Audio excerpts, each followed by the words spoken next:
infrastructure is crumbling this evening as the NintenByte Podcast continues its unprecedented rise. In cities across the globe, fans are rioting. The Pentagon has issued a statement describing the NintenByte Podcast network as a pixel-based prophecy. Some say the rise was foretold, others say it's just a really good podcast. We're talking twisted nipples, milk, and a sock puppet who doesn't talk. It's dangerous to go alone. Watch this. Welcome to the NintenByte Podcast, bitch. That's right, ladies and gentlemen, you're watching the greatest Nintendo podcast ever! Yeah! Is that a Joy-Con in your pants, or are you just happy to see us?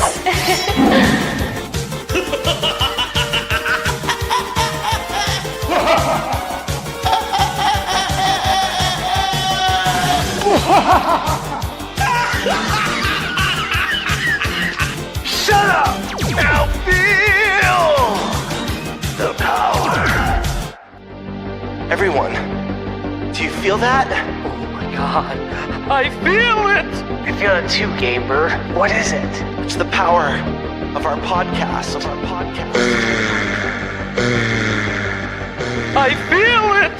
This is rad, NintenByte. So rad. Power.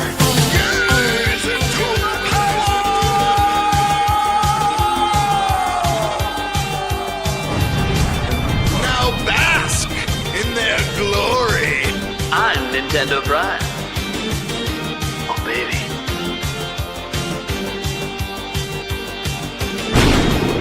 I'm ThunderStash.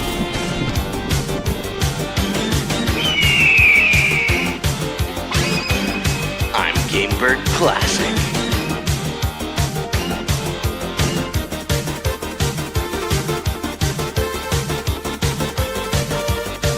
NintenByte rules. Let's rock. Hey everybody, welcome to the NintenByte Podcast Season 3, Episode 41. Kind of a special episode today, not just because of our three lovely guests, but it's basically almost, not quite, but almost entirely a Zelda episode. Zelda's 40th. We have three different things we're going to be going over for us. So it's going to feel like three topics in one, but it's going to be a lot to talk about. Talking about how what the Zelda series means to each of us on an individual level in our lives, whatever. Maybe for some of us, our careers, at least for me, Zelda's done some shit for my career. Kind of crazy. But then we could also be going over our top 10 Zelda games today using the IGN list that a lot of people don't like to just kick off the conversation. And then we'll get to all of our individual lists. And I think I threw something else in there too. I can't even remember what it was. Oh, yeah. Maybe some predictions for anything we might think actually might happen this year for the 40th anniversary. Whether you think for some reason Nintendo's going to squeeze it in the next 48 hours, or maybe they're going to do what they usually do and wait till the summer, which is typically when they announce their Zelda anniversary stuff. But anyways, we can talk about what we want or expect to happen for that. And then, yeah, our other thing we're going to talk about today, just kind of another Switch 2 check-in, a little 8-month check-in. Just give our thoughts on Switch 2 so far to date. How happy are we with it? Are we happy with the power and the performance we're seeing from the games, the game releases in general, from third party, first party, any concerns we have, what we think the future might hold? Lots of stuff to talk about there, of course. But that's pretty much it. We don't really have anything else unless for some reason there are some dealer's choices out there. Maybe the other co-hosts have something cooking. We'll see. That being said, let's go around the room and introduce everyone. First off, let's start off with someone who hasn't been on a hell of a long time, the Geek Apprentice. Yes, hello. Thank you for having me on. I can be hard to get sometimes. But yeah, I'm the Geek Apprentice. I make videos on YouTube about Zelda and Animal Crossing and the Hunger Games. And I'm usually very inconsistent because I have a toddler. So I'm glad to be on again, though. Totally understandable. As a father of three. Yeah. I don't know. I kind of want to go back to the toddler days. I don't mean to scare you about the teenage years. I'm just the toddler days. Oh, no, I'm soaking in every second right now because he's only a year and a half. So enjoy. He's not even in the terrible twos or terrible threes yet. That is such a fun age. Enjoy that. Very fun. I love the earrings. Thank you. I know. My fiance saw them in the video someone else had. So she's like, they have Triforce earrings. Why don't I have those? I'm like, all right, well, remember that one down for her birthday. Okay, this is the thing. When you're the significant other, you gotta pay attention and mark things down when they say stuff like that. She's gonna forget about it in like 5 months, and I'll be like, hey, happy birthday! Remember? I listen. They were a cheap Target find from like 10 years ago, but still. I'm sure I can find some online somewhere. Amazon has everything. Yeah. Or if they don't, Etsy probably has some homemade ones. We got the lovely moderator of the channel and co-host of the NinTopics podcast, JoycieJ. Yes. Good evening, everyone. I don't do anything. I just annoy Nate and talk about Zelda. That's what I do. Yeah. Well, pretty much. Yeah. Yeah, pretty much. And I think you've annoyed every person who's ever been banned on my channel. Hopefully. I'm That's hoping a good so. thing, yeah. I mean, there might be some intent behind that. I'm just hopefully they all have negative thoughts about you. Of course, to be fair, I I've really banned a hope they number of do. people that I know have negative thoughts about me. So then we got TigerTyme. What is up, guys? Great to be back, as always. Yeah, here I am. Dude, I felt so guilty. You were coming on today, and I was like adding the channel links down below, and I'm like, why am I not subscribed to his channel? You're good. I noticed that's I felt so bad. I was like, what the heck am I doing? I have you on the show multiple times. I clearly like your personality. I never subscribed. I saw that notification. Yeah, that was. Yeah, thanks for subbing. I didn't know you weren't before this, so you kind of outed yourself there. But hey, Yeah, it is what it is. appreciate it. Look, though. I'm a busy guy. You know, things happen. Yeah, That said, let's get up to the Spice Lord, Eric Moore. Hello. I also annoy Nate. So Yeah, got grouchy at him today over a bathroom. You did. Yeah, whatever. It is what it is. Spice Lord, Yeah, he's here. I am. Mostly clean shaved. Mostly. I just love the baby face look I always have. You're right. Because when you come in with your splotchy beard, I was kind of like, dude, you look like caveman style. Like, Yeah. I just don't care. Yeah, I mean, that's, I guess that's true. Was it the beard or the loincloth? Yeah. I suppose. Good question. Suppose. Then we got Gamer Classic. How we doing, people? It's good to be back. I feel like I haven't seen you all in forever now, but I'm happy to be here. A very weird last couple of months with all of us missing episodes, which is just very unusual. But life happens. Then we have the Stash Man. Hey guys, how's it going? Happy to be here. I'm a little under the weather today. Michaela's sick. I'm not feeling great. So that's what I'm dealing with right now. we got a Down there. sickness in our Did household he too. suck down some medicine? Michaela did. I'm not going to, otherwise You're not at that my head point would yet. hit the desk. Oh, well, I mean, if you take the nighttime medicine, especially, that'll knock you the hell out. Yeah, I appreciate she. the 85 jacket, even though we're celebrating 86. Yeah, I don't have an 86 jacket. I know you don't have an 86. I was born in jacket. 85. You know. It would be me that would have that. Yeah, staying busy, guys. A lot of game reviews.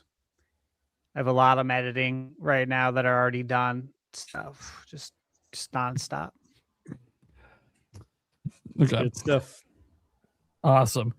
And then there's me, guys. Nintendo Prime. I post daily news, and I'm the king clickbaiter. Is the intro.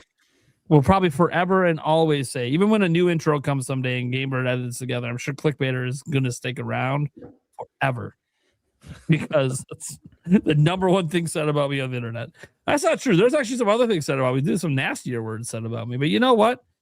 None of that matters because we're talking Zelda today. And let's see, we basically have two main topics at the moment. Let's talk about what's a dealer's choice. So let's just toss it around and maybe we give Stash a little break from running topics. He's a little under the weather. Talk a little bit less. Birdman, what would you like to take? Let's see. Let's do 8 months in. How are we feeling about the Switch today? All right, cool. then I'll take the Zelda one, and we'll just leave it alone unless Stash and Eric decide they want to do a dealer's choice later. Or actually, can I take that back? Can I do a dealer's choice? Oh shit! Yeah, you can do dealer's choice. Well, fuck. Is that okay with everyone? Yeah, let's do a dealer's choice. You're not allowed to do dealer's choice ever. I got a fun one. All right. So you're doing a dealer's choice. You don't have to tell that. That's a mystery. You don't have to reveal right now. Eric will take whatever. I'll take Zelda. In fact, let's probably start with the Zelda one because I know some of our guests aren't going to necessarily be here the whole time, which is fine. So let's get the Zelda one going first. Which I don't know if we have banners for it yet. Probably not. I'll make a banner here once I get the topic introduced. So for Zelda's 40th is this week. Let's just get that out of the way. As of the 21st, which is this Saturday, the Legend of Zelda franchise will have turned 40 years old.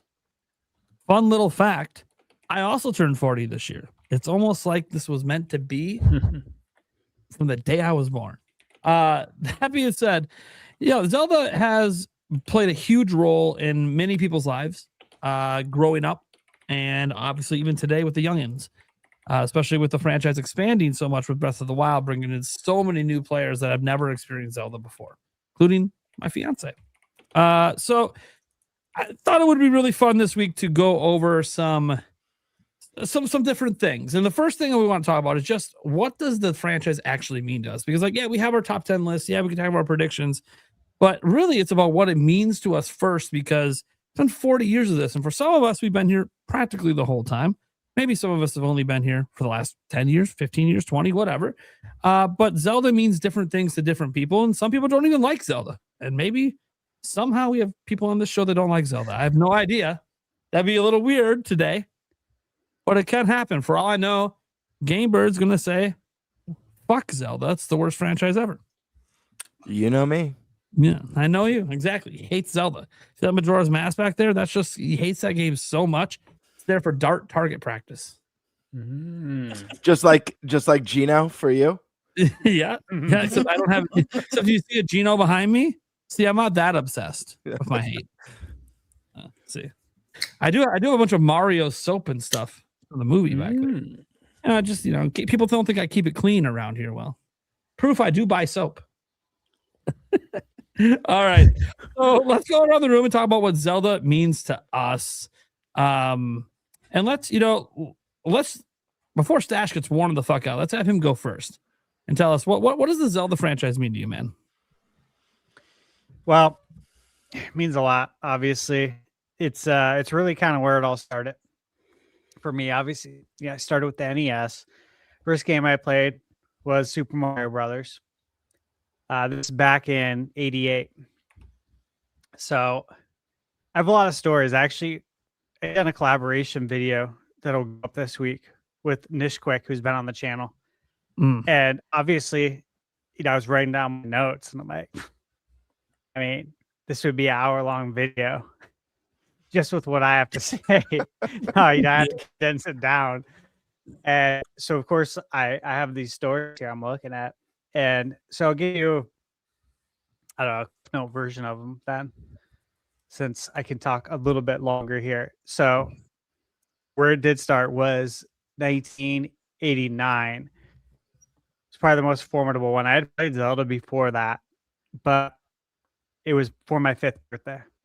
And leading up to that, I had never been able to choose a video game to purchase. It was always my older brother's choices, Richard and John, because I'm the youngest and I don't know any better, apparently. And so I don't get to choose a game. So when we go out, first off, being able to go out to buy a game was a big deal. I think we all remember that because we rented video games back in the day. Our local library here in Phoenix used to rent out Nintendo games, which was awesome. Like that was the reason to go to the library, to see if there's any video games that we haven't played yet, because it was free. But it was finally my turn. So I said, okay, I'm very excited. My mom's like, all right, we're going to go to Target, go pick out the game. Do you have any idea what you want? I'm like, of course I do. I already know what I want, but I'm not going to say. And my oldest brother, Richard, had asked if he could go with us. And it was like, well, for what? You know, it's my birthday. And I already knew why he wanted to go with us. And he's still the same way today. But it was to try and influence the decision and to try and basically take the decision away from me and talk my mom into not letting me get a certain game. And that's what happened. So we get to Target. Obviously, I said, yeah, Mom, of course. I want Legend of Zelda. You know this. And my brother told my mom, do not let him buy this. He will not like it.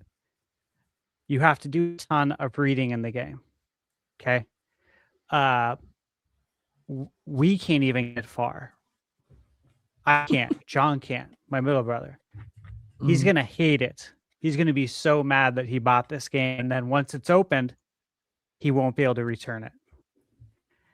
And he's literally saying this to my mom in the aisle, the video game aisle. And I can hear all this. And I'm just like, I'm fuming, dude. I'm so pissed. So my mom literally said, yeah, she literally said that, yeah, you know, Steve, I think it's best that we listen to Richard. And dude, it was my one chance to buy a game. And you know, at this age, you don't have any money. You don't have any buying power. Yeah. Your birthday is your buying power. And so I was told to choose another game, and I was so mad. But I was also like, you know, you got to keep it respectful too, because it was a big deal again to just buy a game. And so I chose Adventure Island, which I'm sure you guys are all familiar with. And it's a fine game. It's obviously not The Legend of Zelda. So we get home, I'm playing it. I've been playing it for like an hour or two. And my mom comes in, she asked, so, yeah, how do you like the game? Is it everything you wanted? I'm like, well, no. It's not even the game I wanted. You know that. You already knew this, Mom. So she says, do you really not like it? Like, you really want it? I'm like, no, I don't. I did not want this. I wanted Zelda. I really did. And so she said, okay, grab the game, grab the box. We're going back to Target. I was like, really? But how are they going to let us return it? It's already open. She said, we'll figure it out. So we went back. Mom must have talked to the manager. Obviously, you know, there's a really strict, the policy's still strict today. You guys all know that. Once you open a game, that's it. Party's over, man. You're stuck with that game. Unless you want to trade it into GameStop for $5 after you just paid $70 for it. So I ended up being able to get Legend of Zelda. And I was very happy. And obviously I beat the game. And beating the game was a really special story too, because I remember waking up a Saturday morning at like 3 a.m. And this is after I got really far the night before. I think I stayed up to probably, I don't know, 10 or 11. And I found where World 9 is, bombed the location. And I went in for a second. I heard the music, because obviously the music changes in the final ninth dungeon. I'm like, oh shit. Like, I can't start this right now. Like, I need to be fresh. I need some sleep. I need a good runway, right? So I was like, all right, I'm going to have to go to bed anyways, because I'm going to be told to go to bed, because that was the age of that. So I was like, all right. Again, you guys will remember this, kids. You didn't have TVs everywhere. There was a TV in the living room. And then I think a year or two before this, our grandparents bought us a TV for the kids, for the three of us to share. So we all shared this one TV, and it was in my brother's room. So I also had to factor in that, again, I'm the youngest. So if I want to use the TV, I have to hope that they have other plans. Otherwise, I'm not going to be able to use it, right? And so I was like, okay, well, what if I just wake up before them? They'll probably sleep till 6 or 7. That might give me enough time to beat the game. I don't know. So that's what I did. I got up at 3. And if you guys remember this too, I turned the TV on with the remote and pressed mute immediately, because you never know what the volume is.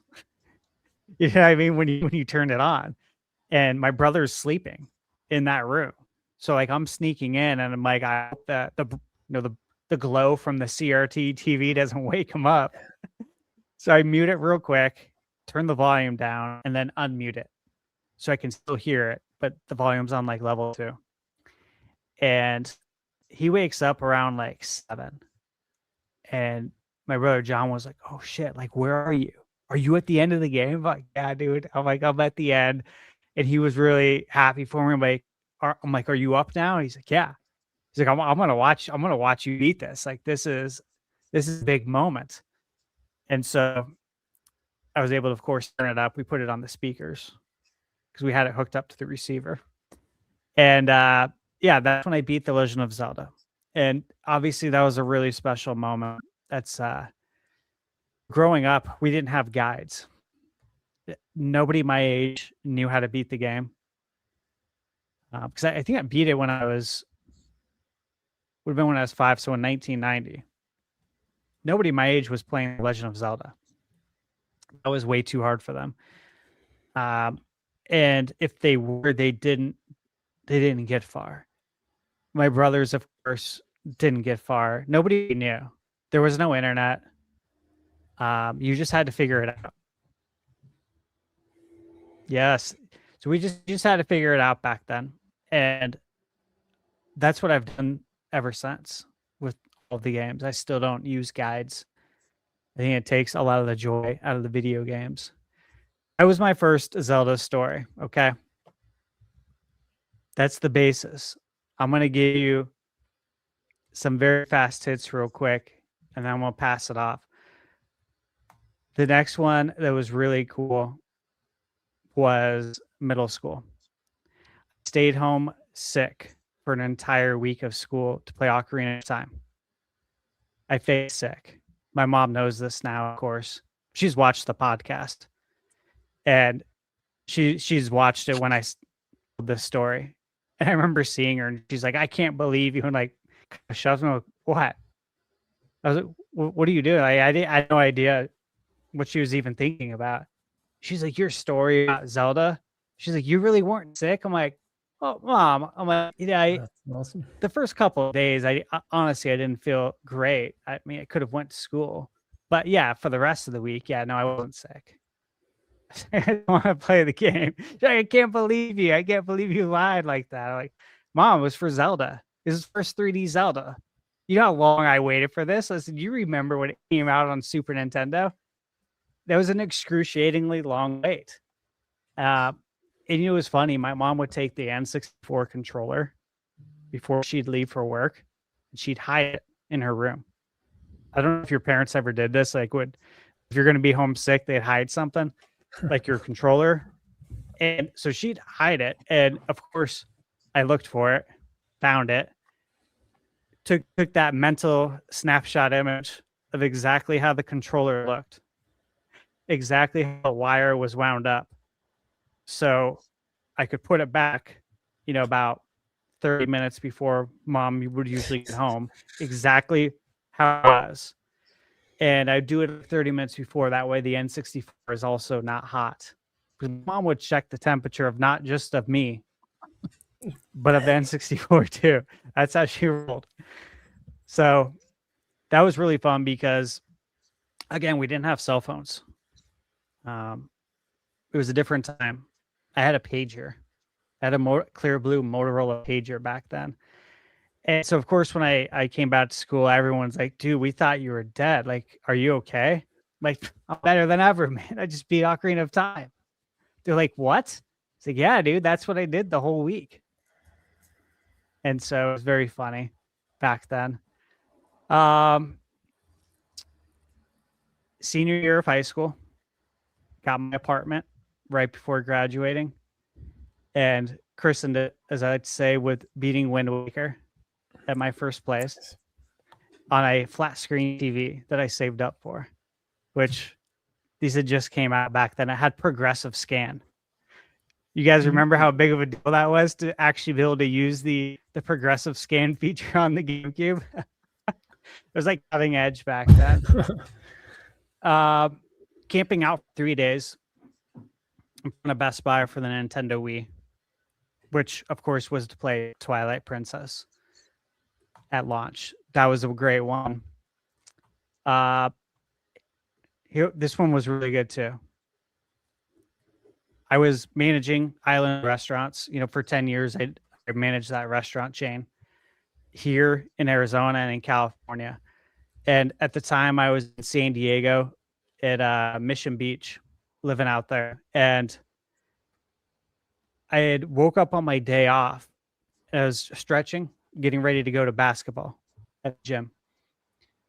And I had like a side ache really bad. And I'm like, that's weird. I'm just stretching. It got worse and worse throughout the day to the point that I was like completely hunched over. Like completely. And I remember telling my cousin, because he just moved out there to come live with me in Cali for the summer. My cousin Jim. And I was like, yeah, dude, I'm not feeling good. I think I'm gonna go to urgent care and go see what's up. I'm like, this something's not right. So I drove myself to urgent care, and mind you, I'd only lived in San Diego for a handful of months. And doctor got me on the table. He's using his little hammer, and he's like hammering my stomach, right? And he was like, your appendix is about to burst. Like immediately, I'm going to call the emergency room. I'm going to tell them you're on your way right now. You need to go directly there. Like, who drove you here? It's like, I drove. What do you mean you drove? I'm like, I don't know, dude. I didn't think you're going to tell me I need to go to the emergency room immediately. He's like, oh my God. He's like, do you want an ambulance? I'm like, no, I don't want to pay for that. I'll drive myself. I drove myself here. He's like, I understand. He's like, that's fine. I get it. He's like, just go straight there. And so, of course, working in the restaurant business, there's a lot of heavy lifting involved. And so I had to get an emergency appendectomy. And the moral of this story is that, well, of course, I couldn't go back to work for like 2 weeks. So what do you think that freed up time to do? Play Skyward Sword. Yes. Finally got to play it. And of course, there is motion controls, and I just got, stitched up literally at an appendectomy. So it wasn't always comfortable, but it was a really special moment, because once you start like working in the workforce and you're managing, that you're never going to get time off. There's never going to be a perfect window ever to play a game and have, once again, a nice runway to actually just relax and play this straight through. Unless, of course, you have to have an emergency appendectomy, and then you can't go to work. And I had my runway, and so I know exactly what I'm going to do. It's time to play Skyward Sword and beat it, play it from beginning to end. And so that was a really special moment. And then my last one, which I think is very funny, because, just at the age I'm at, I don't know if anyone else has done this, but I was at Loan Depot. And again, I was with Loan Depot Mortgage for 10 years, and I was interviewing for the director of operations position. And they were asking how I got so good at troubleshooting all of our systems. They're like, you fix stuff that IT has no clue how to do. Like, how do you do it, but also do all the other jobs that you do? And like actually your main job, because that's not my main job to fix things, obviously. And I said, you know what? I was like, I don't know if you guys will understand this. You might think I'm being funny, but I'm not. I said, I think it goes back to childhood, like to being a kid with the Legend of Zelda. I said, honestly, the way I'm able to solve problems and troubleshoot is because, honestly, playing the Legend of Zelda, learning all the trial and error and doing it my whole life. So you got to understand, I started playing this when I was 4. That was when we had first rented it. And it's never stopped. And of course, it's that I play other video games too that are similar with problem solving, but I don't use guides. I don't do any of that. Like, I am the guide. I figure it out for myself. And so when I'm doing stuff like this at work, it's like second nature. And Stash, of course, I could got totally the job. Stash. I could totally, if this still existed. Obviously, it doesn't today. But if you remember the Nintendo hotline where people would call in when they're stuck on a game, I could totally picture you doing that job. Dude, I would have Like, loved oh to yeah, do dude, it. I got your back. Push the blocks to the No, right. I'm glad 3 you times, brought then that forward up. and light the 2 torches, and you're good. I want to mention this. I'm glad you brought that up, just because this is interesting for all of us. My cousin Jim messaged me like a month ago, and he said, "Hey, you know, a lot of the family like watches the podcast, right?" I'm like, "No, I had no idea." Like, honestly, I had no idea. And he said, "We have a family member that worked at Nintendo." I'm like, "What? What are you talking about?" Yeah. And Was it an uncle? he said his cousin, his cousin Jamie, I think his cousin Jamie or Natalie, her husband worked at Nintendo Power at the Nintendo Power hotline. He worked it's on the doing tip that line. job. That's I'm like, cool. no way. That's Yeah. Want to And, talk to him? he's- I need some help in the games back in the day. Well, he was saying, he's like, you should have him on the podcast as a guest, and you guys could talk to him. Like, that's a really good idea. That'd be And he so said he'd be cool. down to do it. So yeah, just heads up. That would be really fun. I think that would be an interesting guest to have on. He doesn't do podcast or anything, but he would obviously do that. But at any rate, those are my stories. Did end up getting the job, and my director at the time, Caroline, really cool, big gamer as well. She was maybe a year or two older than me. I'm 40 now, so she's probably like 42. And she grew up on Nintendo. In fact, she was there like camp out for the Nintendo Switch and the NES Mini and the Super Nintendo Mini. And we made sure like everyone in the office that wanted one got one. So we'd send people. Home Depot and Best Buy were across the street from each other. So we could just send people in line to go make sure we all got it. So I knew she would understand the reference. Like, there's obviously a panel of people, but she got it. She obviously, I think that helped me get the job because she understood what Zelda is. So those are some of the stories. Thank you guys for listening. Yeah. Okay. There we go. All right. Let's go to one of our guests. How about Geek Apprentice? What does Zelda mean to you? Oh gosh. So what's funny is I've answered this type of question like 3 other times for like other collaborations in my own video and like in the past 2 weeks, and I'm like, it's almost like it's an anniversary or something, and this keeps coming up.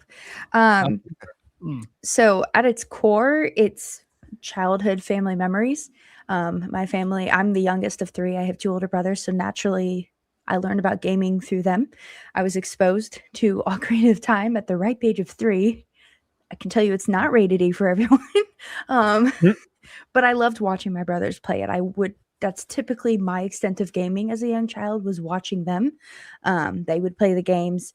And funny thing, and I talk about this a lot whenever I stream, is my mom played the games with us. My dad couldn't care less, but my mom was the one that was like, she was helping solve the puzzles for my brothers on the Sega Genesis when I was like 2 years old because they couldn't figure it out. But she would play with us, and she had no idea what was happening. But for her, she was like, this is something all 3 of my kids like, so I'm going to join them so that we can have family time together. And like till this day, she'll know. She knew about the Animal Crossing trailer or whatever for the Switch 2 edition before I did. She texted me and was like, hey, did you know there's new stuff for Animal Crossing? I was like, excuse you, how do you know this before me? So that's my mom. But like, as far as Zelda is concerned, I have vivid memories of being a child and watching my brothers play, again, specifically Ocarina of Time. but my mom did not know what the enemy names were. So it didn't matter what my brothers were fighting. She would just shout from wherever she was in the house, "Kill the Stalfos," because she knew that was the name of one of the enemies. So she would shout that, and she messes up the names a lot. So she doesn't have a channel, but I think it'd be funny if she streamed herself doing games, but she refuses. But like she couldn't remember the name Wizrobe when she was playing Breath of the Wild several years back, and she kept calling him Whizbangs. So her name is Scared of Whizbangs. I love this. I have a similar thing that I'll mention when it gets around to me. I love that though. That makes me so happy. Oh yeah, my mom's hilarious. And the third thing she misnamed is she couldn't say Kakariko Village, so she would call it Karaoke Village. It was just great. Awesome. So at its core, Zelda is like childhood memories, but somewhere around Wind Waker is when we kind of fell off the wagon, if you will. Because my eldest brother definitely fell into the camp of, oh, Wind Waker's too childish looking, so he stopped playing. My other brother was like, Zelda, what do I care? I love it. And my mom and I, once again, my mom would annoy the crap out of my other brother with the Tingle Tuner and Wind Waker to the point where like he's throwing fits, and I don't blame him. When every 2 seconds you're doing the button that makes him go, hey, yeah, that would drive me insane too. But my brothers both just got interested in other kinds of games, and I didn't have friends that played video games, so I kind of didn't keep up with it either, except Animal Crossing was like the only game I kind of kept up with.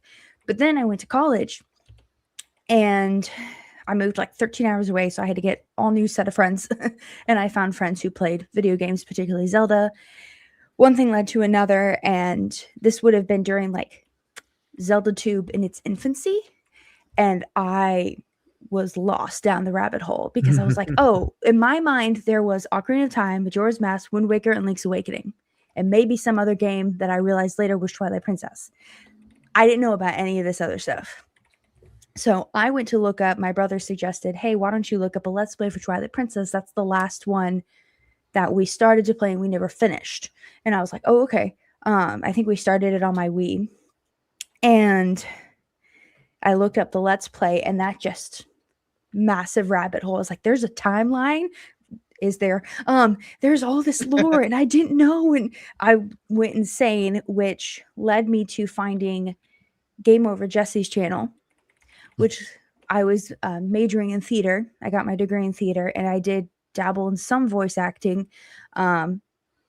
So then I learned what Discord was. I joined Game Over Jesse's Discord. They had a little, it was him and Capt Bergerson. They had a little audition for like, hey, we're going to let viewers send in a little audio clip of themselves, and they can do some voiceovers and videos if we like how they sound. Within 10 minutes of me sending mine, Jesse messaged me and said, oh my gosh, we want your voice. And I was like, why? But okay. I was excited. And that led to me voicing one video, then 2, then 3, then 4, then 5. And then it was, hey, do you want to just be in our podcast? And I was like, okay. Again, I had just started doing the YouTube thing. I didn't know what I was going to do with it. To be fair, I'm not sure I still know what I'm doing with it all these years later, because I started in 2018 when I graduated. And then, yeah, everything kind of just blossomed from there, and it led to being able to find an online community, which I would have never been able to conceive of at the time. So it's childhood memories, but it's also just, I don't know, all this, I still call it a hobby now, with the streaming and the videos. And it's super fun to finally have people I can talk about these games with, because my brothers aren't super interested anymore. And I didn't have in-person friends who cared about video games, which, not that everyone has to like video games, but it's nice to, you know, be like, oh my gosh, did you see that new trailer for Tears of the Kingdom? And have a bunch of people be like, I sure did. Let's talk about it. And it's, yeah, it's really cool. And I have bazillions of memories with that, but I'll leave it at that. Okay. Love hearing these stories, man. You know what? Let's go to someone who maybe doesn't have as deep of a history, but maybe we'll be surprised. How about Eric? What does Zelda mean to you? Oh, man. The games, I haven't played a ton of them. But obviously, throughout yours and mine friendship. I've watched you play pretty much all of them. Still, I feel like I've played all of them. Well, okay, hold on. I guess I have played parts of all of them because anytime you went to the bathroom, you're like, here, play. Dude, that was a huge thing back in the day. I don't know. Yeah. Is that still a thing with kids today? Like just watching their friends play games? We used to do that all the time. Yeah. I know they watch like live streamers and like people like Queso and stuff now, but I'm like, how about actually watching your friend play the game like in person? It happened a lot. Yeah, Anyways, go that on. was the thing. Yeah. But so there's that. The games, like I said, I haven't played a ton of them, but Zelda in itself, the franchise has opened up a bunch of different things. Honestly, without Zelda, we probably wouldn't be sitting here. The podcast, things like that. I know I never would have went to E3, at least the first time, without Zelda. So it has opened a ton of doors and things that I never thought I'd be able to do. So yeah, the new games are freaking fantastic, and I'm looking forward to see what they bring out next. But yeah, no, it's been wonderful because it's opened a lot of doors for me. So, all right, let's hop on over to guest TigerTyme. What's this other franchise mean to you, man? Yeah, it actually means a ton. I think during my first podcast appearance, I mentioned how I don't even know if it's my memory, if it's one of those like you see a picture as a kid and you might believe it, but you're not really sure if it was real. There's this photo of me in my mom's lap and Zelda's on in the background, NES Zelda. And she's like got me down in her lap and then a controller in her hand. So I'm kind of like between her and the controller. And I feel like I look at that picture and kind of see where I'm at now with games. And I'm kind of like, all right, that's where the seed was planted, Mm-hmm. And then growing up, I had an NES, SNES, N64, and the first game I played was either NES Zelda or Excite Bike. I don't really remember which one, but both awesome in different ways. But yeah, I remember playing that NES Zelda, and my mom would, she'd watch me play, and she still doesn't really understand what's going on in games that she plays, but she has a good time, which honestly, it's all you can ask for. So when I specifically see NES Zelda, I just think about like how that's where the little gamer seed was planted. But then when I was growing up, it was really Ocarina of Time and Majora's Mask. I had the Pikachu N64, and it was awesome. I'd have my cousin over, and again, me and him would do that thing. One of us would be playing and the other would just be sitting on the couch. And in a lot of ways, it was even somehow better than local multiplayer, like actually playing together. Cause it was just, I don't know. It was fun to have someone watching and kind of giving a different perspective. But I think about those times in my bedroom eating like cheese balls and like 64-ounce bags of gummy bears. We'd go crazy on all that stuff. But I think particularly Majora's Mask that's a game that's always stuck in my head. And that's kind of when I realized, because I played Ocarina of Time first, and then I played Majora's Mask. My older cousin gave it to me, and it was just like, I don't know. When he gave it to me, I was almost kind of like, is this some weird N64 Zelda hack? Like, what is this game? And it kind of made me realize that I like weird games when I didn't before. I was like, this is crazy. There's a smiling moon. I like the danger in this game, but at the same time, when I was a kid, it was kind of freaky. So I think that it showed me, though, I love weird art styles, and it kind of set the foundation for, I have this interesting comparison with Ocarina of Time and Majora's Mask. And I actually kind of like the weirder, crazier, shorter experience than kind of the bright. And Ocarina of Time has those scary moments, of course, but I feel like every Zelda game has kind of taught me a little bit more about my tastes. So then I kind of think back to Link to the Past too. That was a game that I fell in love with, trying to like speed run it, I guess, before I even knew what speed running was, because it was so freaking replayable. And particularly that game, they had the little player's handbook. I don't remember what it was called, but it was, they used to come with every game, basically. Those little booklets. The little manuals, yeah. Yeah, the manuals. Yeah, exactly. The art in that was so good. I don't know if you guys remember, but Yes. it was killer. Totally. Like, the enemy designs. I miss that stuff so much. Yeah. Manuals, man. I know that they were the best. Yeah, I'd read through those things like on the bus and stuff. That way I could kind of be playing the game in my mind when I couldn't, so particularly that one. I remember the enemies were so cool looking, and you could kind of read the little lore about them. And it just kind of like brought the game to life in a really cool way. And that's what sticks in my head about Link to the Past. And fun fact about me, I kind of grew up on an island, kind of off the coast. And so obviously growing up there, you can probably see the natural connection. Wind Waker was like the coolest game I'd ever played. It was like, I could connect to it in such a crazy way, especially with the young Link. So I was I think I was like 8 when I played it. So it was like Toon Link and I were hitting it off. So I was like, okay, this guy's also a small dude trying to find his way off this island.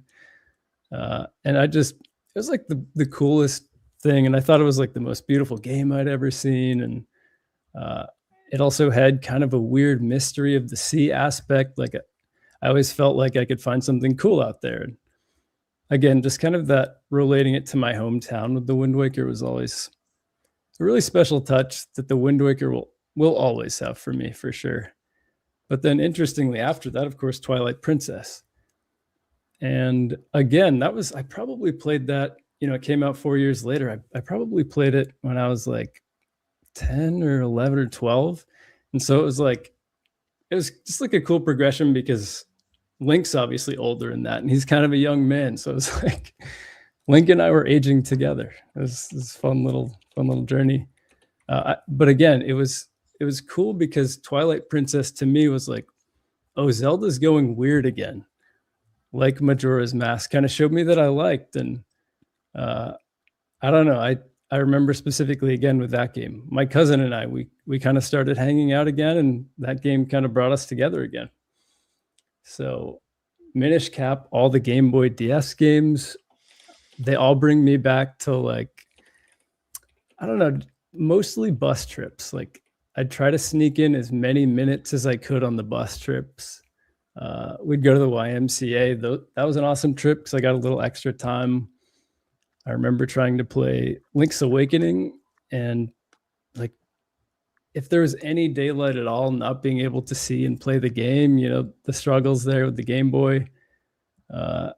There's just like some core memory that's unlocked when I play every game. Minish Cap, I remember my aunt took that away from us as kind of, again, a punishment, kind of like hiding the controller, except she went just full game. Like, nope, no chance of playing this. I'm going to hide it. So she put it on top of the fridge for some reason. And I never saw it again. It just it disappeared into one of those house black holes that I feel like we've all experienced, that sometimes somehow things just disappear. And even when you move out of a space, it's still not there. So it's like, where are these going? So I never beat that as a kid. So luckily I got to revisit that. And kind of the final kind of chronological memory here is I was in college in the 2015 to 2017 era. And I'd kind of just been caught up in life and gotten really busy, kind of like you were saying, the Geek Apprentice. Like it just, I don't know. I still played games, but I wasn't really connected with it. And so, Breath of the Wild, like I feel like it was for so many people, was so interesting. Just like seeing it and trying to think open world Zelda and like, how's this going to work? And then obviously playing it, and you never forget that moment when you first walk out onto the Great Plateau. And I don't know, it just really, I feel like particularly the Great Plateau is like, oh, this weirdly somehow, I actually made a video about this. It kind of feels like home, even though I've never been here before. And that's a really special feeling that not every game can create, but particularly I was like, this is why games are awesome. Like, this is the best form of storytelling out there, in my opinion, because you can't necessarily immerse yourself and feel that way unless you're in a game. And again, it was like, oh yeah, what am I doing? What is this 2-year hiatus? I got to get on this backlog and start playing these games. And I remember Tears of the Kingdom. I almost lost my relationship because I was like, I got to play this 15 hours a day. Like, I couldn't stop. I'd take it off the dock. And she'd think we were going to watch TV together. And I just like still have it handheld, and we survived, luckily. But yeah, these games, the Zelda games are special. They just, Bless you. Oh, was that a sneeze? Yeah, bless you. Yeah. Thank you. But yeah, they just, I don't know. Anytime I play a Zelda game, it unlocks a memory for me. It creates a feeling even beyond just a memory. Like, I feel like not every memory can do that. Like, not every memory, when you have it, you feel how you felt in that moment. But with the Zelda games, it's like, I remember myself and my cousin playing, but I also like feel just that nostalgia. Like, it's there whenever I play. So they're good. They're good. All right. Thanks. By the way, I love hearing all these stories. Makes me so happy. Yeah, it's really cool to see. Yeah. Makes you very, It's a very little happy, emotional. I'm not gonna lie. Oh, yeah. I said I'm getting a little emotional. I'm not gonna lie to you. I'm I getting don't know a if little anyone saw. emotional. I went like this earlier. I had a little tear come to my eye at some of these stories. Zelda's one of the few video games I get actually emotional about. That said, it's not my turn. Let's hear Game Bird Classic. What's it mean to you, buddy? Boy, man, where do I even start with this? And like ThunderStash, Nishquick reached out to me to collab on his new video that's going to be coming soon about, sharing fondest memories. And it was so hard for me just thinking of like every game from the series, all the memories throughout my entire life, since a little boy. What memory meant the most to me. And so definitely check out his video when that drops to hear what I came up with. But like ThunderStash, I started with, I've got it over here. I've got my little show and tell. I started with this gold cartridge. Yeah, man. And this NES, it was a hand-me-down NES that was gifted to me, I think when I was 4 years old. And this, I didn't even have the Mario and Duck Hunt yet. I had NES in this. And this game changed my life. And it, like was kind of mentioned earlier, without this combination, I don't know if there'd be a Game Bird Classic today, because this is really what shaped me as a gamer. Zelda's been my favorite video game series since. Nothing's come close for me. And I learned so much from that game at a young age. I learned, as corny as it might sound to some people, but I learned perseverance. The game was way too hard for a 4-year-old to play, period. Good point. Yeah. I learned perseverance. I also, I learned, or the game sparked my imagination and my sense of adventure at a really young age as well. And it took me at least a couple years to beat this game, maybe even longer. I don't recall exactly when, but I'll never forget burning every bush, bombing every wall, every rock to find all the secrets and everything that's to be discovered in this game. And I don't know, that like that starting moments where it's dangerous to go alone, take this, and you get a sword and you're off, and that theme song kicks in, just stuck with me. And shifting from that to getting my hands on the Super Nintendo, which became my favorite console of all time, and still might be my favorite console of all time. The Switch 1 came close, but I think about all the series that I care so much about, whether it's Mario or Metroid or Final Fantasy, and what happened to those series on the Super Nintendo and how they really evolved into their peak pure forms, especially A Link to the Past, which to this day I still consider a perfect 10 out of 10 game. I mean, the music alone, the dungeons, the bosses, and I don't know, going from this first game to A Link to the Past and how magical. And I think that was the very first time. And of course, I said this a million times as a child. I said it every generation, but I believe Link to the Past was the first time I ever thought to myself, it's never going to get better than this. Like this is going to be the best sounding, the best looking, the best gameplay. There's nowhere beyond here. Yeah, I don't know. Ocarina of Time, again, that another one that like made such a massive impact on my childhood, and taking an adventure that I grew up with, starting with The Legend of Zelda at 4 years old, and then entering the realm of 3D and that opening title sequence with the piano and just that, oh my God moment, that goosebumps, like, holy crap, I can't even believe I'm playing this right now moment. And all the deep memories. And, Stash mentioned about how there was no internet. There was no like looking up, what do I do? And the memories with Ocarina of Time, especially, and Majora's Mask as well. But Ocarina of Time, I remember so vividly of being on the schoolyard, and just talking to kids. And, secrets were such a big part of video games, and someone sharing a secret that they found out, and you'd be like, nah, bullshit, dude. Like, there's no way. But then you still go home and you put a bomb next to that one tree or that next wall just in case it was true. And so many memories like that. Majora's Mask, TigerTyme. This game was so weird and quirky and moody, and made such an impression on me. And this was the first and only game that I ever bought a walkthrough for. I bought the Prima game. Still have it.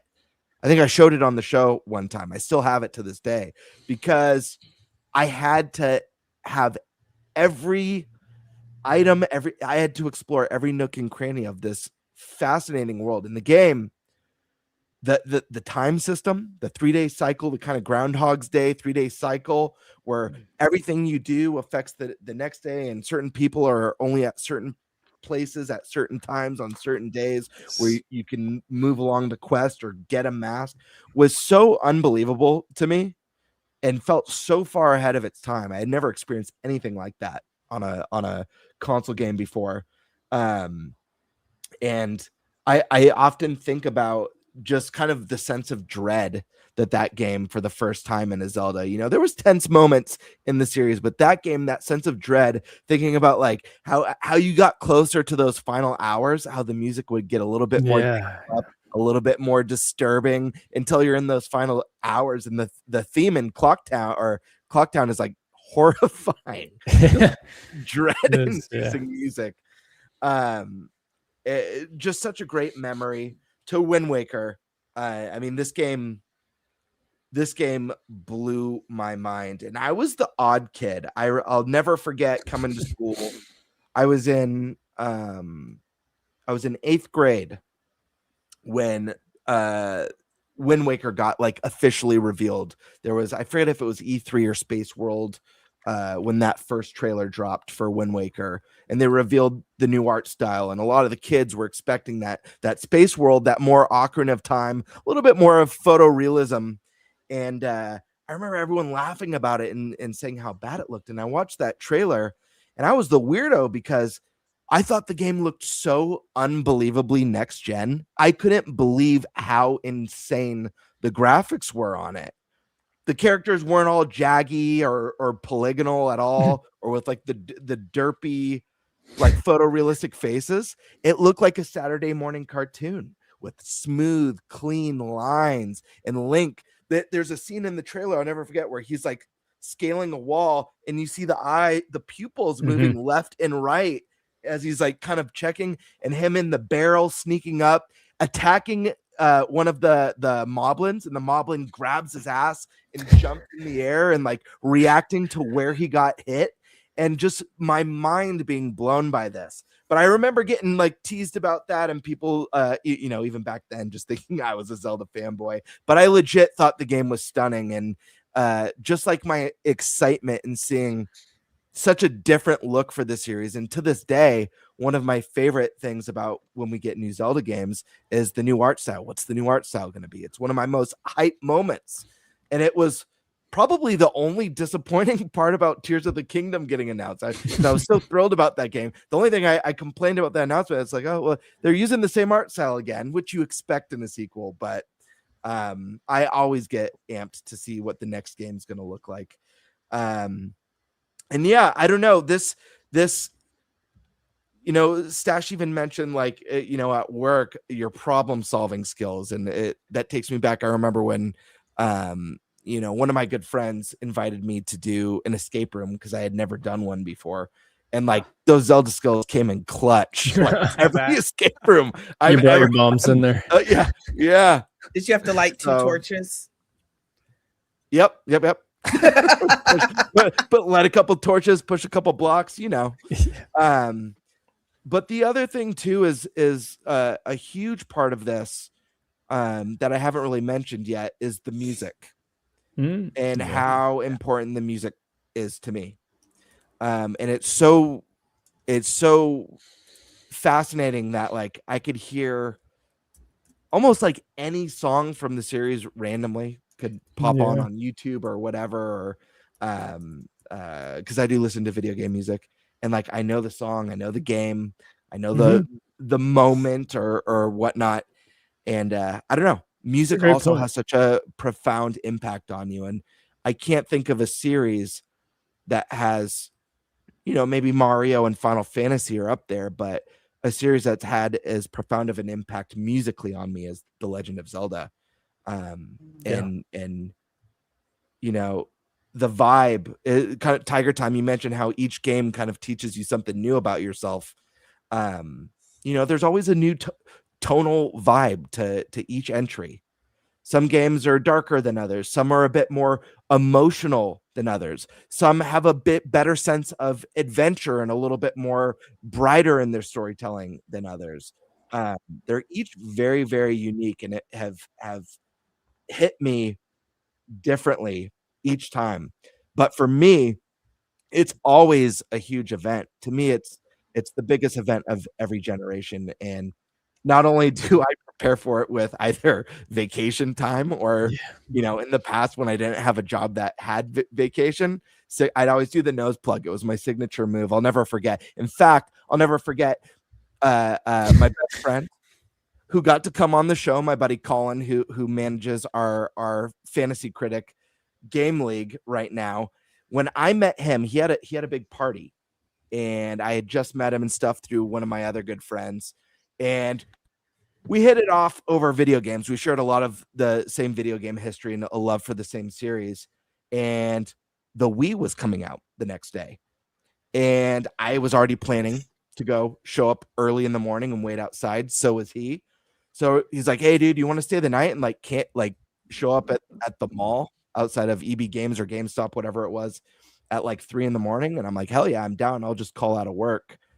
So we line up. We're in the mall. It's 4 a.m, 5 a.m, and I was working at Costco at the time. I called Costco and I plugged my phone. It's me. I'm really and I just met Colin, so he's just like, what is this guy doing? I'm like, I can't come in. I'm so sorry. Awesome.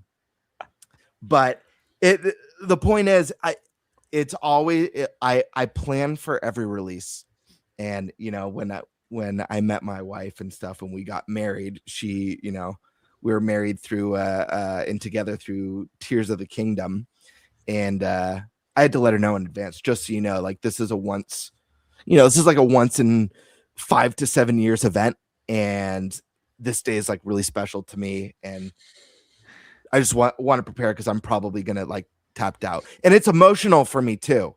It's not emotional in the sense that when a game comes out I cry, but there's a physical reaction, there's an emotional reaction, and yeah, I don't know. I've never quite felt the same for any release in my whole life, and I think that's just a testament to the power of this series and the impact it's had on me as a gamer. And you know, I mentioned there might not be a Game Bird Classic without it, but with that comes, you know, I'm on this amazing podcast with amazing friends that have made Nintendo Prime, ThunderStash Gaming, Eric Moore, and all the wonderful guests like you guys and everyone who tunes in every Wednesday night. Like, this is stuff that I feel so blessed about, and such a massive highlight for my week. And again, I go back to, like, it all started with this gold cartridge right here. So Legend of Zelda, thank you for an amazing 40 years.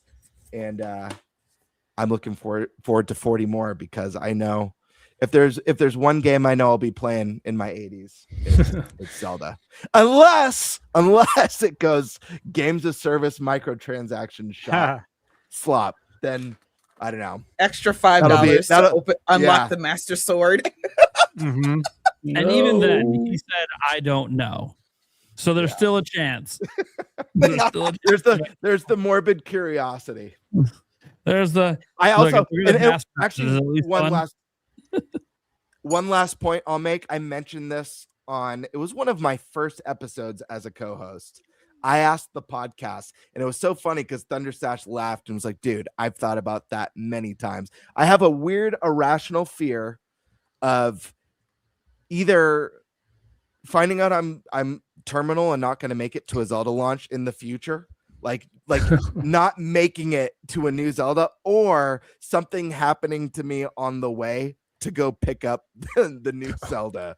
Like, it's been a weird irrational fear that I've had for years. Yeah. I'm like, does anyone else ever worry about this, that a game's going to be looming right on the horizon and you're just not quite going to make it? The closest I have is I gave birth 10 days before because of wisdom. So that was not something right away. I wanted to, but I was like, I haven't slept in like 10 days. So no.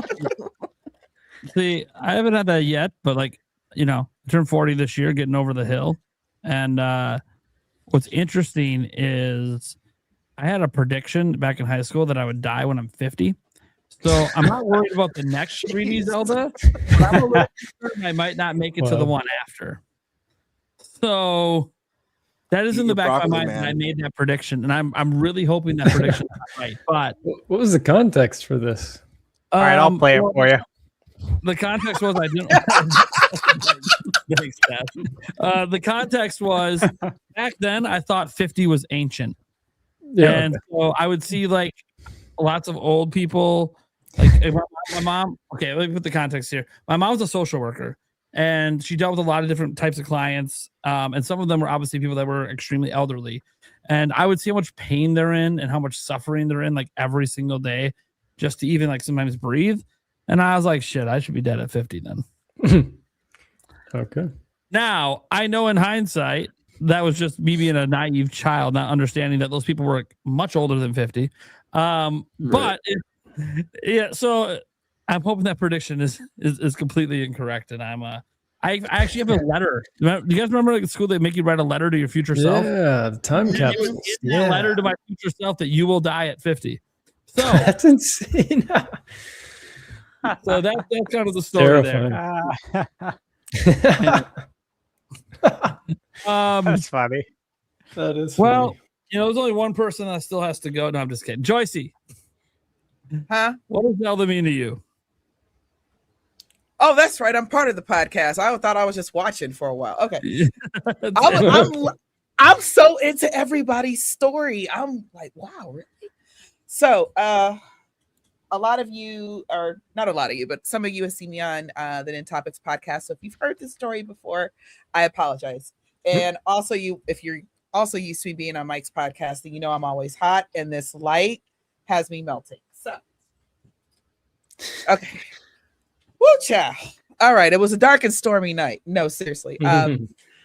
when I was a child, young child back in the 80s. So I am actually older than Zelda. I'm over the hill, Nate. Come on over. It's fine. You don't die. You're brittle. Your bones don't suddenly get brittle and fall off. Like nothing bad happens. I swear. That's at 50. That's in the Yeah. It's at 50. No, my mom's almost 80 and she's still hot. She still gets hit on. So I'm not really worried. But anyway, so my dad was back in the 80s. He was like a computer and software engineer, which was like huge back then. And my mom is just very, very studious. She's always very office job, straightforward kind of person. So they have unfortunately divorced when I was around 2. So my dad had the video games, and my mom was like, video games? What are you talking about? We don't play video games. What's wrong with you? Go read a book. No problem. I like to read too. So it wasn't really a punishment, and I didn't think it was odd, right? But my dad was like, well, your brother had the Nintendo. So now that brother is too old or older, your turn, you could play with it, whatever. And of course I played Mario. My brother and I beat Contra together, which was an amazing moment. Yep. And then there was this little gold cartridge, and I was like, what's a Zelda? I don't know a Zelda. Pop that sucker in. And the strange old man said, it's dangerous to go alone. Take this. And he gives me this little wooden sword. And that was the day. I don't even remember what day it was. I don't remember exactly how old I was, but I didn't know you could bomb walls. I didn't know what this game was about. I'm just roaming around, hitting enemies, going into different caves and finding, oh, wow, you could bomb walls in dungeons. And y'all know the Dark Nut room, the blue ones that take like 5 hits, and it slows down the screen to 1 frame per second. And I loved every second of that joint. You couldn't tell me nothing. And again, like the guys have already said, we did not have guides. If you're lucky, you have friends that are playing the same game. You had to go to school and talk to them or whatever and try to figure it out. And nobody played Zelda, so I was kind of on my own. Imagine my surprise when I got grown and I was like, this is only a 5-hour game. What are you talking about? What? I spent hours in Zelda, in the first Zelda. I spent hours in that game, days, full weekends, like, cause I saw my while I lived mainly with my mom, I saw my dad all the time. He lived right around the corner from us. I saw my dad all the time. And he's like, well, baby girl, do you want to go get in the car and listen to some music and let's go get White Castle? Mind you, I love White Castle. And I'm like, what's wrong with you? Bring me back some White Castle. I'm playing Zelda. Weirdo. So that was my thing. When I was around 10 or 11, A Link to the Past comes out. And because I played so much Zelda and everything like that my worldview was very, very small of video games. So whatever my dad just kind of had there is what I played. So that's how I also got introduced to Castlevania and some other games as well. But Zelda was my jam. So a few years later, again, SNES comes out. Due to people, my dad got remarried and other family things, I kind of end up being like the forgotten one. And it was okay. I understood, new family, we got to make room. I get it. But for that Christmas, they had totally forgotten about me on Christmas, and it was fine. But late at night, we come home from a big family Christmas to do, and my dad and my stepmom, they were like, oh, Santa still has gifts for you. I never believed in Santa, so I was like, y'all want to just give it to me in the morning? I'm going to bed, and they're like, no, Santa has a gift for you. Go sit by the tree. And I'm like, okay. I'm falling asleep at the tree, okay? And I hear them coming down the stairs, and by the way, I could hear all the tissue paper and wrapping and cutting upstairs. I mean, come on. So they come downstairs, and Santa left this for you. And I'm like, thanks, Daddy. I mean, Santa, open up the bag. It was an SNES, and it was all for me. It was mine. Brother wasn't there to take over. This is mine right here. This is mine. And it came, of course, with Mario. It's my favorite Mario, and I never can remember the exact name. Super Mario World. I Super think, right? Mario World. Yeah. Thank you. My favorite. That's And- my favorite too. Yes, and that's why I like Wonder so much, because it gives me that vibe of that game. Mhm. Anyway, so I had that one, and then of course A Link to the Past was in there. So we got to get to Mario, but Link comes first, in my life. And talk about mind blown. Going from 8-bit and the game slowing down to 1 frame per second, jumping into A Link to the Past. It's like, gaming's never going to get better than this. Nothing is ever going to blow my mind like this. Whatever. And I'll talk more about that when we get into our favorites and everything. So some time goes on. I get older. My mom and I, in our side of the family, we had to move to Texas. Her job moved here. So my dad was back in Missouri, and my mom didn't let me play video games. So, kind of fell out of touch with that, years go on, late teens, early.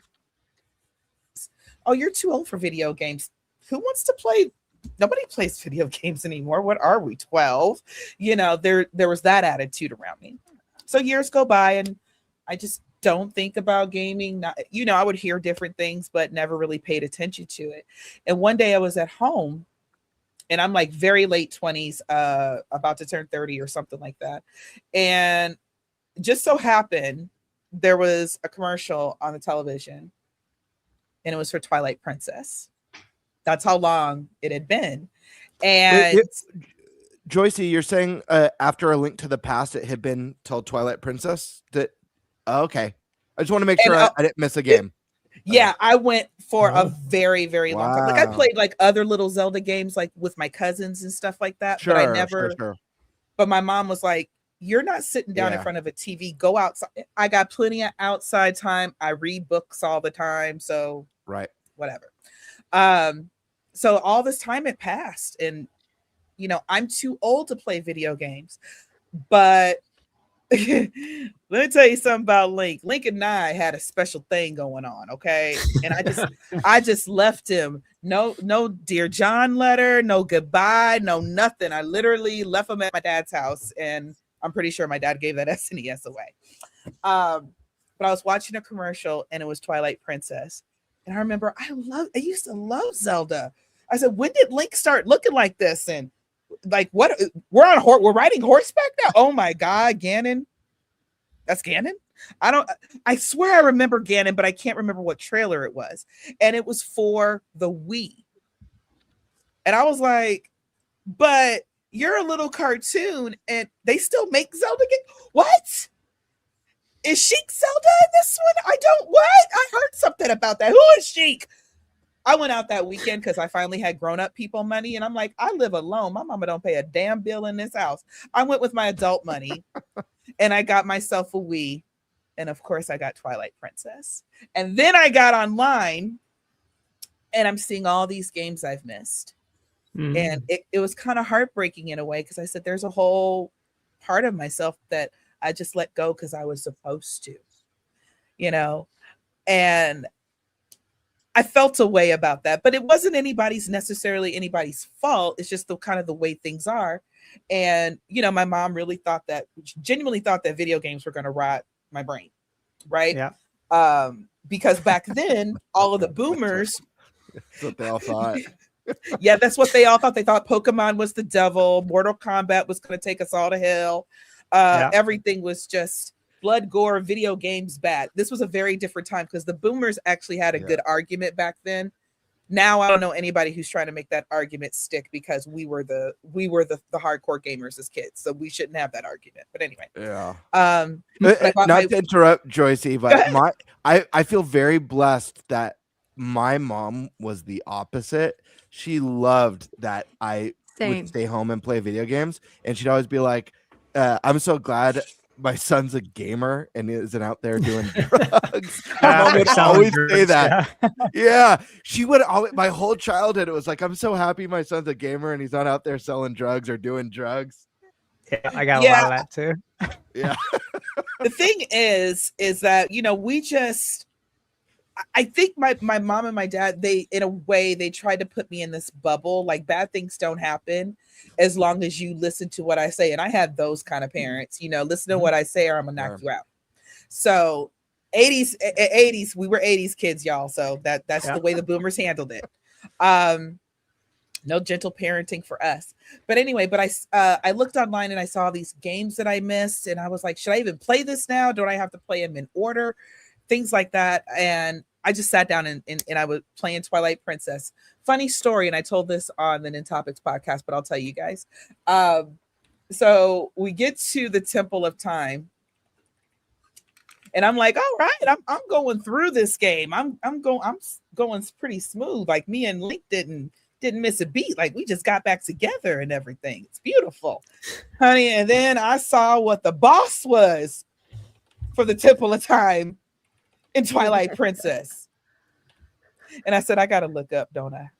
Oh Lord, I gotta look up. And judging by all the crawly things I've seen in this temple, child, I looked up and I was suddenly in Australia. Didn't save or nothing. I said, no. I have acute arachnophobia. So, which is wild because I live in Texas, and in Texas, like, yes, the bugs are 10 times bigger than, we're basically like the little Amazon down here. So I was freaked out, didn't come back to the game for about 4 months. And I said, look, we're going to have to play this. Because the thing is, it's not that we haven't seen this particular enemy before, but this one was really, really realistic. I'm pretty sure Australia has like a 8-legged spider with a big eye on the back. Just saying. The spiders over there are no joke. So, but I go back and I'm like, okay, it's fake. It can't hurt you. Because the Skulltulas, for whatever reason, they didn't scare me. But Argoma scared the shit out of me. I'm a grown woman, by the way, at this time. Just saying. And I finally went back and I got over it. And then it was the final scene of that is absolutely hilarious after you defeat that boss. So I was like, it was worth going back. And I had actually restarted the whole game knowing that part was coming. But then I got through it and it was fine. And then I went back and I played all the old games I could get my hands on. I bought myself 3DS. I found all the old the 3DS games. I somehow I forgot who gave it to me. I think one of my coworkers did. From way back when. They're 2DS, so I could play, I think it was Phantom Hourglass and Spirit Tracks. So basically, all this time, me and Link were separated by forces not out of our own, and I don't usually take men back. But Link's different. I basically just went through a divorce, the equivalent of a divorce last year. So I was like, I don't take you back if you act a fool. But Link acted right. So he's like, come on, girl. We used to go on adventures together. What are you doing? Just sitting there being an adult, paying bills and shit? Yeah, I designed a video game. And it's because of Zelda, though. To bring it back a little bit more serious, it is because of The Legend of Zelda, though. I got to catch up. And then also being older, it's like, okay, let's spread out a little bit. So I was able to get on the hype train for the OG Switch, right?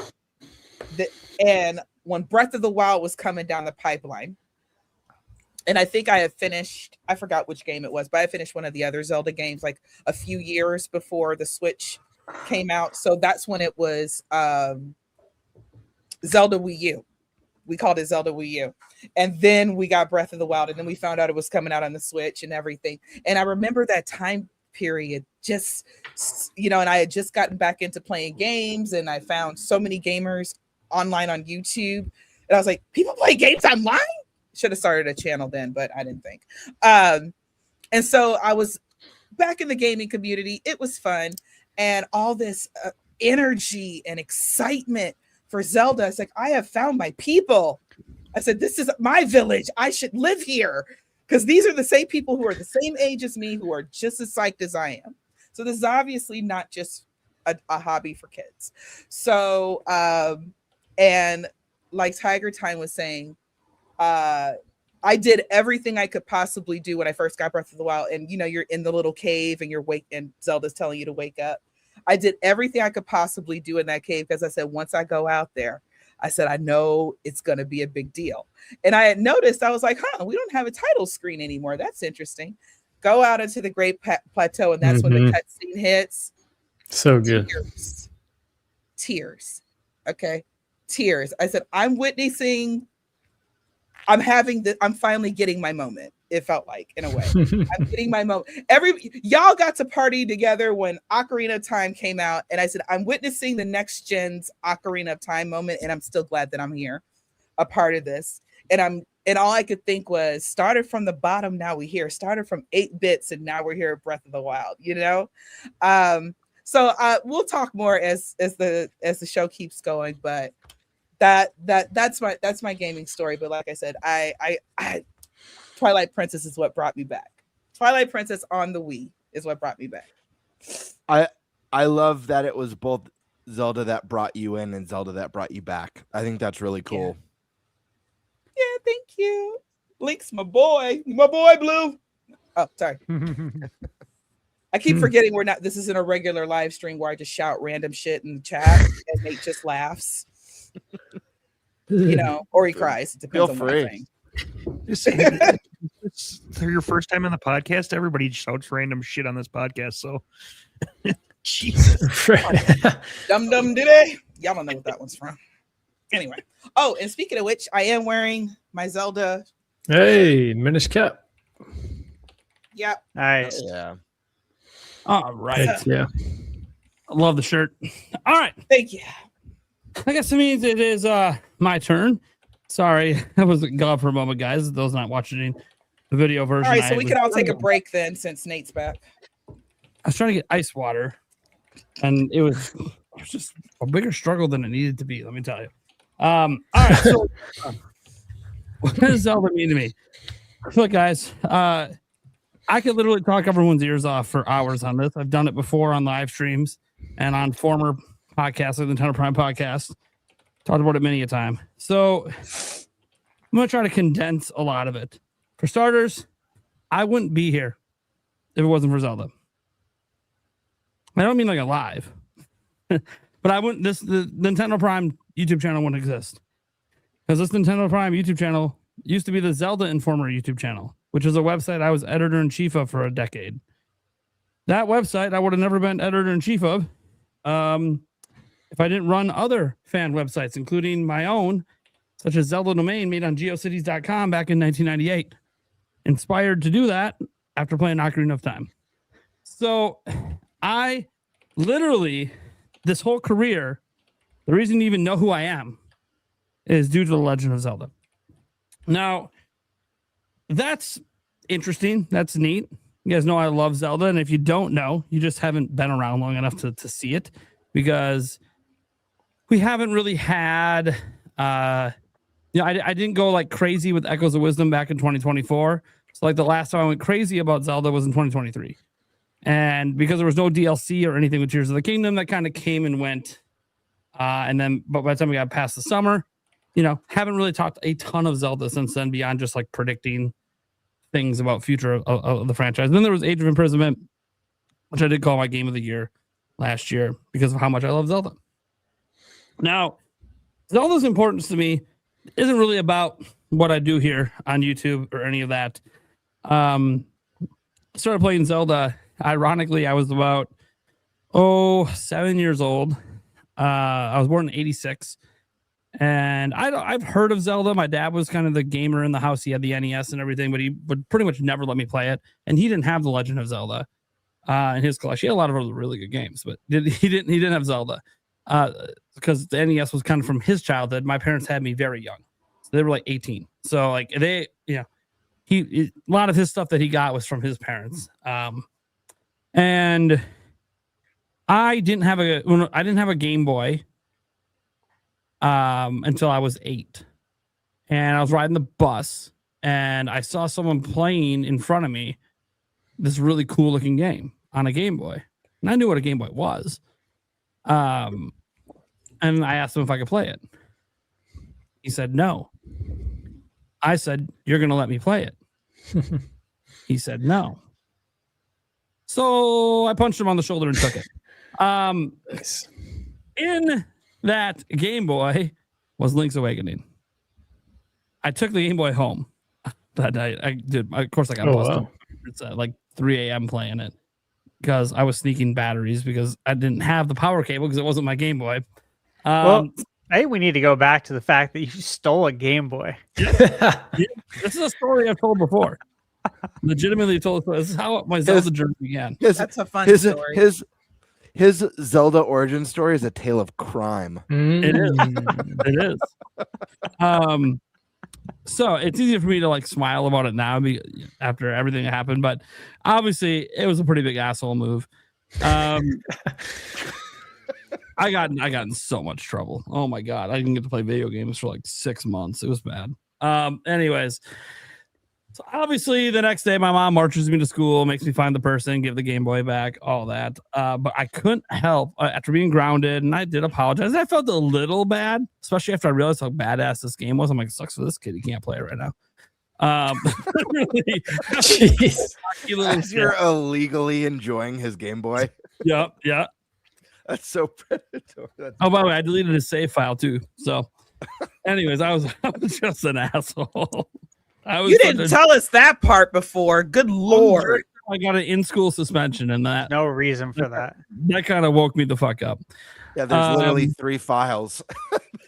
Just rude. I hated it when people did that when you rent a game and well, at least I understood with the game save rentals. files. I understand with the game rentals because like No, because if there's 3 slots and you rent it, you return it, and then the next weekend you rent it, and they're all clear now except for one, there's no reason for that. We both of our files could have coexisted, and another one could have, but you just wanted to delete all of them because you're an asshole. Not you, but this is what people do when you rent games. I'm an asshole. No, game rentals for me back then, the save files were always all taken up, so you always had to delete if you wanted to play it for yourself. I always felt bad because I always wondered if it was like someone is actually going to re-rent this. So I would look at the save files and look at the play time on them and be like, I did that. Yeah, or the oldest one. Only played for like 40 minutes. Too. That's the one I'm going to delete. If I see one on here that's got like 20 hours, dude, they might be renting this shit again. So yeah, I'm not touching that. Yeah, I'm like, I'll delete the 40-minute one because I don't think they had a good time. And they only lost 40 minutes. They can get that back if they really want it.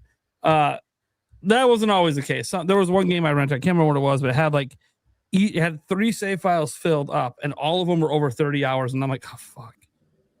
So then I tried to play one of them, and I didn't know what the fuck was going on. So I'm like, someone's gonna be mad at me. I'm deleting. It is what it is. Because I definitely rented that game multiple times. Several people. It might have been one person and their friends doing it. I don't fucking know. Anyways. So I used to judge the names on the save files. I used to just judge by the name. Like if I saw a name like Kimothy, I'd be like, this kid sucks. That's yeah. Fuck that kid. Okay, so Game Boy, I had to return it obviously the next day, apologize and all that. I didn't actually get in like any trouble with the school or even that kid's parents, because apparently that kid's parents were pissed that he even brought it to school because he wasn't supposed to. So he was already in trouble that he even brought it to school. So we both were in trouble basically.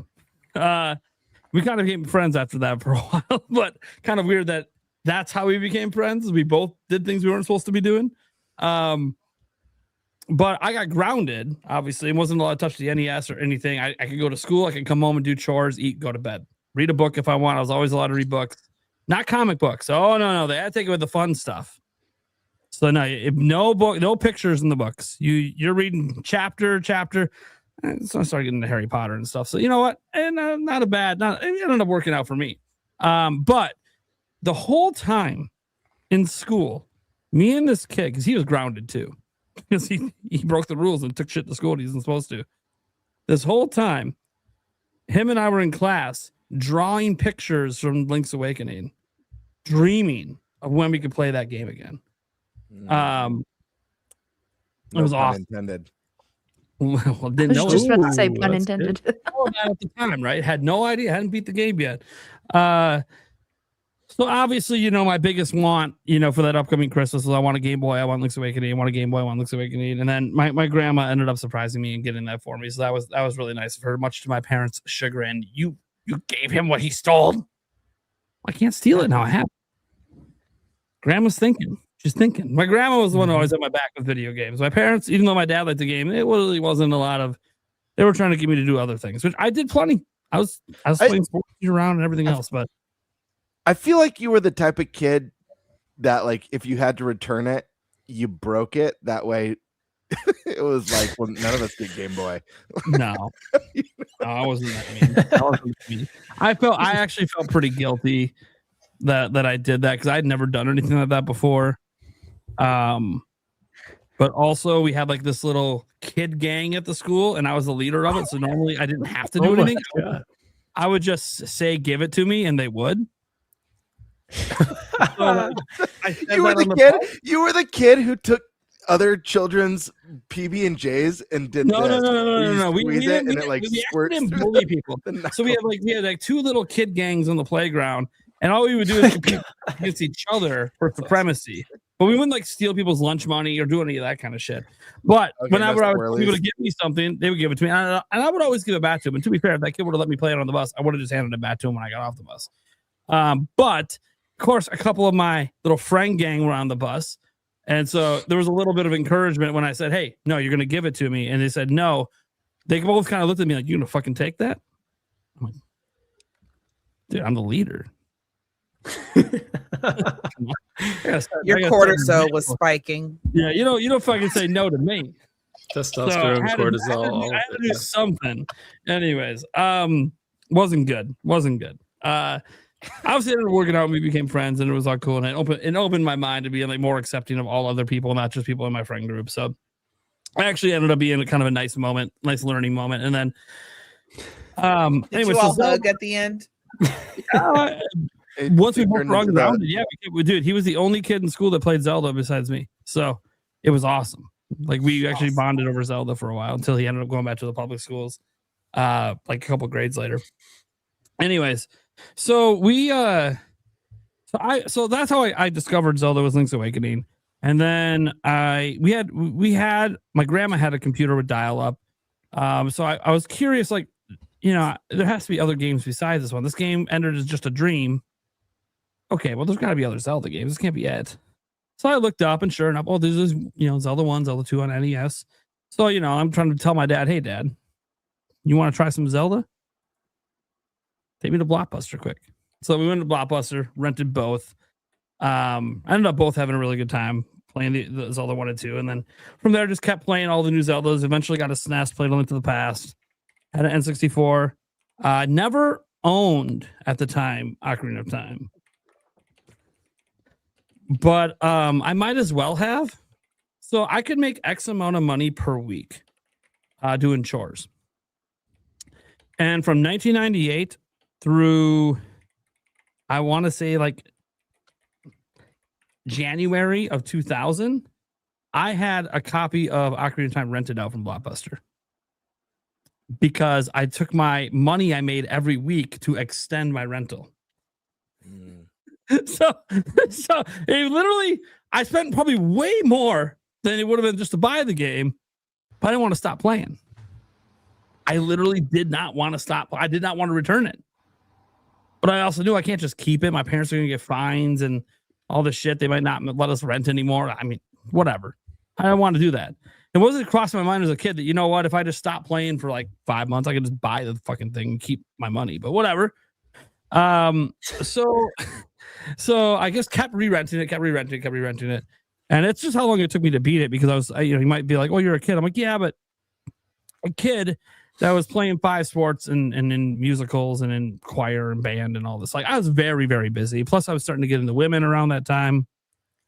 You know, I'm 12, 13. I'm starting to be like, "Oh yeah, I like women. This is kind of, I hit on them a little bit."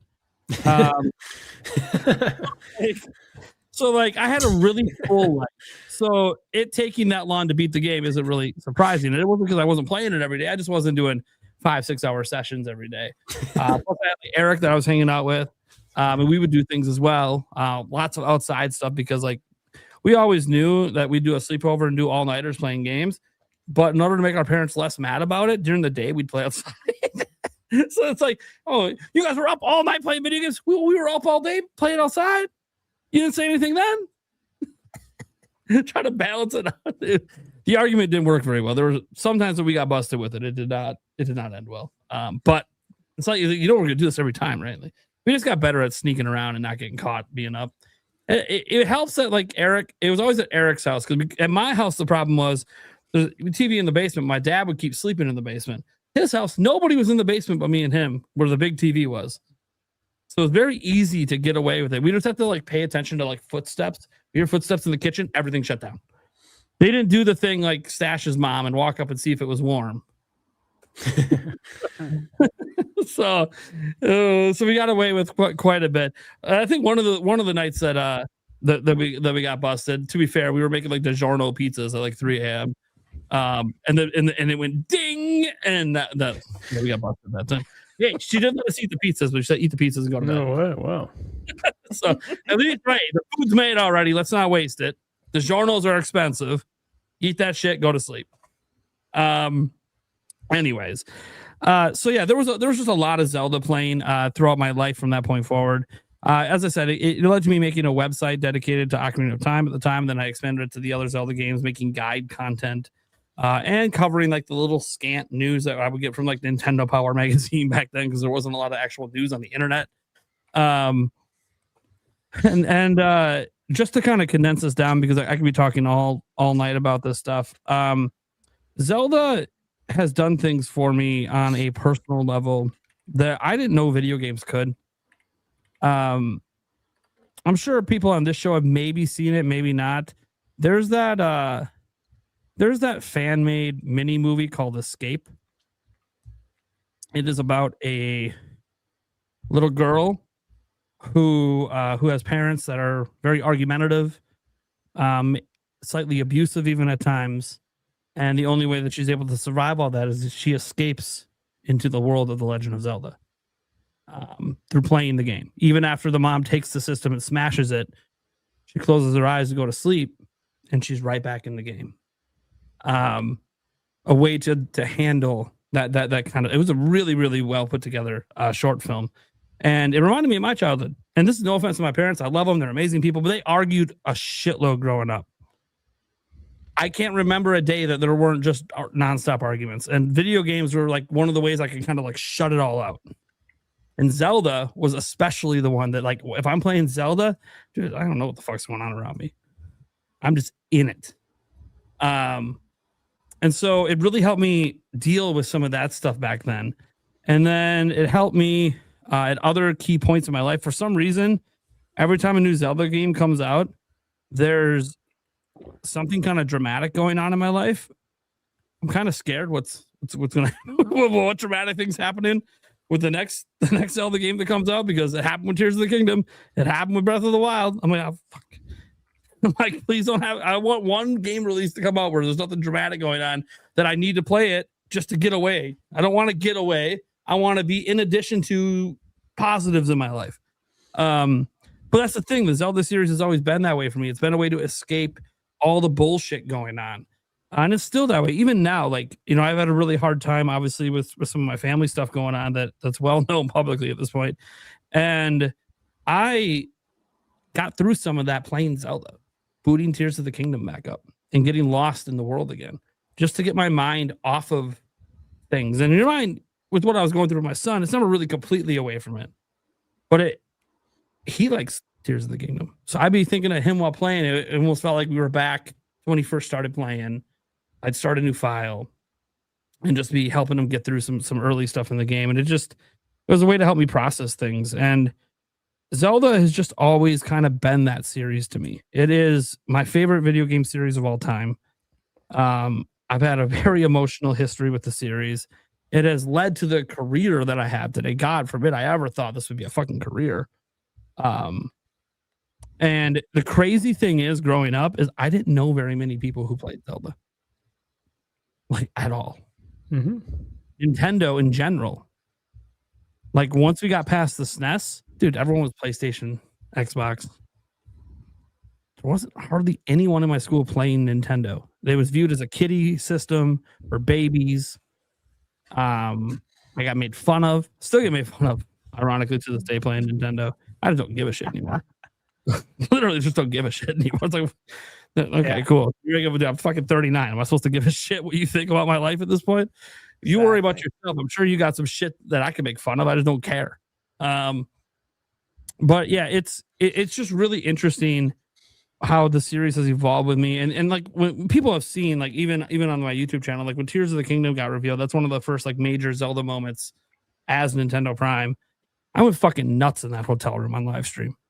Dude, people saw my stomach with my hernia for the first time because I couldn't control I like literally flew back onto the hotel bed and my shirt went up. Didn't know that wasn't supposed to happen. And then I was so excited. I went off screen and came back on with my E3 2016 Breath of the Wild shirt. Just like pumped. Literally told Doug Bowser to shut the fuck up. Shut up, Doug Bowser. Nobody wants to hear you because I needed time to process what just happened. And like that was a raw moment. That was not like an exaggerated moment for the live stream. That was literally raw emotions that would have happened even if I wasn't live. And Eric has seen that sometimes in the past, not live, seen some of those reactions, not just to Zelda, but Zelda's the one that usually, especially 3D ones, that get like the biggest reaction. So Zelda's just always been a really, really special series to me, and it always will be. And regardless if there's a day that I ever slow down in gaming and don't play, you know, right now I'm probably beating like, you know, actually beating about 6 or 7 games a year. If it ever gets down to the point where I'm really not beating games anymore, Zelda will always be the one that gets beat. That'll be the one I'll always make time until my hands literally don't work. And at that point, I'm gonna hope there's some other handicap devices I can use to continue to play, because the series just means that much to me. I mean, it's gotten to the point where my fiance, who I've been with for 15 years, she wasn't like a gamer at all, besides like playing some Mario and Donkey Kong growing up, but she didn't really play games. After hearing me IRL, forget the YouTube channel, in real life, nonstop trying to talk about Breath of the Wild for like 5 years, she was like, okay, he keeps fucking talking about this fucking game. Okay, you know what? Maybe I should try it. Just to see. I didn't even know she was trying. I was not home when this happened. I come home. Honey, you playing Breath of the Wild? Whose save file are you on? Mine. Oh. Honey, you're off the intro area. How long have you been playing this fucking game? I don't know. I started playing at 7 a.m. Honey, it's 4 p.m. I'm like, having a good time, are we? That's the best. And she's like, I really suck at the controls, but dude, this game, there's just so much. I love exploring. I'm like, yes. Yeah. Talking about, baby. That's one of the best things in Breath of the Wild. All that exploration. There's always something everywhere. It's awesome, even if it's a stupid Korok seed.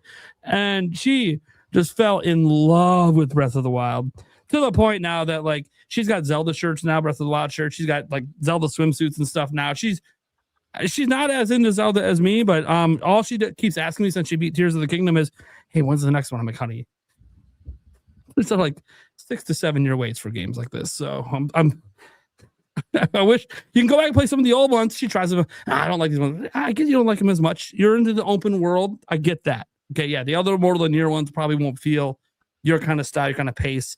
It's not as explorative. I get it.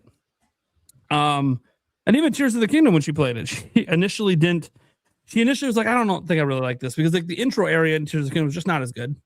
It's just not. And she's like, I just told her, just keep playing.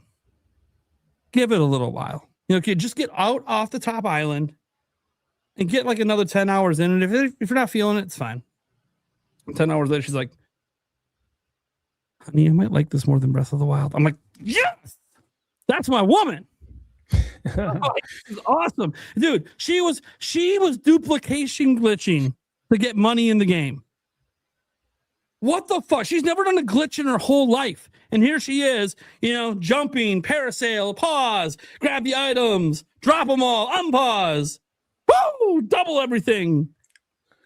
I'm like, what the fuck is going on? You can still do that, by the way, in the game, guys. You just got to delete all the data off your thing, put the physical cartridge back in, don't update the game. You can still duplication glitch. But it was insane. There's other ways to duplication glitch. It was way more complicated. When the game updated on its own, she was mad that the duplication glitch went away because one of the things that happens, like in the first half, I don't know what you had, the first half of me playing Tears of the Kingdom, you're broke as fuck. Yep. And almost all your money is going to like buying arrows. Yep. And she's like, fuck this. I could just like duplication glitch a bunch of fucking diamonds and sell them. Yes, you can.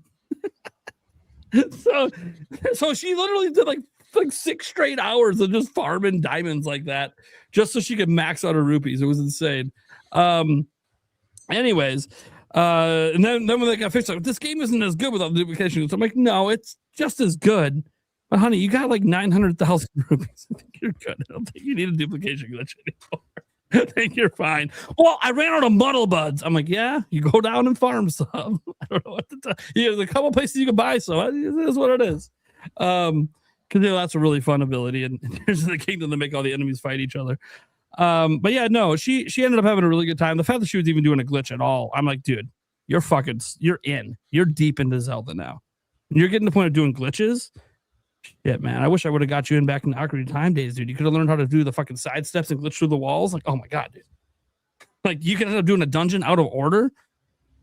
Like, man, I didn't know you back then. Couldn't get you into it back then. But, like, that's just a special moment to me because I never thought in my wildest dreams that my fiance, who I've been with for 15 years, would ever be into Zelda like I was. And I didn't care that she wasn't. That's not why I'm with her. But then as I'm already in love with her, this happens. Got my perfect woman, man. So, yeah, Zelda's amazing.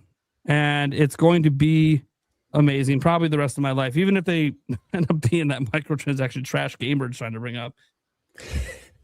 I can always go back and replay the oldies. They can do that part after we're dead. Zelda's one of the few franchises that I will occasionally replay here and there.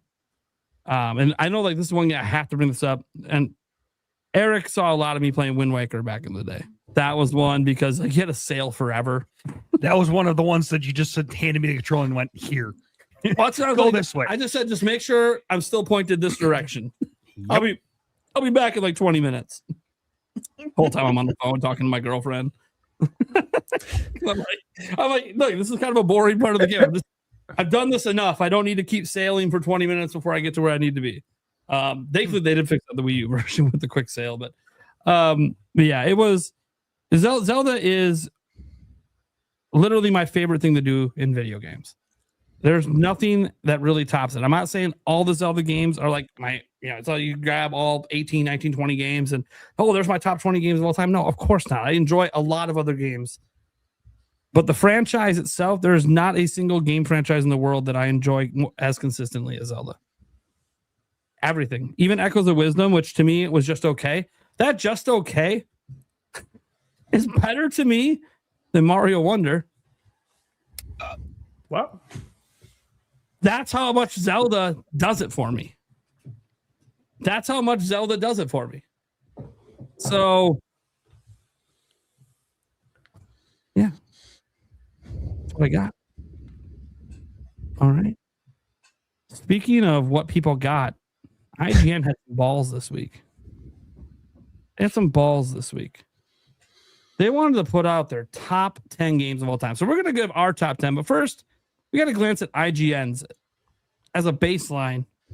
I actually haven't seen their top 10. I've just seen people shit talking it all week, which happens because no one disagrees. Like, no one agrees. I also didn't see it. Yeah. I haven't seen it either. Was it Logan Plant again? It might have been. That could be the problem. That might be the issue. Maybe it's a Logan Plant article. We'll see. Yeah. So you see the top 10 Legend of Zelda games of all time. They posted that this week for the 40th anniversary. And it is by the IGN staff. So this would suggest they pulled the staff. He's in there somewhere, probably. Yeah. He's probably one of the ones they pulled. Yeah. But they probably pulled the whole staff and then combined them all together to try to come up with the list. I've done this before when I worked at Zelda Inform. We came up with the top 10, and literally everyone submitted their own top 10. And then there was a point system based on where you put games. And then, there's no perfect way to really put it all together, but you try to make it work. So this is a collab effort from the whole team, or whatever team bothered to answer. So Pierre Snyder probably put his input in. Logan Plant definitely put his in, and others. So number 10, they got Twilight Princess. Made the top 10. So, That's gonna draw flies. Yeah, that might have drawn some of the ire. We'll see. And they do at least give some reasons. So I got to give them credit. We're not going to spend the time to go over all their context because we have our own list to get through. But they do at least give some reasons for it. And it looks like Kat Bailey wrote the reason for Twilight Princess, so she might be one of the main reasons it made the top 10. Then you got the original Zelda at 9. Ballsy right there. Yeah, this one I think might have pissed some people off too, because I think a lot of people think a huge chunk of the series is better than the original game. But there is something to be said for the game that started it all. Without it, up in a way, yeah, it's still without it, none of the rest are there. And Brendan Graber wrote the section for that one. Then you see A Link Between Worlds coming in at 8. And the section for this one was written by, again, Kat Bailey. She was the one who compiled everything too. Link's Awakening coming in at number 7. Remember, this game has been remade, guys, on Switch, and had a remastering of sorts on Game Boy Color, where they had the color dungeon in DX back then. Yeah. DX. And that one's written by Jada Griffin, the section for that one. They have Wind Waker at 6. All right. Now we get to the top 5. This is usually where the controversy always happens, is in the top 5. Where people always get pissed. So Jonathan Dornbush wrote that part. We got Majora's Mask at 5. Nice. All right. I'm not upset with that. Yep. You got Jada Griffin wrote that section. Ocarina of Time at 4. That might have pissed some people off. Definitely. A lot of people have Ocarina of Time at number 1. Personally, it's higher for me. Yeah. And seeing it not in the top 3 might hurt some people. So you don't want to see my list later. That one's written by Pierre Snyder, of course. No surprise there. Good old Pierre, of course, is going to write the Ocarina of Time section. Yeah. Anyone who enjoyed IGN back in the day, you know how much he loves this game. So, of course. I love Pierre. He wanted to write that. I have a lot of respect for Pierre. Yeah. All right, Link to the Past.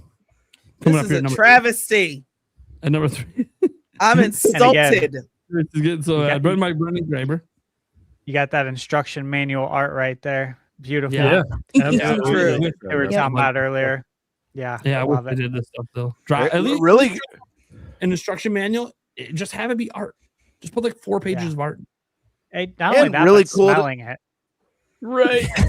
Really cool to see the crossover with Batman as well, getting Clayface. Right. And Zelda was really classic. Of course. And I like that recommended article to me is Crimson Desert, because I am really excited for that game. Moving on. And by the way, a lot of people are starting to get excited for this game because they're starting to realize that like they're doing all the things that people claim they want video games to do. Yeah, I see that too. I've seen a lot of people talk about, what do you mean they're not doing this? They're not doing that. Wait, what? They're just making an old school video game? Yeah. Yeah. And so many people have questioned the reality of this game. Yeah, they have. Yeah. Like if it's even real. I'm like, yeah, I played it. What are you I talking literally about? played it. Yeah. Yeah. I'm like, if they wouldn't have cut us off, we could have kept going. That world's fucking massive. Yes. It is huge. Yes. It is a game that's going to take thousands of hours for anyone who gets into it. It is a be nuts. massive game. I don't know if you just want to power through the story, if it takes a while. That I have no idea, because we didn't get to do a lot of the quests, so I'm not really sure how that's structured outside of the few that we got to do in the demo. But all right, Breath of the Wild at 2. Okay. All right, and that was with my Tom Marks. And you see Tears of the Kingdom at 1. Again, that one was, I guess, written by everyone. There's no author on that section. So, wait, no, maybe it comes on here. No, there's nothing else. So that was their list. And look, personally, I don't actually think it's that bad of a list. I just, it's their opinion. It's a cumulative list of a bunch of people. Yeah. So I don't really get too angry usually about people's top 10s because it's all personal. And who am I to tell them what to enjoy over others? Exactly. Absolutely. That's fair. Yeah. Yeah. I care less. I highly disagree. A Link to the Past should be everybody's number 1. If it's not, I understand, but you're wrong. I can't finish You're that really game. gonna hate my list as well, Joycey. All right. You know what, Nate? You hush. Greek Apprentice. Now, girl, I thought we was vibing like low key as the only girl, and you telling me you didn't finish A Link to the Past. When I get to my top 10, there's 3 major games that I have to like kind of explain why they're not on the list. Yeah, I'm gonna need an explanation for A Link to the Past. So the question I have for you guys is, because I know my list is gonna piss people off the most. So do I go first or do I go last?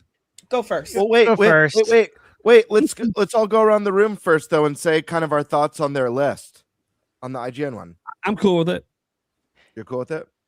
Yeah. Look, again, it's each their own, right? Yeah. This is what you guys like the best. Who am I to say any different? That's great. That's fine. At least they cared enough to make a list. Yeah, I like that they do it because it creates conversation. Yeah, there's a huge website, and Nintendo's probably doing nothing for Zelda this week. So like, this is kind of neat to have like the biggest media website. At least draw attention back to the Zelda series during the anniversary.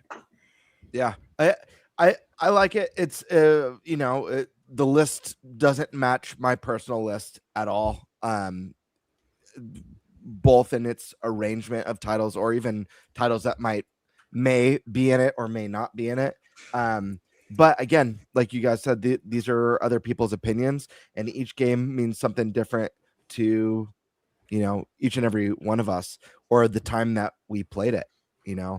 I have a friend who one of their favorite games of all time is Persona 4, and it will probably always be in their top because it was at a time where they had a lot of medical stuff. They were battling cancer, and they had that game on their their was it Vita or PSP? I forget that Persona 4. I can't remember, but they had the portable version, Golden, and they played through it at a really tough time in their life.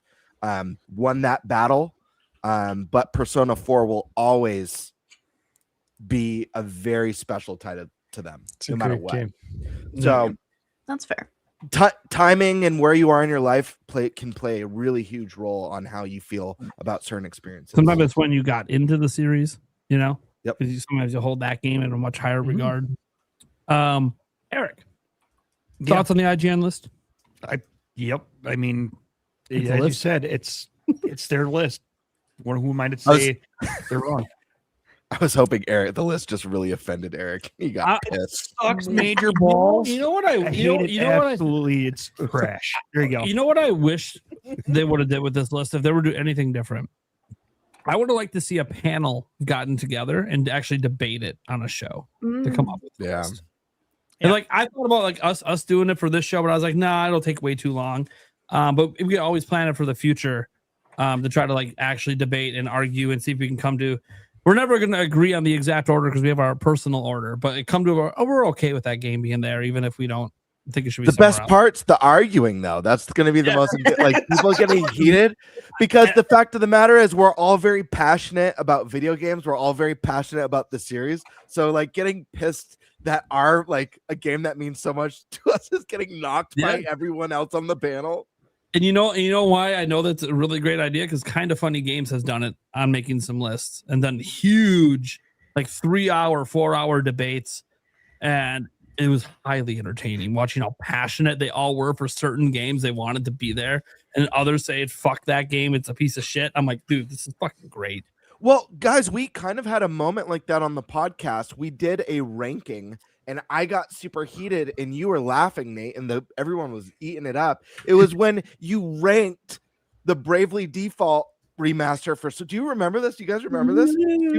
And then you were putting like ranking hype for like Fortnite above it, and like all the like that was that really lame survival kids or whatever it was called. Yeah. You ranked above Bravely Default remaster. I'm like, dude, this is absolute bullshit. New experiences over old, baby. I'm consistent. New over old. Fortnite, by the way, only ranks so high because I make sure my wife didn't kill me. Because she loves Fortnite. So, like, of course, the funny thing is, she loves it for the exploration. She doesn't actually like shooting people. So when people attack her, then she's like, all right, fuck you. And then she goes and takes off. She's always Once fired upon, it's over. Nice. Anyways, did you get to know it? She plays with me. She's like, "Why are you running and shooting that person?" I'm like, "Honey, that's what you're supposed to do in this game." That's what the game is. No. You only shoot if they shoot you first. I'm like, they're shooting you first because we're trying to be the last to survive. Yeah, we can just survive. We'll just build a fort over here and chill. You can build a fort. I'm gonna go kill some people in the game. Dude, she would get so mad at me. So you're halfway across the map. Don't worry, I'll hop in a car. I'll be at your fort in a moment. Whoops, I ran through your fort. My bad. That is so something my husband would do. Right now, I'm running at like 10 FPS. Give me a break. Anyways, all right, cool. So I'll do my top 10 first for Zelda. I'll start at number 10. Spirit Tracks. I really enjoy the game. The funny thing is, I hate the game before it. And hate might be a strong word, but we always talk about on these lists, like, when you get to the bottom, it's like, it's just your least favorite. No, I wish Phantom Hourglass just didn't exist. Wow. I legitimately do not like that. I think it's a trash game. I really liked the character. A couple of the boss fights are actually really, really fun. But a lot of what was this guy's name? Which one? He's one of the best sidekicks ever in the series. Yeah, I forget his name. The guy. He's on the cover. I always forget his name. Lineback. Yeah, I like that dude. Good art. That was good a story memorable art. NPC. Yeah. He's an S tier companion for the series. Yeah. But I do agree with Nate.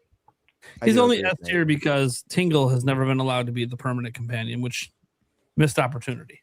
I actually agree with that. I do agree with that. Could be the next game. We'll see. But yeah, Spirit Tracks basically fixed everything I did not like about Phantom Hourglass, and then also gave so much new as well. I remember everyone being mad about the train, and the train actually ended up being super fucking fun. Really, really enjoyed that game a ton. One of my favorite handheld Zeldas. Super good music. Oh, the music. That Malodus theme at the end. The Malodus theme, and then when all the sages come back with the instruments, and Nate, I got to be real, man. I really like this pick for number 10. I actually really like this. I'm a big Spirit Tracks fan myself. I think people don't talk about it enough.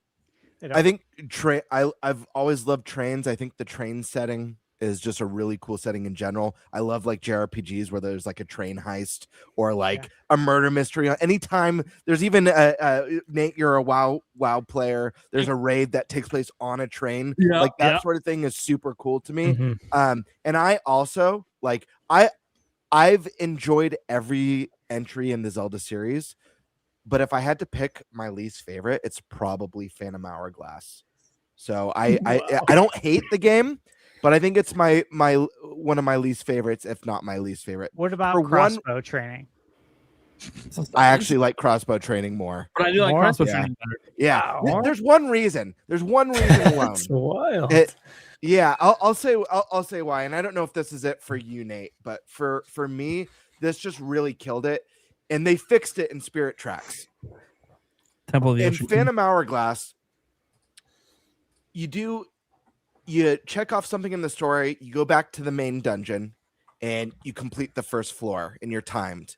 And then when you complete that first floor, you leave, you go do the next story bit, you come back. Well, you have to redo the first floor that you already beat and do the second floor in a time limit. And then you leave, and then you come back. Oh, you got to start the first floor again. You got to redo all those puzzles, all those fights, and you got to redo all the second floor again. And you do the third floor for the first time. Then you leave. Oh, you're back at the first.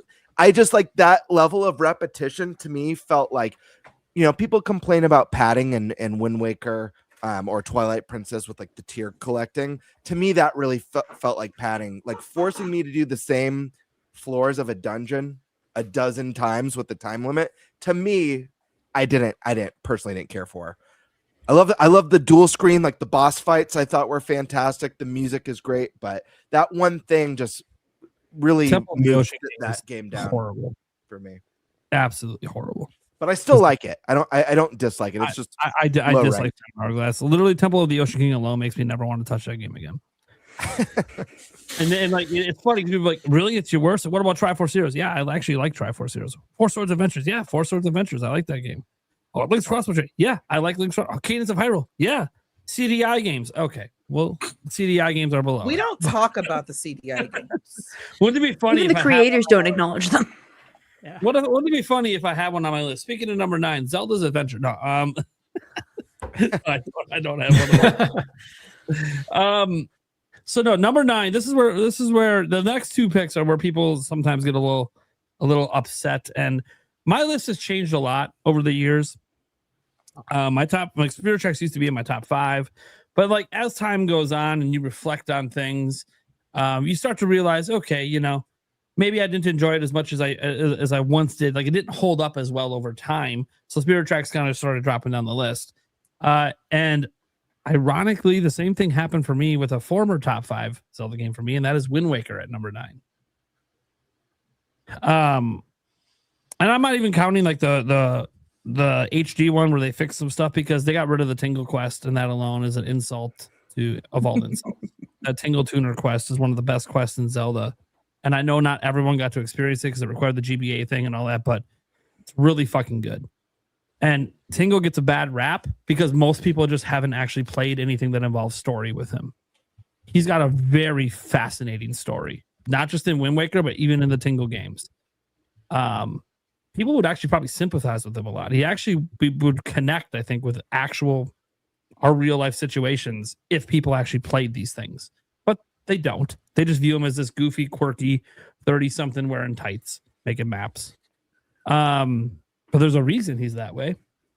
Go play the Tingle games to find out. That said, Wind Waker, it's just beautiful game. Obviously, one of the biggest games to hold up from a visual perspective, even the original release on GameCube. Love so much about it. The combat, and how like whimsical and just floaty it kind of is. Which is, they ended up bringing that over to Smash Bros. When they brought Toon Link in. Love the story. The Puppet Ganon stuff was really cool towards the end. But, you know, when you have things like the Triforce Quest, that was literally padding because they cut out content, as we found out in interviews and stuff like that. Like there was just literally content they cut out for time reasons. And they replaced it with that shitty thing, which they made a little better in the HD version, but still, it's still there. It's still part of the game. It's such an important game to my childhood. I don't think being in the top 10, even at number 9, any Zelda game that makes my top 10 is special, because this series is special to me. And we're up to like, what? How many games are we up to? Like 19, 20? You call them spinoffs, we're like at 30. 21. Yeah. You call them spinoffs, we're even higher. So being in my top 10, that's already my top 1/3 of any Zelda experience I've ever had. So it's already a big deal to be up here, but it did drop out of my top 5 over time after reflecting on things. But hey, at number 9, I enjoy it more than Spirit Tracks. Spirit Tracks doesn't exist without it. At number 8, Twilight Princess. Love Twilight Princess. Probably the best dungeons in the series. And maybe some of the most epic setup boss fights that are actually really easy. Like, it's one of the weirdest things. Like, it's these epic boss fight. Like, it's just these behemoths. So, dude, it feels like I'm about to play Shadow of the Colossus, baby. And then it's like the fucking easiest boss I've ever done. Yeah. That's the thing that like kind of knocks it down, is like, dude, the dungeons are so great. And even like the mini boss fights are like, dude, these are actually really cool. Then you get to the main boss fight, I'm like, dude, the mini boss was harder. What the fuck? So epic. And then you're so easy. Why? You're supposed to be the hardest thing in the dungeon. I had a harder time figuring out how to change the water level in the last room. What the fuck is this? Like, so that's the thing, is like, best dungeons in it. Love Ilia. Love the story of the Twilight Realm and Midna and all that.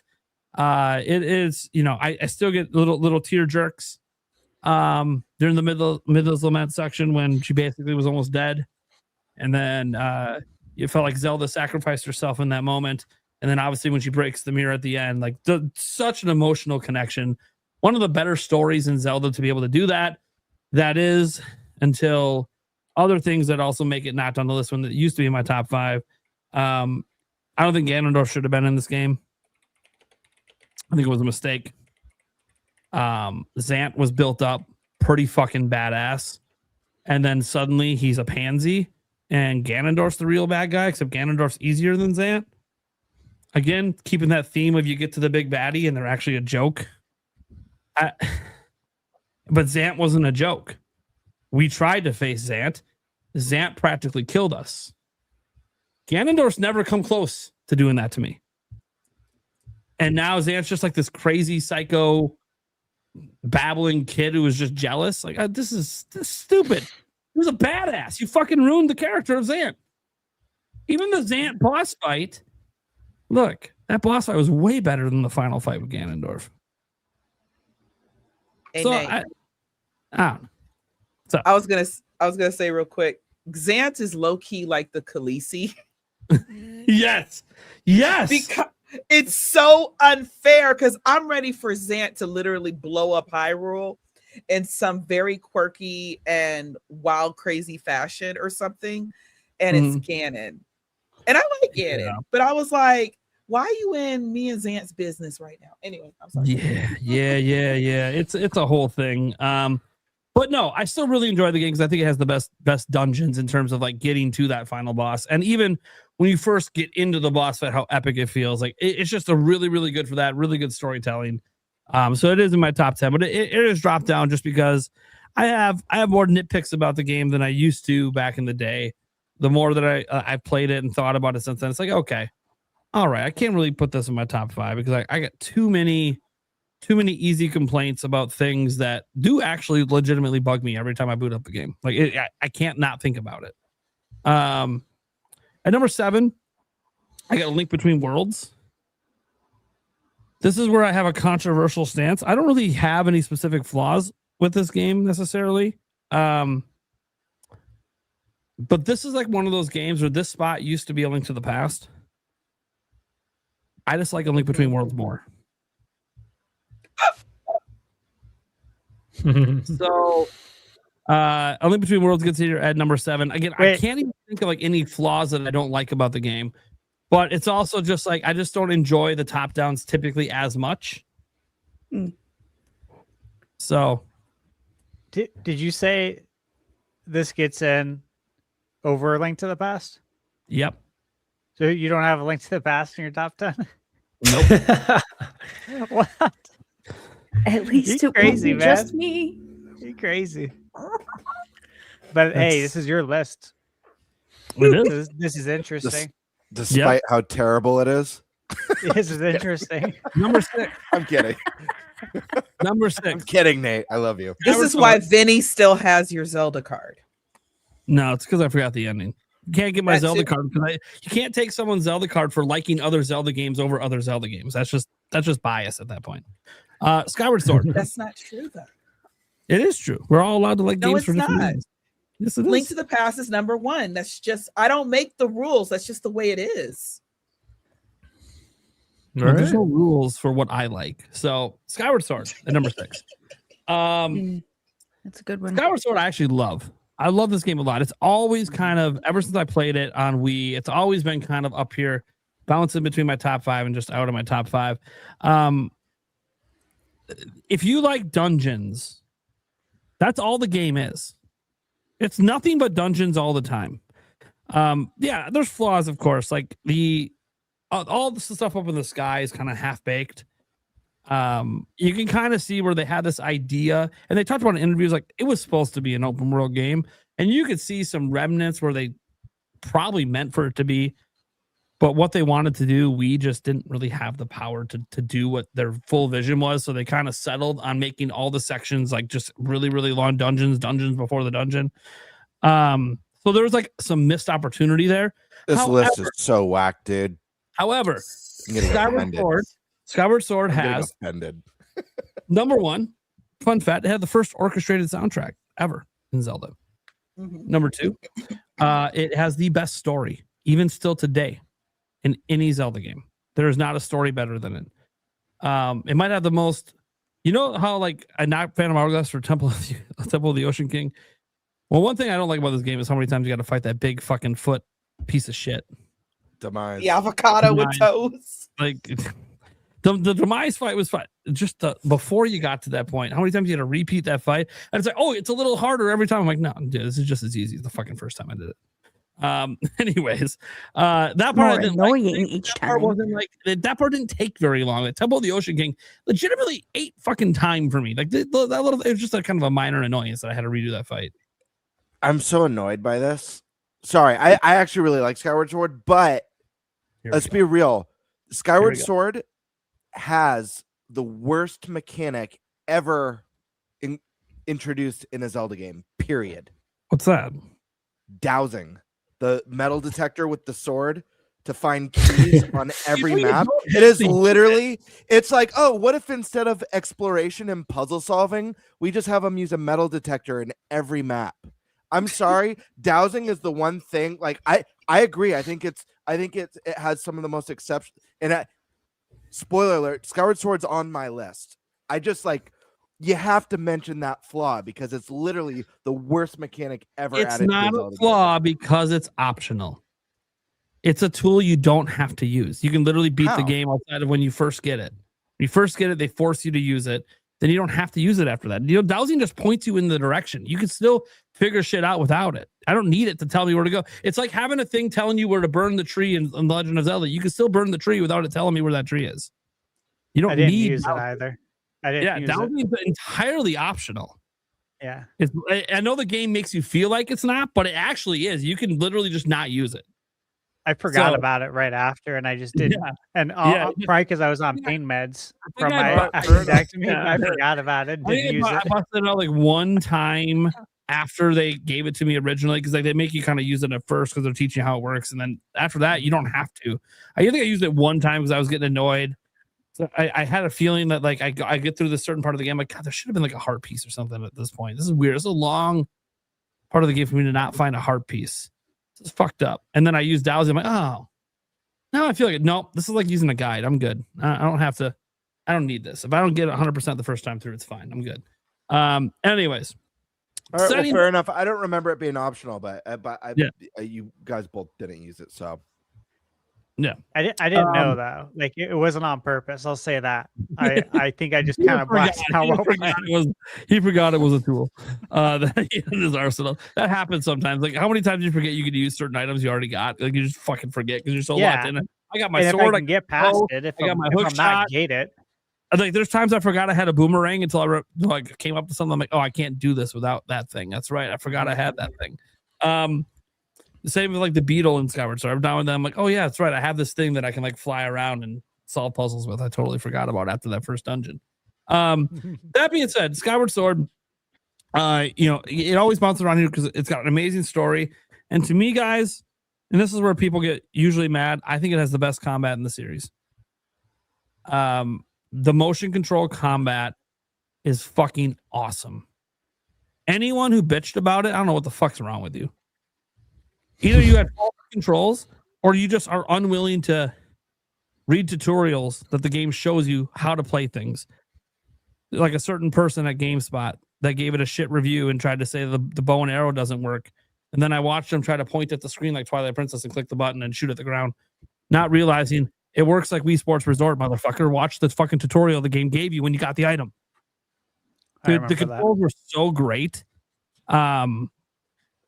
The only thing I always wanted, and this was such, I knew when I beat the game, I'm like, I love these controls so much, and I want to see these expanded upon in a new game, and it's never gonna happen. I can just already tell people are gonna be mad that you can't waggle like you could in Twilight Princess. Waggle. People are gonna be pissed that you can't just do this and win. Like you actually have to like have skill and pay attention. And constantly have to recalibrate. No, okay. If you're being lazy, your arms are at the side, and you drew your weapon, you fucked up. All you gotta do is hit one button, and it recenters for you. It's fucking not. What the fuck are we talking about? It was fun, yeah, dude. I love that combat. Like when it came back, and like I tried the controls on Skyward Sword HD on Switch. Like tried using the ones where they remapped everything to the controller. I'm like, dude, this shit fucking sucks. Fuck this, dude. Back to motion. It's like that's the only way to play this game. Which I'm thankfully left-handed, so I couldn't play it. Well, on Switch you can remap things, including the motion controls to the left hand for the sword. I didn't know you could remap the motion controls, but that's why Yeah. I was excited for the Ooh. HD because then I could play button. I was But like, yeah, they you can do flipped the button. Twilight Princess to make it motion control. Just flip this so I can play it left-handed. So yeah, that is Skyward Sword in a nutshell for me. I also really love just even the story. I know I talked about it, but like I really enjoy this. One of the best stories was Zelda herself, the journey she goes on. Demise, at least he's like a looming presence throughout the game, even though he's, like we know about him pretty early on, not his name. I don't know if I remember his name early on. I can't remember, but we knew about this looming presence beyond Girahim, that Girahim was trying to bring somebody back. Girahim also being one of the really cool sidekicks, one of the best sidekicks a villain's ever had in Zelda. Just a lot I love about that game. And again, there's some stuff though that I'm like, okay, yeah, in hindsight, that wasn't super great, but I love the combat in the game, and I'm really sad that we're never getting a Zelda game like that again.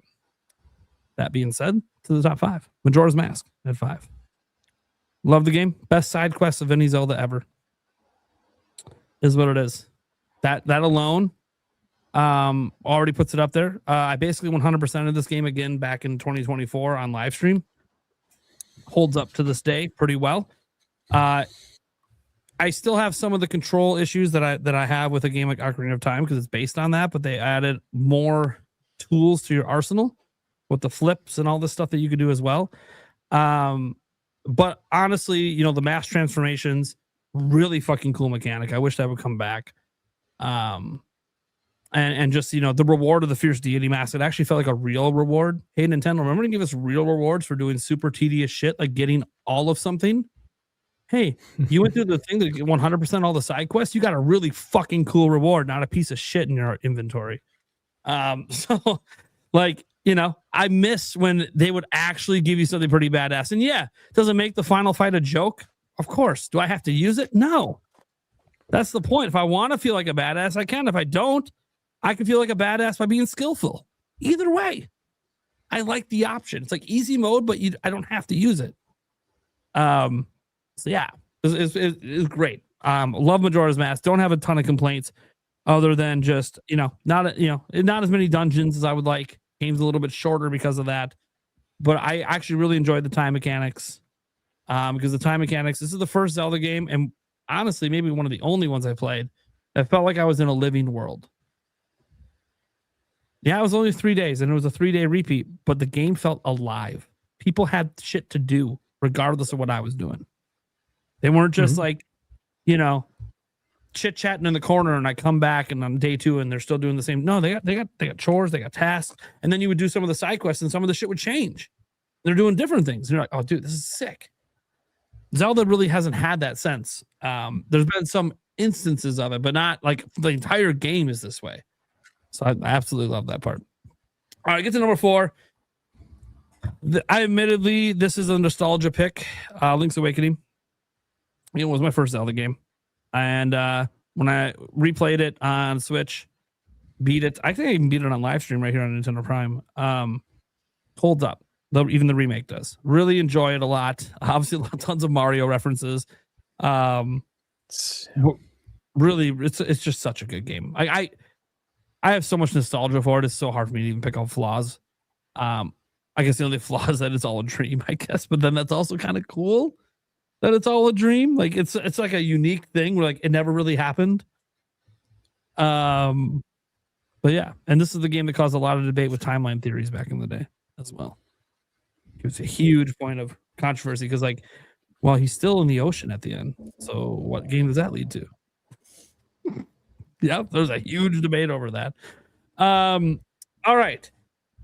Now we get to the pick that used to be the most controversial of all time because it was number 1 before 2017. That's number 3, The Adventure of Link. Extremely underrated game. Probably the game that requires the most skill. Like this is your get good game. Like if you're frustrated playing this game, you just got to get good.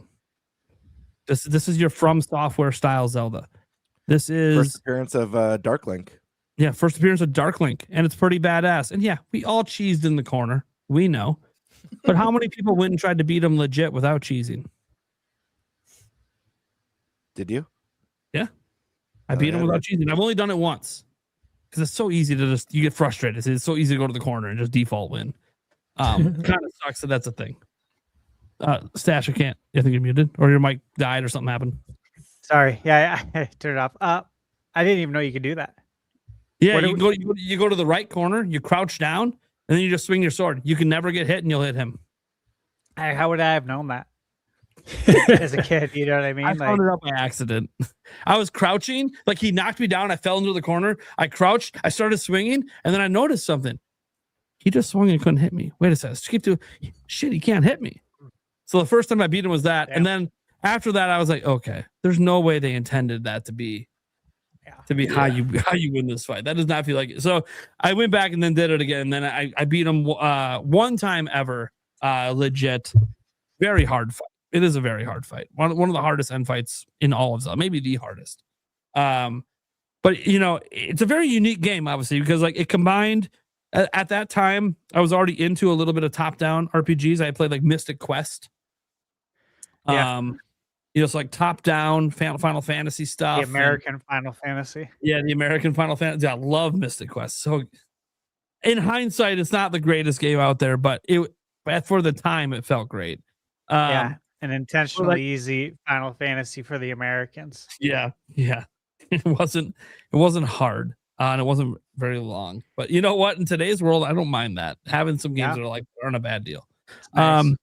But yeah, no, the top-down RPG kind of world where you're walking around and running the enemies and start fights, like that was really cool. But then the fights go into this like side-scrolling thing was awesome. It's legitimately the only Zelda game we could say is an RPG. It has a full-on leveling system and experience system.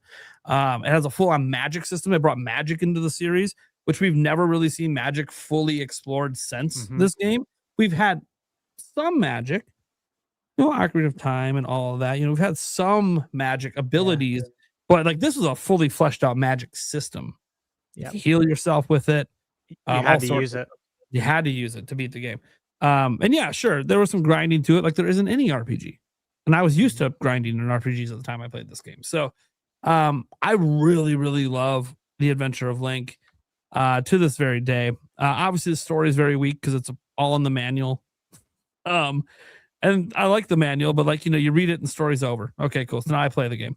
It's not really over. You finish it in the game and you do get to kiss, at least they heavily imply you are kissing Princess Zelda at the end of the game.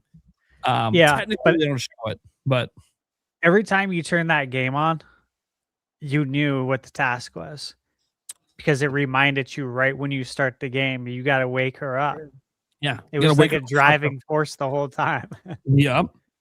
And it does have some pretty unique aspects to the story if you read the manual.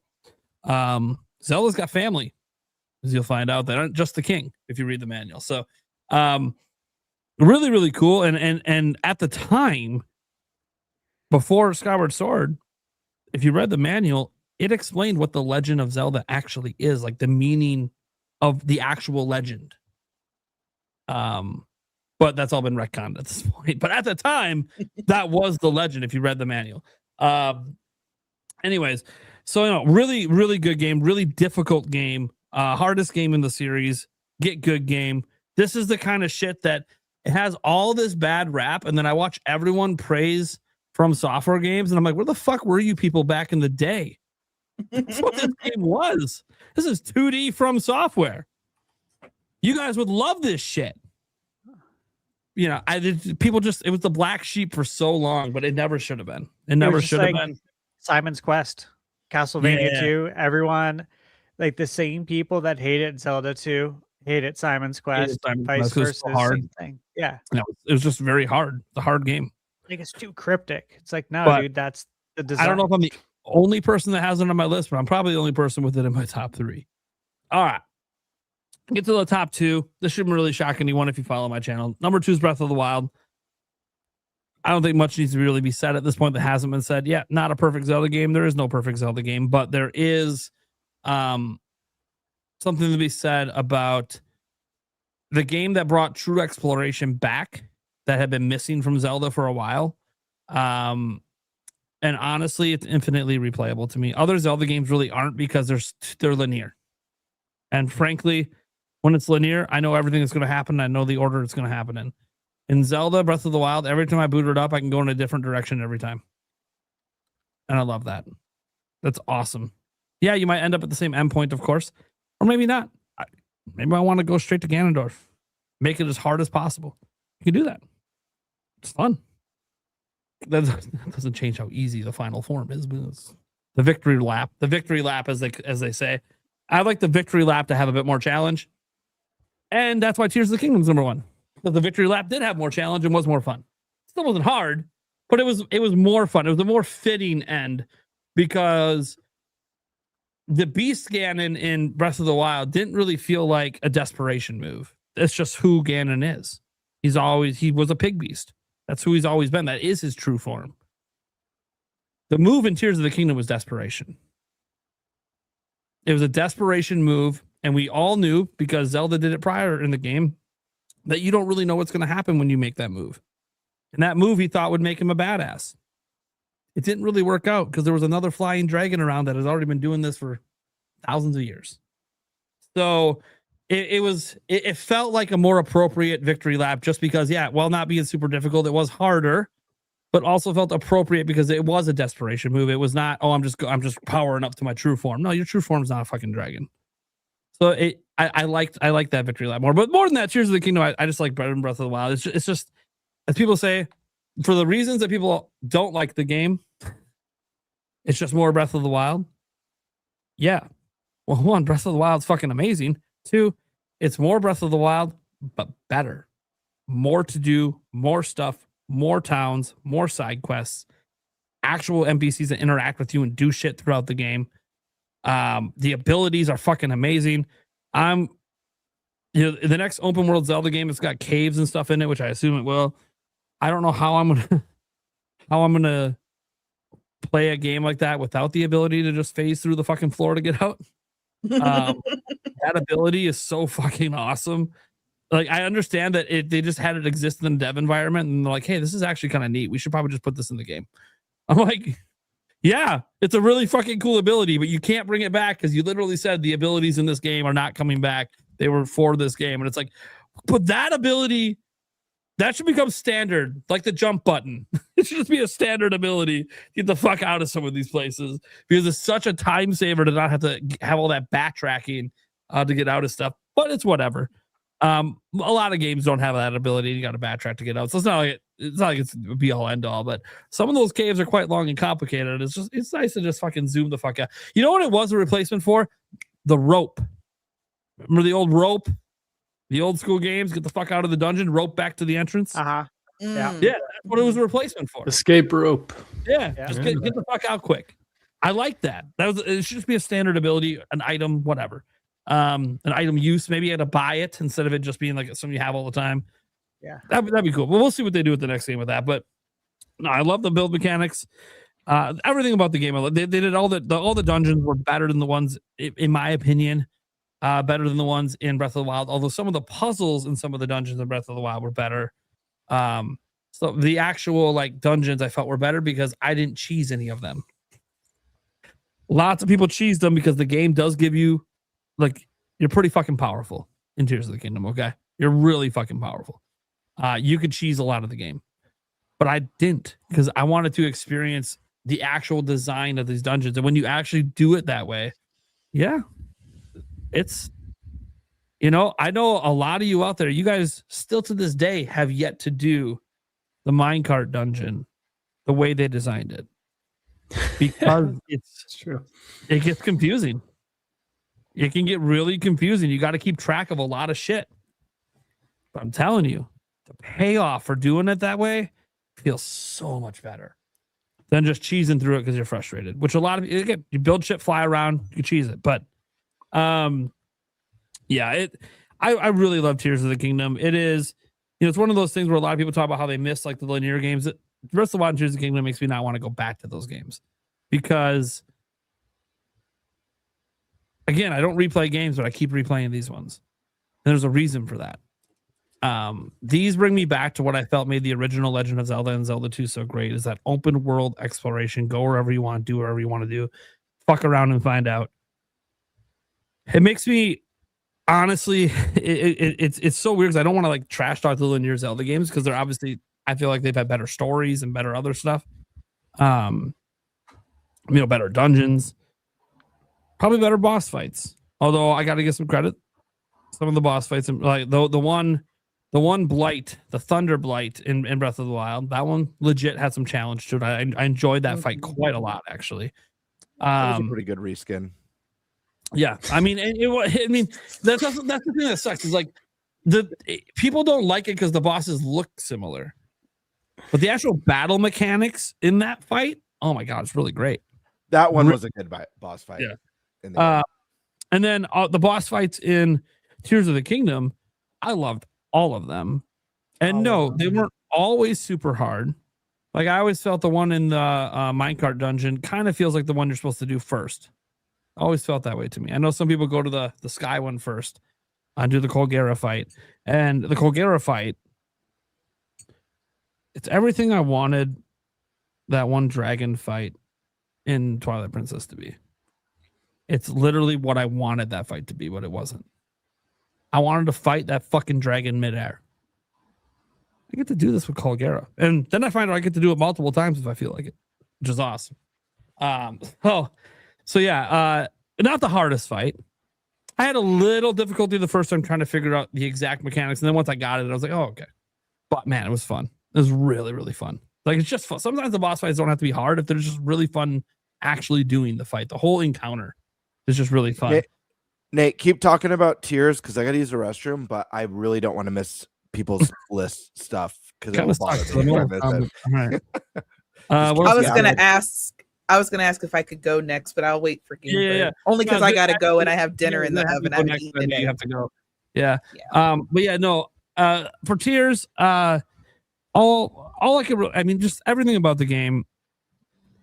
I don't want to say it's a flawless Zelda game, and I might feel different a decade from now, like I do about some of the games that are further down my list. But I have a hard time finding things in this game I just don't enjoy. The only I don't like the intro area.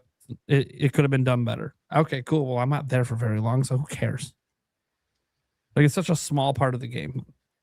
And to be honest, I usually wasn't a big fan of most intro areas in Zelda because they all were just tutorial fests.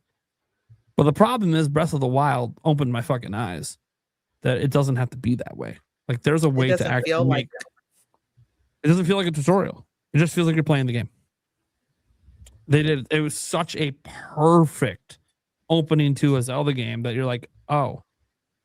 Because what sucked with Tears of the Kingdom is I actually enjoy the opening the most of any Zelda game. You're fucking with Zelda. You'd already accomplished everything in Breath of the Wild. There's shit going down. You're trying to figure out shit from the past. Got these ruins, these ancient shit. You see the fucking Ganondorf out there fucking dead. He comes back to life. Shit's going down. The Master Sword shatters. Fucking everything's going crazy. Like, what the fuck is happening? You start the game with Link at full fucking power, which has never happened in Zelda. We've never started with Link just fucking being a badass. And then right off the bat, the big baddie in the game's like, you ain't shit. You ain't fucking shit. Oh, yeah, you hold your sword out and stop my power? Fuck you. You ain't shit. And then it's like, dude, shit just got real. And honestly, even the final fight with him, look, the bottom line is I'm just even more powerful than I was the last time I fought you. It is what it is. Like, I'm in all my badassery from Breath of the Wild. Ain't good enough. You ain't shit. Then by the time you get to him in the final part of the game, you're like, oh, well, why is this a little bit easier than then? Oh, well, that was badass Breath of the Wild version. Dude, look at my fucking arm. Look at this magic I can do. I'm a huge badass now. Dude, I can fuse arrows and do crazy. I couldn't do that. Breath of the Wild Link couldn't do that. Dude, the badassery's up a notch. And that fight is still really fun.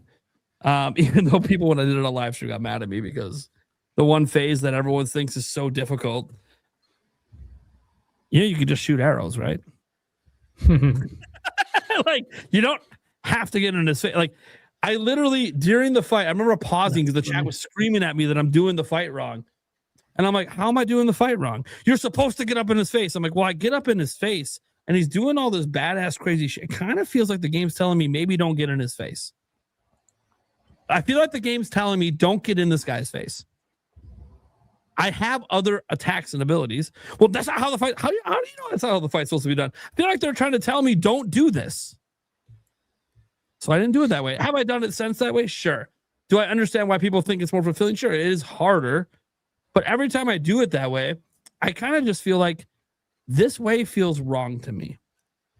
Because every time you fuck up and he hits you and it takes like half your fucking hearts, I sit there and I go, why would anyone do it this way when I have a bow?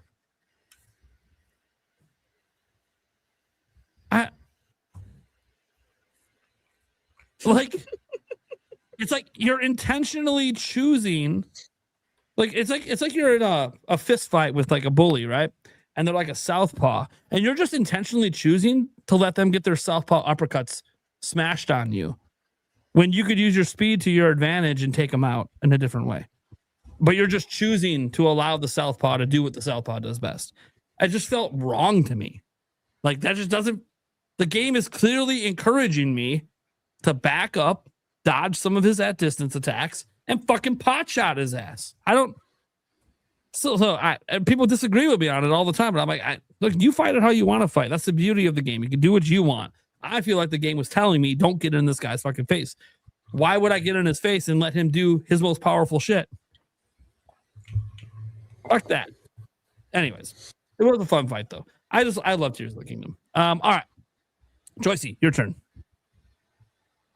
Okay, so I know I gave you a hard time about your list, but it's really not bad, except for the link to the past part. But I'll forgive you.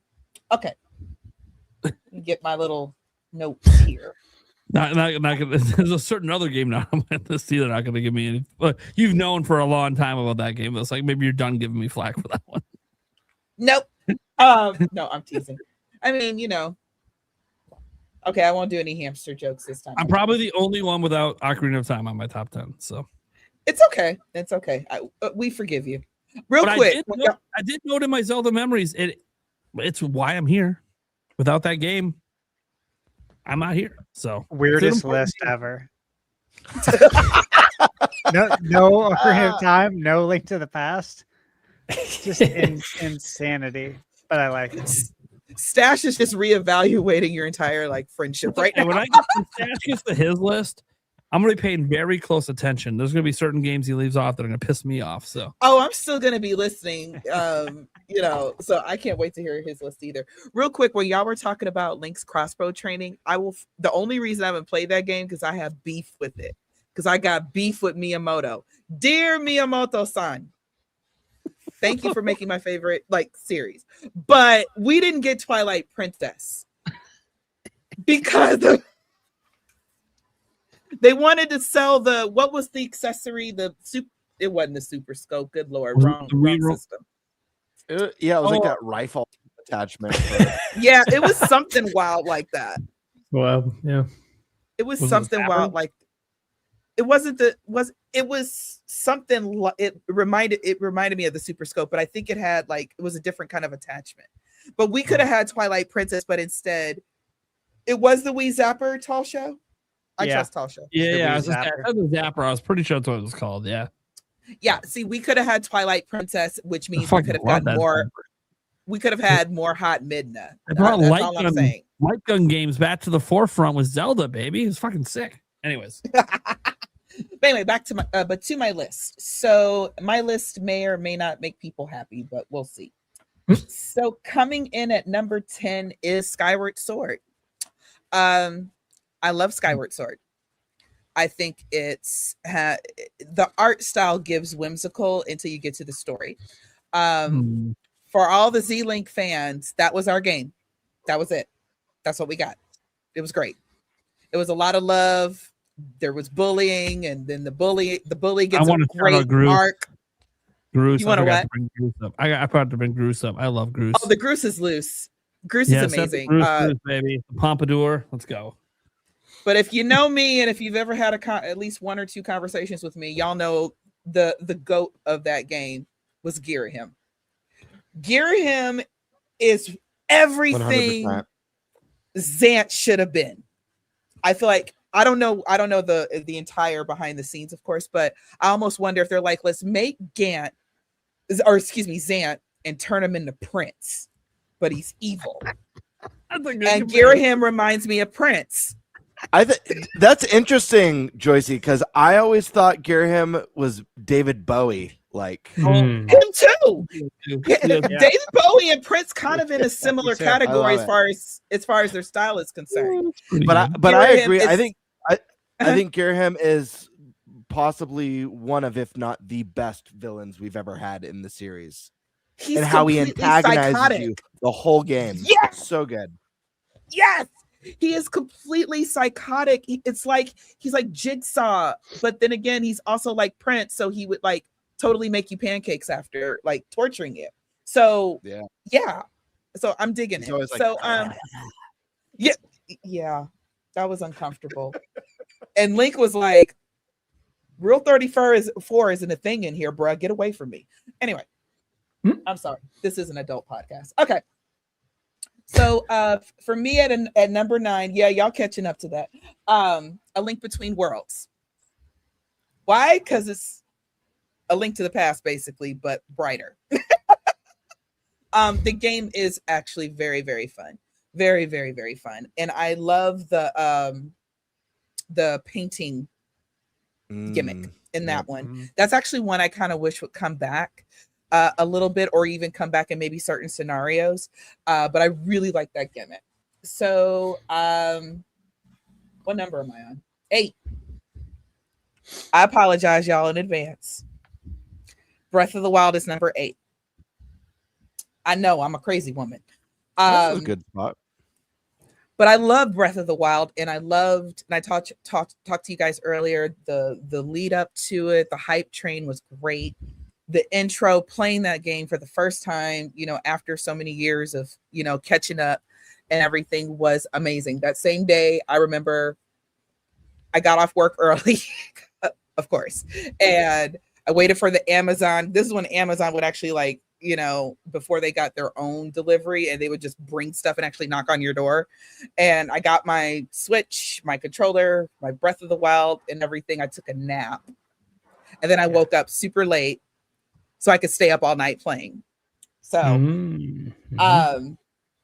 so I felt like I was watching this new generation of Zelda fans like have their Ocarina of Time moment, and I was just happy to be a part of that, and I love that.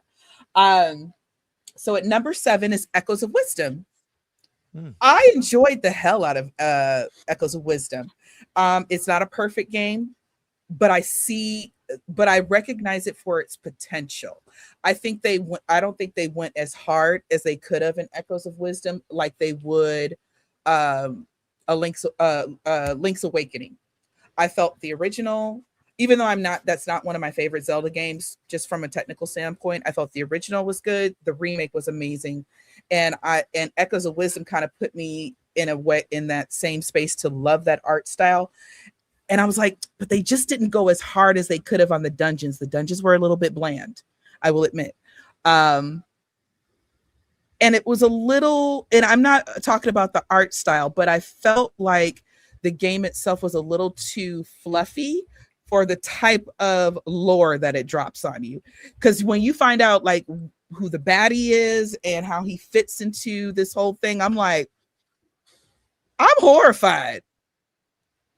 And then of course, you have that whole horrifying scene when you realize who the baddie is. And then you have this beautiful, tearful goodbye with Tri. And it's like, I was just horrified and now I'm in tears. I don't know what to do here.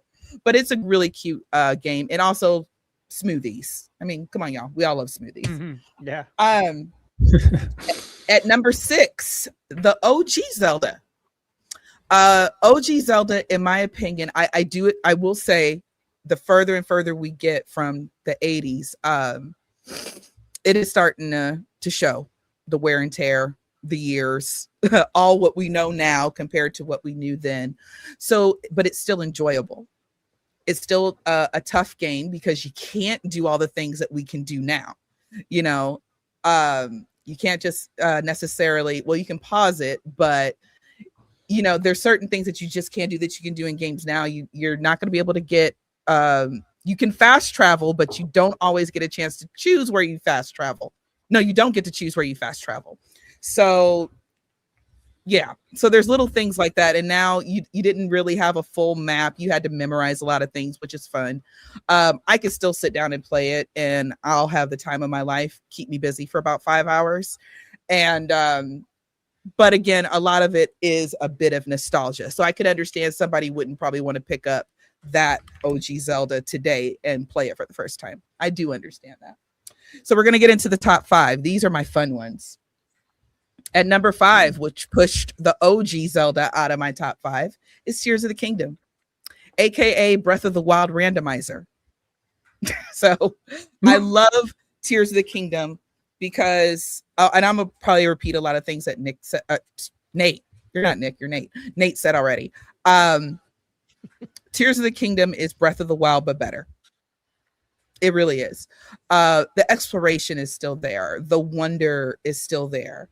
My favorite scene in the whole game, because in my personal opinion, well, I'm not going to say all that, but I love the very end where after you've defeated Ganon, you've had your victory lap and everything, watching Sonya and Rauru, you know, see each other for the first time and kind of float away while Link gets his arm back, and he now gets to correct that mistake of he now he has to catch Zelda again, and he catches her this time. And the way the music kicks up, and after you just played Ganon and you've had this long emotional sequence, it's, oh my God, beautiful. It's just beautiful. And then of course you have the very, very, very end with Minoru, but you kind of saw that coming. My only, I guess, things that bug me about Tears of the Kingdom, well, there's a few things that bug me. One of them is the story, in my opinion, was too easy. What the twist was supposed to be, let's be honest, we figured that out probably, if you're really paying attention, if you paid attention, and the sky, you already knew who that was. As soon as you drop down title screen and everything and you see the light dragon, you're like, girl, what you do? Zelda, what did you just do? You know, you kind of know. And then after like the second cut scene, it's like, okay, so that is her. And then if you didn't even see the cut scenes, or you weren't paying attention on the island, you just noticed there's a new dragon. If you fly up to it and sit on it and, you know, pull all their parts off and everything to cook with, you just look at it. It's like, girl, I know that's you. Zelda, talk to me. Are you okay? Why are you a dragon? So you kind of already can figure out what the big twist is. Versus number 4 on my list, Ocarina of Time. Now, because I played Ocarina of Time after it had already been out for several years and everything, I wasn't necessarily surprised. I knew. Spoilers for Ocarina of Time. If you have not played Ocarina of Time, it's a big one. Turn it down. Just turn it down. Sheik is Zelda, and I knew that, but watching that unfold through the game, that's what was exciting for me. And so that's why. And so Link falls asleep and blah, the 7 years go by and now the world's all gone to hell, blah, blah, blah, blah, blah. I know that Ocarina of Time is technically a Link to the Past all over again, repackaged in a way. Link to the Past didn't have Sheik. So for me, that whole game was fun because I did not understand why Sheik was Zelda. And I understood like the impact that must have had for first time players before we got the internet and the guides and everybody knew. I said, I bet people enjoyed that. And I got to another quick story. I like all my Let's Players. And one of my favorite Let's Players, he is getting into Zelda for the first time. Played Ocarina of Time for the first time. No clue, didn't know what was going to happen. And when that big twist was revealed, he's like, no way. I mean, he had a genuine, beautiful freak out. It was beautiful to watch. And I said, okay, I feel like I have that moment now. And I mean, he's like staring at the camera, just like, why didn't anybody tell me? It's like, because you say on every single live stream and every single video, no spoilers. That's why nobody told you. So basically, number 3, one of my favorite Zelda games, period, is going to be Majora's Mask. This is also first evidence, well, not first, but some evidence already that Nintendo does not know how to make a proper sequel. Because what Majora's Mask and Ocarina of Time have to do with each other than Link, I really don't know. I don't know why that's a sequel. But anyway, so I love Majora's Mask for the simple fact. Yes, little indigestion, Cartkin. Yes, I love Ryan. Sorry. But Majora's Mask, what I love about it is from the get-go, from the time you press start, the tension is building. And then you meet the masked salesman, and he's just freaky as hell, right? There's so many crazy theories about the masked salesman. And then you meet all these beautiful, sweet people, you know, of this town, this world that is going to die by this really wicked ass moon that's just staring down at it. And these are people that you emotionally connect with. You know, people have lives, people have kids, you know, they are terrified because it's about to literally be the apocalypse. There are people, you watch people go through all the stages of grief and denial and everything. The day 1, everybody's a little freaked out, but no one's really worried. Day 2, we're not worried. No, we're not worried. Day 3, everybody's like having a meltdown. Okay. It's great. Okay. It's great for story wise. So, and of course the Anju and Cafe quest is probably one of my most favorite quests in Zelda, period. It battles with Terrytown from Breath of the Wild. So those are my 1 and 2 spots. I cared about that couple. I cared that they saw each other again. I cared that they were going to spend they were going to greet the morning together. That's just heartbreak. I cry every time I play that game. You know, the dancer who lost his life and now he can't teach his students, you know, his dance. All these emotions, and I have no idea why that was rated T for teen. Or maybe I'm looking at it differently because I played it as an adult. And I was like, I totally understand these people.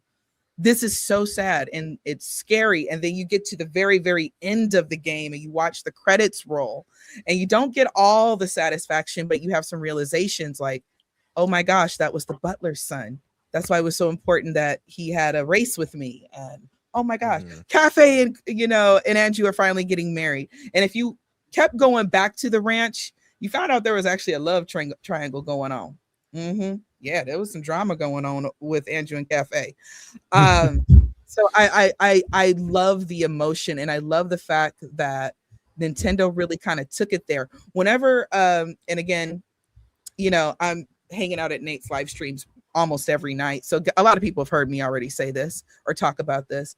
When I say that Nintendo can make mature games without the blood and gore, the curse words, it doesn't have to be super, super hyper realistic. Majora's Mask is it. I think even though it's very colorful and you're adventuring and questing and everything, looking at it as an adult, I'm like, these people going through some shit right now. How would I act if I literally saw the apocalypse about to drop on me? Oh, it was rated E. Good Lord, why is this rated E? That Majora's Mask needs a T rating. I'm sorry. That game was entirely too emotional for one human being. So we get to my last 2. So coming in at number 2, y'all already know what number 1 is anyway. Coming in at number 2 was Twilight Princess. Twilight Princess, I played that game probably about 5 or 6 times. I never played the GameCube version, but I played the Wii version and I played the Wii U version in HD. In the Wii version, I don't remember this in the HD version. I think I checked, but I don't remember. But in the Wii version, Dark Link is in there. Somebody tried to argue me down that he was not in there. You can't find, if you check it online, they'll say he's not in there. I don't know if the developers meant for this to happen, but Dark Link is in Twilight Princess. Go find them if you haven't. But anyway, I suggest looking downstairs in your house, and we'll leave it at that. But there's so many things. Like, of course, that was the game that brought me back to Zelda, brought me back to gaming. All again, I loved seeing a bit of a older acting Link in a way, because he was such a bro. He was such a, I think he's roughly 17 in the game, but he was so 20 years old. I just got out on my own. I have my first studio apartment and I'm going clubbing. He kind of has that attitude, and he thinks he's a badass about everything. You know, kill a piranha plant, he's got to flash his sword before he sheaths it. I loved that about it.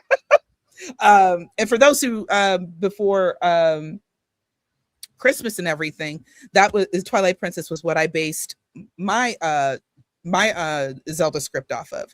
I got it. I wrote the real sequel to Twilight Princess. Okay, I wrote the real sequel. I don't know what the hell Link's crossbow training is, but I wrote the real sequel.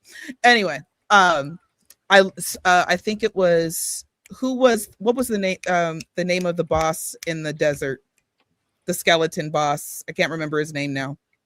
Style Lord, favorite boss in the game, because the game gives you the best item, which is the spinner. And the spinner Spin top. Spinner's great. You are my people, except for Nate. So that's right. Stay on mute. That's what I thought about the spinner. And right.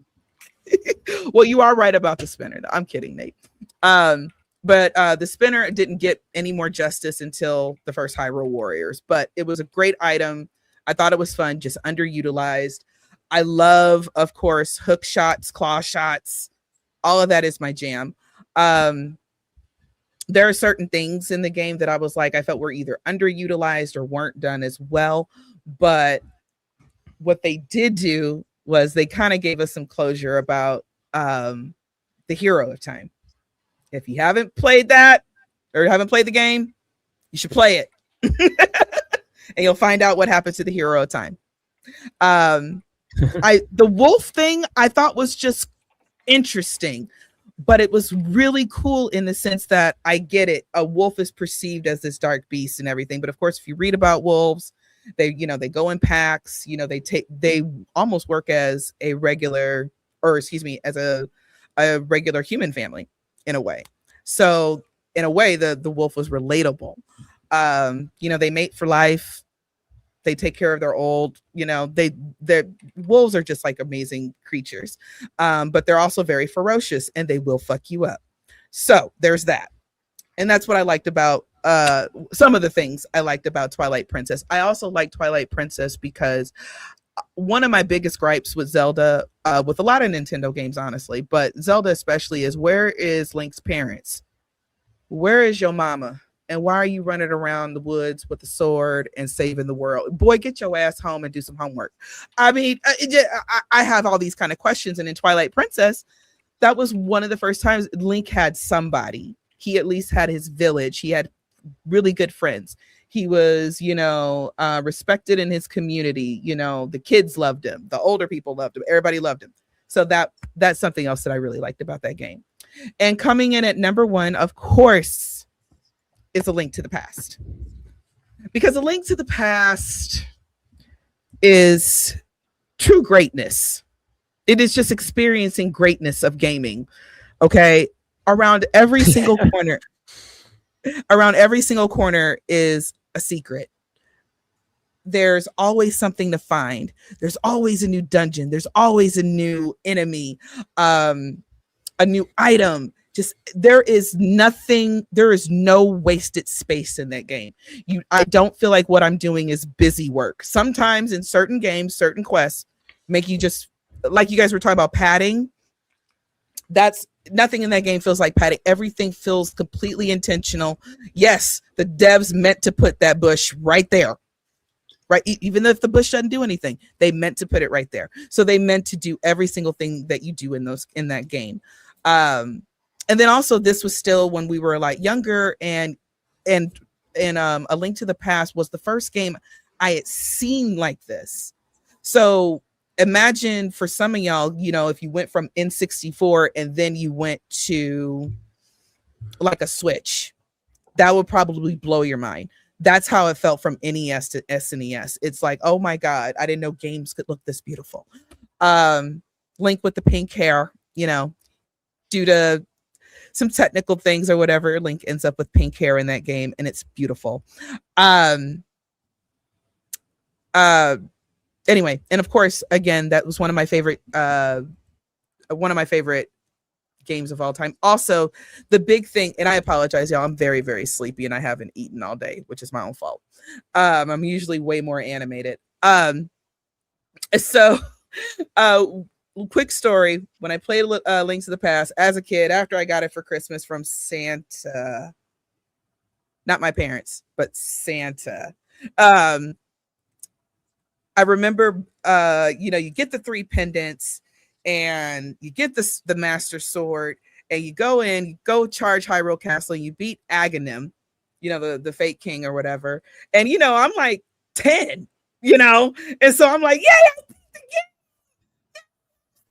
What? Huh? Dark World? There's oh, okay. So what do you mean there's 9 more temples? What? So of course, because it was the first game I had really seen like this, it didn't take me into my brain like your inventory is not even a part or the way full. Of course you have more game. You know, that kind of stuff just didn't click with me. But it was such a great moment that I have to tell you all right now that Gamebird and I are also no longer friends.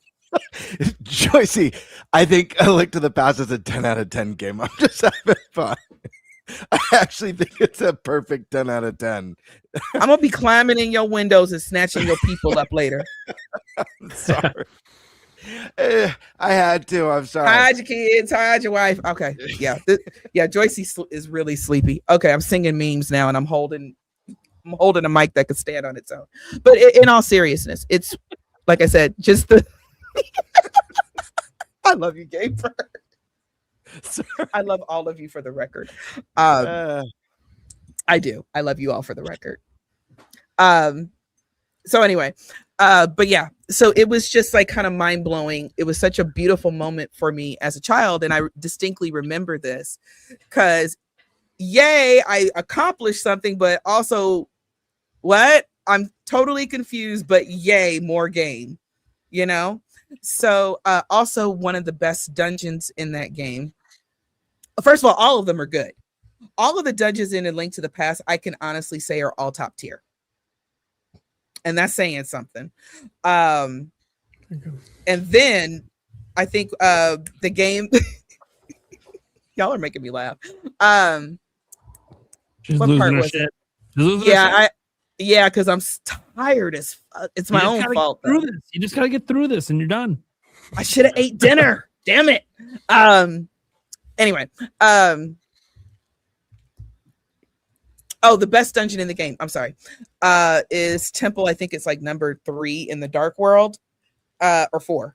It's in the Lost Woods, and this has several different entrances, and part of it's underground, and you have to go through all these different entrances, and then you got to fall through a hole, and there's all these, and there's all these different, like, it's almost like a mystery dungeon in a way that you got to piece together until you find, you know, the main entrance. And I've always thought that was so creative, and it kind of bugs me that we haven't had that on a bigger scale. I would love to see a dungeon like that, half underground, half above ground, have all kind of different things. In fact, I honestly thought they were going to do that in Tears of the Kingdom.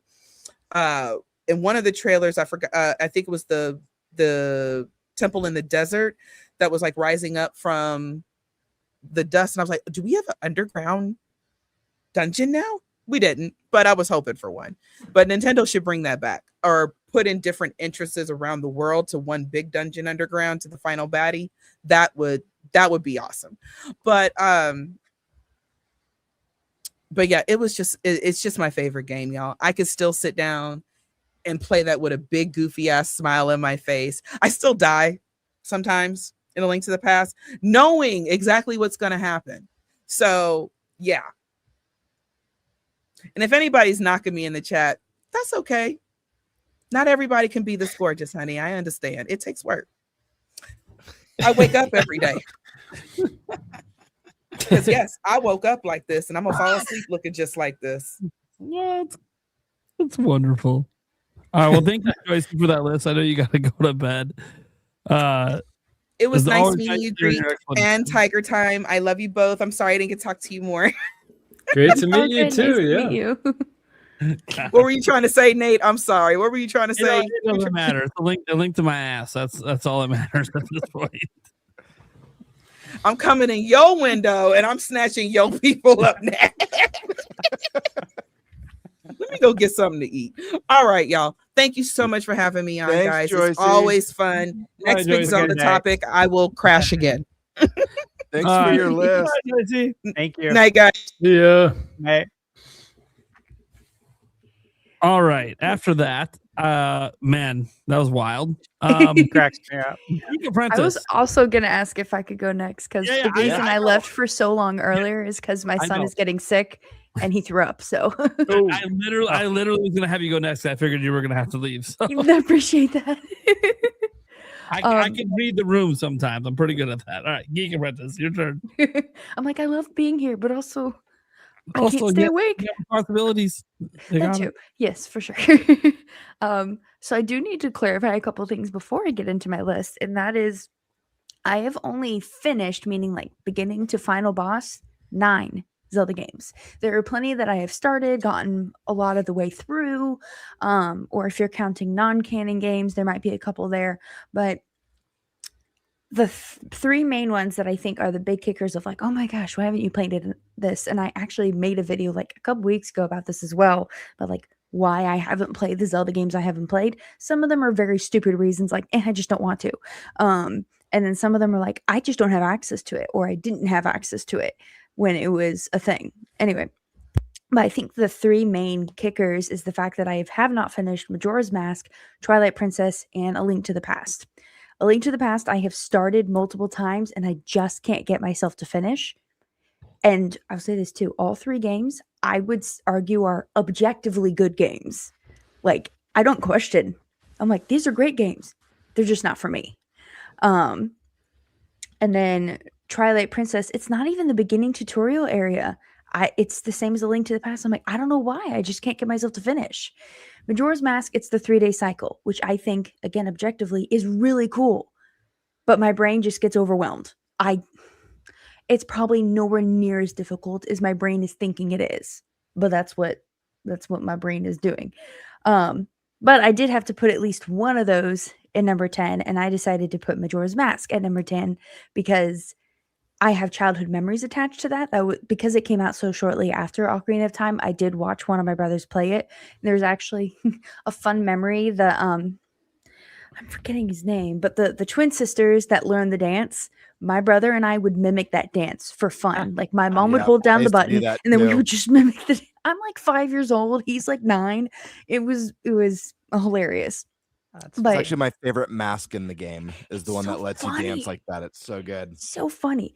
I should say I have defeated the final boss because I didn't play through the whole game. It was because my brother, I must have been like 6 or 7.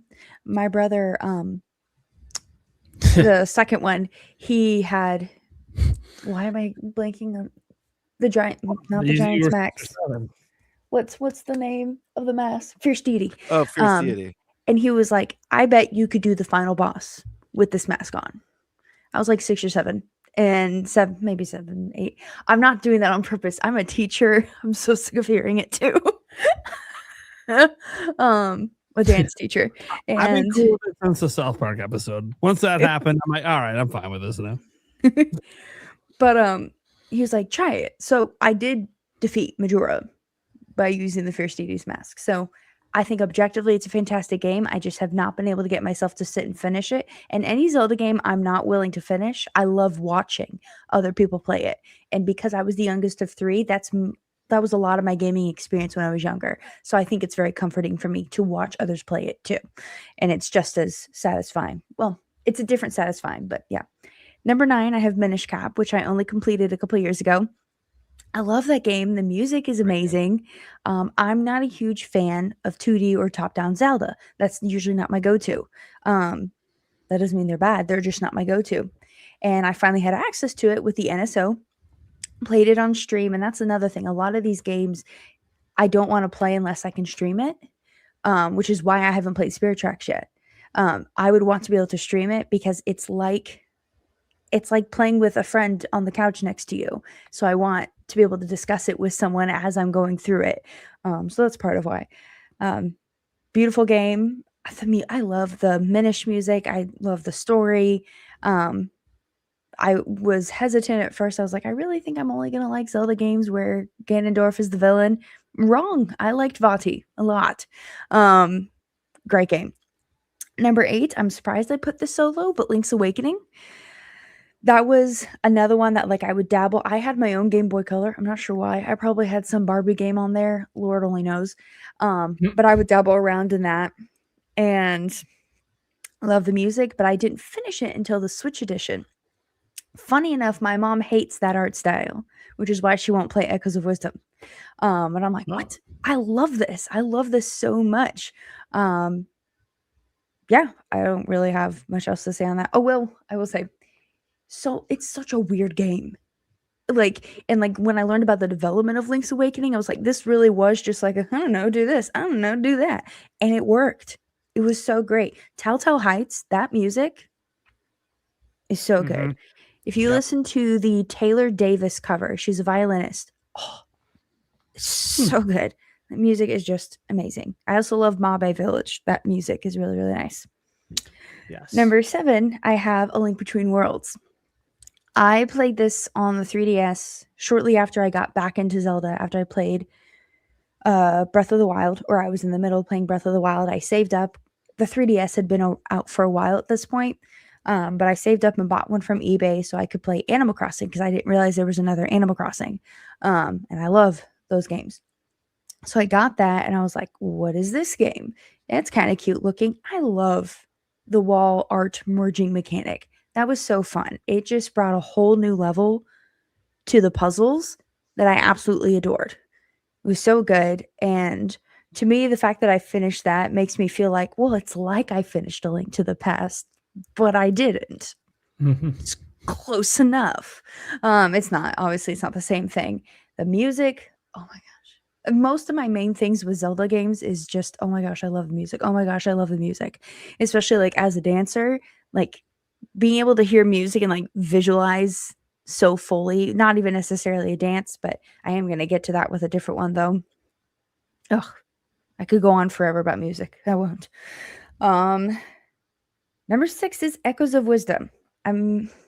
So I've come to realize that, and I'm sure most people understand this, I don't know why it took me so long, is that a lot of our favorites tend to be directly tied to what we were going through when we played it.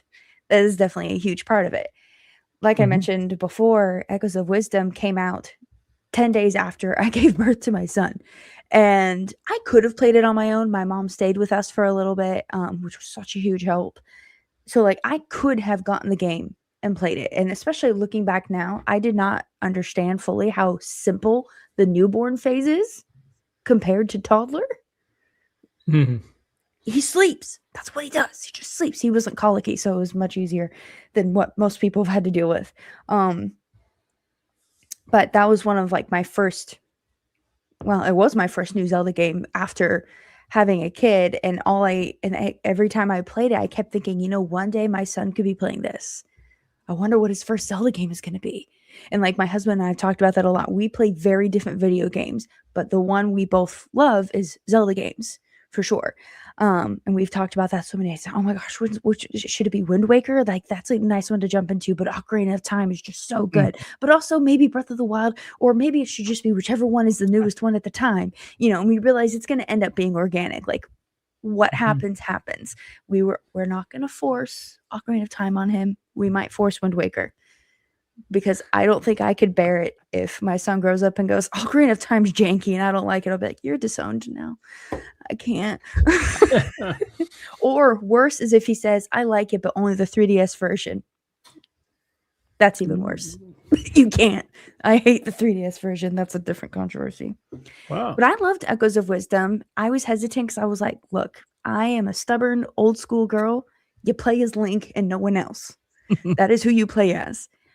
And the concept of the game mechanic, I was like, maybe. I loved it. It much like the wall merging and the Link Between Worlds, it just opened up so many different doors. And especially coming off of having such a stoic Link in previous the Wild Era games, and I love the Wild Era games, having a character that was emoting even just a little bit with Zelda and had this relationship with Tri was just so adorable. I mean, we still had a stoic Link, just you weren't playing as him.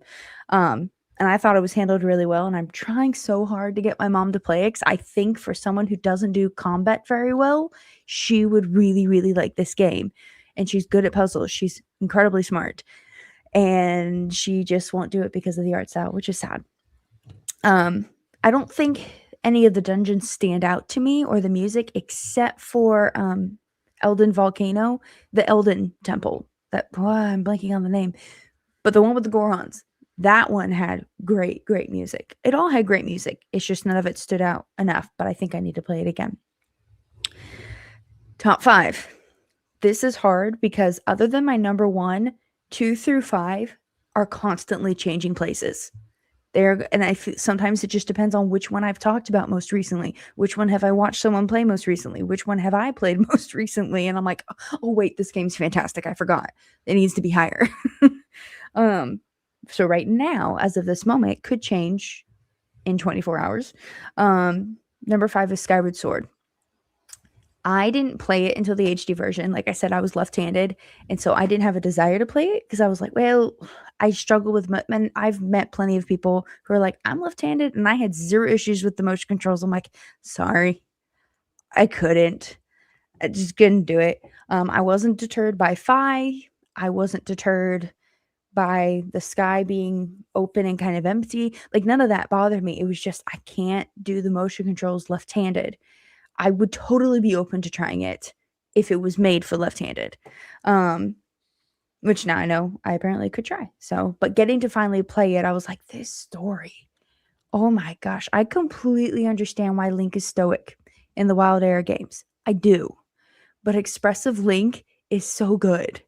And I made a video recently about, like, it was kind of a joke video, but like, who could Link's Valentine's be in each Zelda game? And I was like, this is the only game where I'm like, oh yeah, the game is full on telling you that they like each other. And I mean, there's a song that's literally called the romance song for them. So I'm like, but it's so cute. The story is so riveting. As mentioned before, the fully orchestrated music is just, oh, it's so good. And I do like the gameplay. The only thing I struggle with, and this is a me problem, it's just me.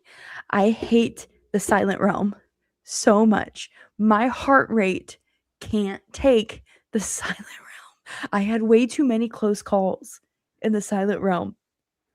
I can't do it. I hate those so much, but I recognize that it's kind of good gameplay. I don't know. That's usually a main thing with me in games, is like, I recognize why this is good. I just can't do it. Number 4, oh gosh, this one gets flipped with number 2 all the time. Right now is Breath of the Wild. Breath of the Wild was Wii U, Zelda Wii U, when I first learned about it.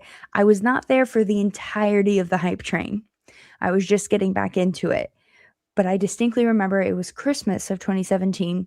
I had been talking to my mom about it, and I had been getting back into Zelda, and like, we would play like the odd N64 GameCube game as a family every now and again. We would play Mario Kart. We would play Mario Party 5 specifically. Randomly, we would have marathons of who could get furthest in Banjo-Kazooie in an hour. We would do all 3 save files, and whoever could get the furthest in an hour with Banjo-Kazooie was the winner. And when I was really young, my mom and I would team up on the 3rd file, and each of my brothers had the other one. And we didn't have, cell phones that had a timer on them. We didn't have cell phones at all. So we had to use the microwave timer. And sometimes we would like purposely cook something, which, I mean, you can't set a microwave for an hour. That's too long. But like, that's like something that we would do. And it was so fun. But my mom for Christmas saved up, and she got a used Wii U, because the Switch was out, but we couldn't afford that. She got a used Wii U and got Breath of the Wild, and we sat down in our tiny little apartment that we were living in at the time. we were on tough times for a while there, but it makes you appreciate your games a lot more because of how expensive they can be. And she was like, well, what is this game? Like, I know it's Zelda, but like, what's going on? I'm like, I don't know. I've watched a bunch of stuff. It's open world. You can go wherever you want. And I was like, I'm going to try and be as linear as possible because I need a guide. I'm getting better about not needing a guide. But you come out to the Great Plateau, obviously that massive scene, and my mom's looking and she goes, is that the whole map? Do you get to explore all of that? I was like, yeah. And she was like, that's huge. That's going to take you forever. It's going to take you like 2 years to finish this game. And I was like, no, it'll take me 2 years to complete it, not finish it. There's a difference. I walked down to the side. I talked to the old man. And at that point, I think I was already spoiled and knew it was the king. And there are subtle ways that you could figure that out anyway. And I grab a stick and I'm like, oh, I can go beat up that bokoblin. Like, it's a red bokoblin. It looks like it's pretty easy, right? It one-shot killed me. And like, the game over screen for Breath of the Wild. And I'm just sitting there with my controller. And my mom and I are both just staring. She was like, isn't that an easy enemy? I'm like, yes. She was like, and it one-shot killed you. I'm like, yes, it did. And she was like, oh, this is that kind of game. And I was like, I'm going to die a lot. And I have an irrational fear of dying in video games. Not in real life. Don't care about that. I hate dying in video games, specifically. Don't know why that is. I think because of older games, like losing so much progress. Whereas like now, that's not as much of an issue. But adored this game, getting into it. It, like I mentioned before, opened up so many doors to what I do now. Like I never could have imagined I'd be on like other people's podcasts getting to talk about Zelda. Like what? That's insane. And yet here we are. So, like I said, it flips with the other Wild Era game. Just depends on the day. Wind Waker's number 3. Wind Waker, it was the origin story of me realizing how obsessed I would become. Maybe not obsessed, but how much I adore and love Celtic and Irish music. Oh my gosh. That title thing, that title screen, my husband and I both were like, oh, that is like the best. It's so good. And the art style is great. My eldest brother, he missed out. That's his problem. But like those graphics still hold up today. The whole tingle tuner, messing with my brother, he loved that. He did not love that. We love that. The story is great. And like, I know story is not always their focus. Like it's a secondary 3, 4th thought. And I get that. They make sure the gameplay is fun. And I appreciate that. But I do love a good story. And even something as simple as Link is trying to save his little sister. I'm the little sister. I love that. And I'm like, oh, that's so sweet. Of course, my brother's like, yeah, sure, whatever. And I'm like, you'd protect me. You would. I actually think, I think you make a really good point. I think there's something really sweet about that being Link's kind of purpose in that game. Yeah. But I feel like people sleep on the story on that game. I actually think it's one of the best. Obviously, it's not as dialogue heavy as Skyward Sword is. Sure. But I actually think it's one of the best stories of the entire series. When you dig into like the motivations of Ganondorf, there's so and much like there. Yeah. Just like the history and what happened to this world is one of the most fascinating and sad, almost like sad as well. Yes. So, coincidentally, also has an expressive Link. Yeah. He meows in this game. How fun. But like that intro, giving the backstory, and it's got that like medieval Renaissance music. Oh, it's so good. I'm obsessed with the music. It's so good. But yes, like that, like this is the one time where I'm like sympathizing with Ganondorf. I'm like, oh, absolutely. That kind of does suck.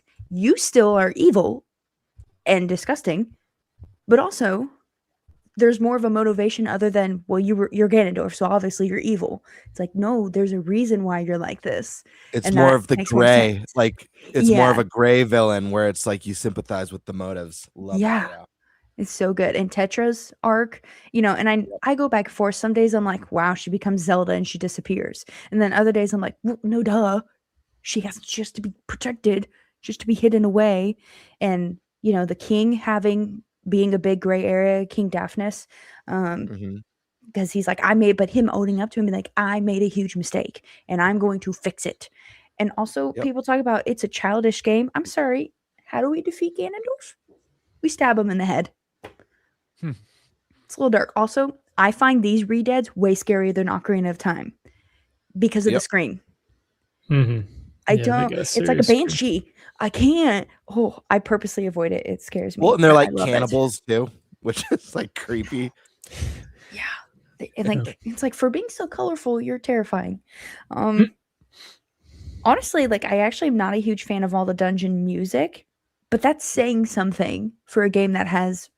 It's like, it's not that it's bad music. It's just, well, in a game with this many great soundtracks or pieces in them, I guess I have to dislike something somewhat. Yeah, I absolutely love Wind Waker. Number 2 is Tears of the Kingdom. Tears of the Kingdom is the first Zelda game I was on the hype train from start to finish. And I didn't realize how much fun the hype train was. Like, I wanted the game. But even after I had the game, I was like, I kind of missed the waiting period. I missed the theorizing. I missed the talking with people and watching the trailers. And I go back and forth on, like, do I wish I hadn't seen all the trailers because I felt like I was spoiled a little bit on some things. Am I going to watch all trailers for the next 3D Zelda? I don't know. And I remember that my reaction to the E3 2019 announcement trailer for sequel to Breath of the Wild was my first video that took off. I am not someone that over exaggerates or goes crazy for my reactions. The closest I had was when they announced the Link's Awakening remake, because I had been saying for years, just to myself, I wasn't really doing much, like, man, why don't we have Link's Awakening? I feel like that game's underrated. But that one, I was a part of that podcast, the Highland Games cast, and the 3 of them had gone to E3, and I didn't feel comfortable, because it takes me a long time to get comfortable with other people. I didn't feel comfortable yet just flying out to California from Florida on my own. I was like, I'm not there yet, but it was okay. And actually, funny enough, in their video right at the end, someone's like, someone needs to check on Geek and see if she's okay. Because they had just announced Banjo-Kazooie in Smash. I don't play Smash, but to me, that immediately said, I'm going to get to play Banjo on the Switch someday. And I won't have to do the N64 because we didn't have the Xbox that played it. I think one of my brothers did, though.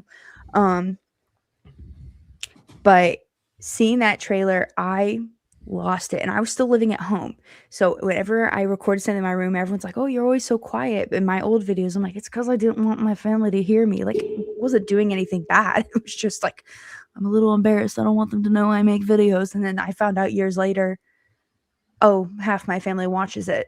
And I'm like, what? Why? You don't even know what I'm talking about. And they're like, it's just so fun. It's fascinating. And I'm like, okay, fantastic. Good thing I've never said anything bad. No, I wouldn't. I love my family. But I don't have them watch this show. I'm the most tame one in the family. I don't think well, no, my grandmother's not. I think most of them would be like, they'd be like, how are you doing? Grandmother would think about the intro is what I want to know. That's the tone for the show. Brothers wouldn't care. My brothers would not care at the slightest. I think my mom would be like, huh, interesting. Anyway, moving on. I'm the one that's like, I don't even use swear words. I actually, and I hope this doesn't come across bad, I posted in my Discord like, hey guys, I'm going to be on this podcast. And then during the intro, bless you, during the intro, I went, just FYI guys, this isn't PG like my stuff. No. We're not a PG stuff. I dropped an F-bomb earlier. I think the intro is PG. Look, am I missing something here? The intro's PG for me. I'm such a stick in the mud. Like, I will full on. I'm a stick in the mud. Y'all's PG is my my PG is y'all's G. Your PG might be like what I'm willing to let a 2-year-old watch. Yeah. And I fully acknowledge that. That's okay, though. I've always done that. That's okay. Yeah, most of my family would just be like, "Oh, that's interesting." Anyway, moving on. They wouldn't care. My grandmother would be like, but she's the only one that's as like straightforward as I am on that stuff. That's just me. But That's funny. Yeah, I watched Tears of the Kingdom develop from start to finish. I don't remember what I was saying before that. Oh crap. Mom brain. I can't make two thoughts go together. I was talking about my family. Oh, my reaction to Tears of the Kingdom. I was sobbing, like practically hyperventilating. As soon as like they got to Doug Bowser, I was like basically in my head, like, shut up. I don't care. Like pause. And I'm like, I've never just like cried on a stream, and I felt a little ridiculous at first. But then of course I'm looking at my chat and they're all like, no, we're right there with you. I'm like, I freaking love Breath of the Wild and I get another. As much as I don't like how we get the story, I love the story. I cried when Zelda was going to become a dragon, and I feel bad. I did not see it coming. I don't know if I just wasn't paying attention. But most of my time playing Zelda, or Tears of the Kingdom specifically, would be like 8 hours straight. This was clearly before I had a child. It would be 8 hours straight till like 4 or 5 in the morning. So I think I just wasn't functioning. I would just be like, I've opened up like 7 areas of the depths now. I've been in darkness for hours. Oh my gosh. And freaking out about like every little thing. But I love the story. Freaked out when Ganon swallowed the tear. But like it was mentioning earlier, yeah, the last part of Breath of the Wild, it's like, you're so easy. That was fun. Anyway, whereas this one, that last phase, even if it's easy, felt earned. It felt justified. When you drive your master sword into his skull, into the tear, it's so satisfying. You're like, yes, finally, you're gone. I'm so done with you. And I was lucky enough to have followed the geoglyphs in order. I followed Impa because my mom saw them out of order. I know so many people who saw them out of order, and I'm like, that's probably confusing, or at least takes some of the fun out of like the hype going up and down, I suppose. But thankfully I followed through to that cave, and I had the wherewithal to take a picture and look at the geoglyphs in order. So just overall, like, I have such fond memories of being able to watch Tears of the Kingdom develop from start to finish. And again, that's when my channel grew a lot more, and I was like, this is crazy. So this is what people have been doing for years, you know, but they had like friend groups that they talked to, and I'm just now getting back into it, which was really crazy. Shocker of shockers, my number one for anyone that knows me is Ocarina of Time. Is there nostalgia bias? Yeah, obviously. And I have no shame in that whatsoever. I was not privileged to be born in time to understand the jump from A Link to the Past to Ocarina of Time. I can appreciate it. But part of me wishes, like, man, I wish I really understood how massive of a jump this was. Again, I can appreciate it. And personal opinion, I think Zelda's jump to 3D was better than Mario's jump to 3D. Still a good game. Can't stand the camera at all. Mostly Ocarina of Time. The story's great. The music's great. The dungeons are great. The progression is great. The nostalgia is great. Are there flaws? Yes. The only thing I will give the 3DS version is being able to equip the iron boots. That was very helpful. But I just have such fond memories of watching this game. Such fond memories of, like, this is so stupid, but I can laugh about it now. I think I was in early high school, and I was at my church's youth group, which honestly kind of sucked. It was pretty cliquey, so a bunch of us left and did our own thing. We were like, we're not even learning anything, and I hate this. It was like youth group. Yeah, pretty much. And they're like, why'd you leave? I was made fun of for actually knowing things, and I was really annoyed. Anyway, I was like, then why are we here? But whatever. But there was a guy there I had a major crush on. Major crush on. Super nice dude. And he and his best friend, and the best friend was nice to me too. They were like some of the only people. There was like maybe 5 or 6 people that I felt like I got along with. And I'm like, I get it. I'm weird. I'm different. It's fine. That's why I'm leaving. But they were talking about Zelda, and I don't know which Zelda game they were talking about because I had been out of it for so long. But I knew Ocarina of Time. And I was like, oh, which Zelda game? And they're talking. I was like, I don't know that one, but I love Wind Waker and Ocarina of Time. And the best friend, not in a mean way, was kind of like, no, you don't. And I'm like, yes, I do, actually. I love those games. And they're like, no, you don't. I'm like, I don't know why I would lie about this. And I was like, fine, test me. And so the guy I had a crush on, he was like, could you like name the music? And I was like, yeah, if anything, I would probably be better than that than actually playing the game. But so they got out their phones and they just like started playing random songs from Ocarina of Time. And I would name all of them within 2 seconds. Oh, Kokiri Forest. Oh, the Forest Temple, Fire Temple, Deku. Anyway, I would name one of those. And they'd be like, who's Sheik? I'm like, Zelda. You know, I'm putting all this information out there. And they're like, dude, you're a girl and you actually know things. And I'm like, yeah. It's okay. It was never reciprocated, but that's okay because my husband's better. But Heck yeah. Yeah, 14-year-old me being like, oh, I'm going to win over my crush with my Zelda knowledge. And at the most, he was like, oh, cool. And then moved on. I was like, dang it. I really thought I had it in the bag with that. So, yeah, that's my list. You can tell I'm getting tired. And so I'm like, music is everything great. But yeah, Ocarina of Time will always be my favorite, if for no other reason than nostalgia. Thank you. Awesome. I'm guessing you got to head out now then? Yeah. No. It's almost 1 where I am, and I have work tomorrow, and I have a feeling my baby is going to be waking up a lot. So, and my husband works at like 5 a.m., so I don't want to put that on him. No, you're good. Thank you. Do you want to go ahead and,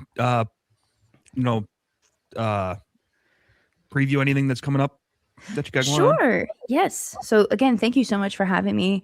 My schedule's always weird, so I'm glad I was able to come on. Like I mentioned previously, I have a bunch of old videos that from like 2021 that I tweaked a little bit, each of them for the 40th anniversary of Zelda. They're a series of videos on like top 5 forest dungeon themes, top 5 fire dungeon themes, things like that. So the next one will be Friday, and then the next Monday, Wednesday, and Friday as well. I also stream on Fridays and Sundays. If I end up getting any sicker, because I'm a little sick right now, but not that much, I may not stream, but I usually stream on Friday nights, and it's usually a Zelda game of some kind. And then on Sunday, I play Mario Party Jamboree with some friends. But apparently this Sunday, we might be playing Four Swords Adventures, which I've never played. Cool. So, Very cool. Because I've always been like, ew, multiplayer Zelda. But everyone says the same thing. If you play with people who love Zelda, you'll probably like it. It's and I'm fun. like, okay. That game's a lot of fun. Mm-hmm. Yeah. But that's it for me. Eventually, I'll probably have other videos about Animal Crossing and Hunger Games, especially with the new Hunger Games film coming out this year. But mostly Zelda. Very nice. All right. Well, have a good night then. And yes, thank you Great so to have much. you on. Yeah. Nice to meet you. Yeah. Geek, thanks for coming on tonight, and thank you for an awesome Zelda list. I love how everyone's list has been way different from each other so far too. Very cool to see that. Very big testament to how amazing the series is. That it's not all the same, frankly. So thank you again for having me on. It was good talking with you guys. Thank you. Bye. See ya. Hey. Bye-bye. Tiger. Hey. Time for the best list on this podcast. Baby. Yeah, right. We'll see about that. This is facts, not feelings, Game Bird. All right. Okay. So it'll look just like mine then. Yeah, exactly. All right. So here we go. Number 10 is Skyward Sword. I really liked Skyward Sword. The story is great. One of my favorite soundtracks in the series. Really like Skyloft. I'm a sucker for an island, and floating island even better. Hey, I love the loft wings. They're such a cool little animal addition too. I feel like I was a huge fan of the Wii motion controls too. I was one of the defenders of that. Thought that was a really cool system. I liked how they mix it up with Demise, but in terms of Skyward Sword, really what everyone else has said too. Like the dungeons were really fun. The world building was great. The Zelda and Link connection was cool. It was cool to see them interact like that in a way they never had before. So, yeah, that's really my shtick on Skyward Sword. Now, number 9, I don't think this game has been said yet. So this here is The Legend of Zelda: Oracle of Seasons. It's good. Heck yeah.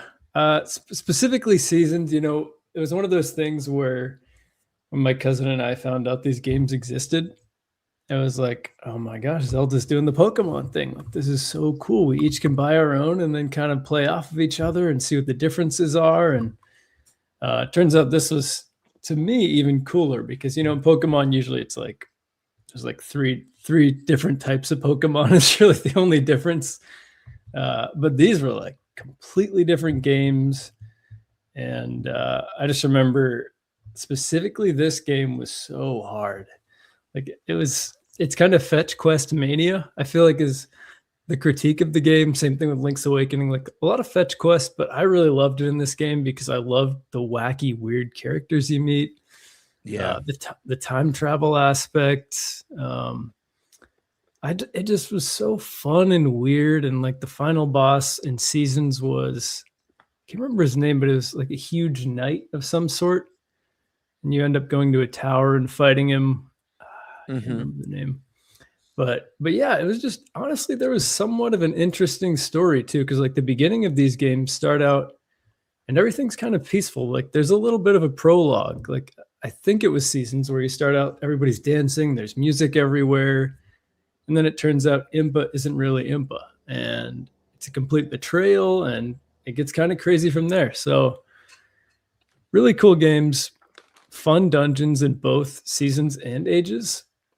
I do like in Ages how they take you to that island and take away everything. And you meet the crazy little blue guys. I can't remember what they're called. You kind of explore that civilization.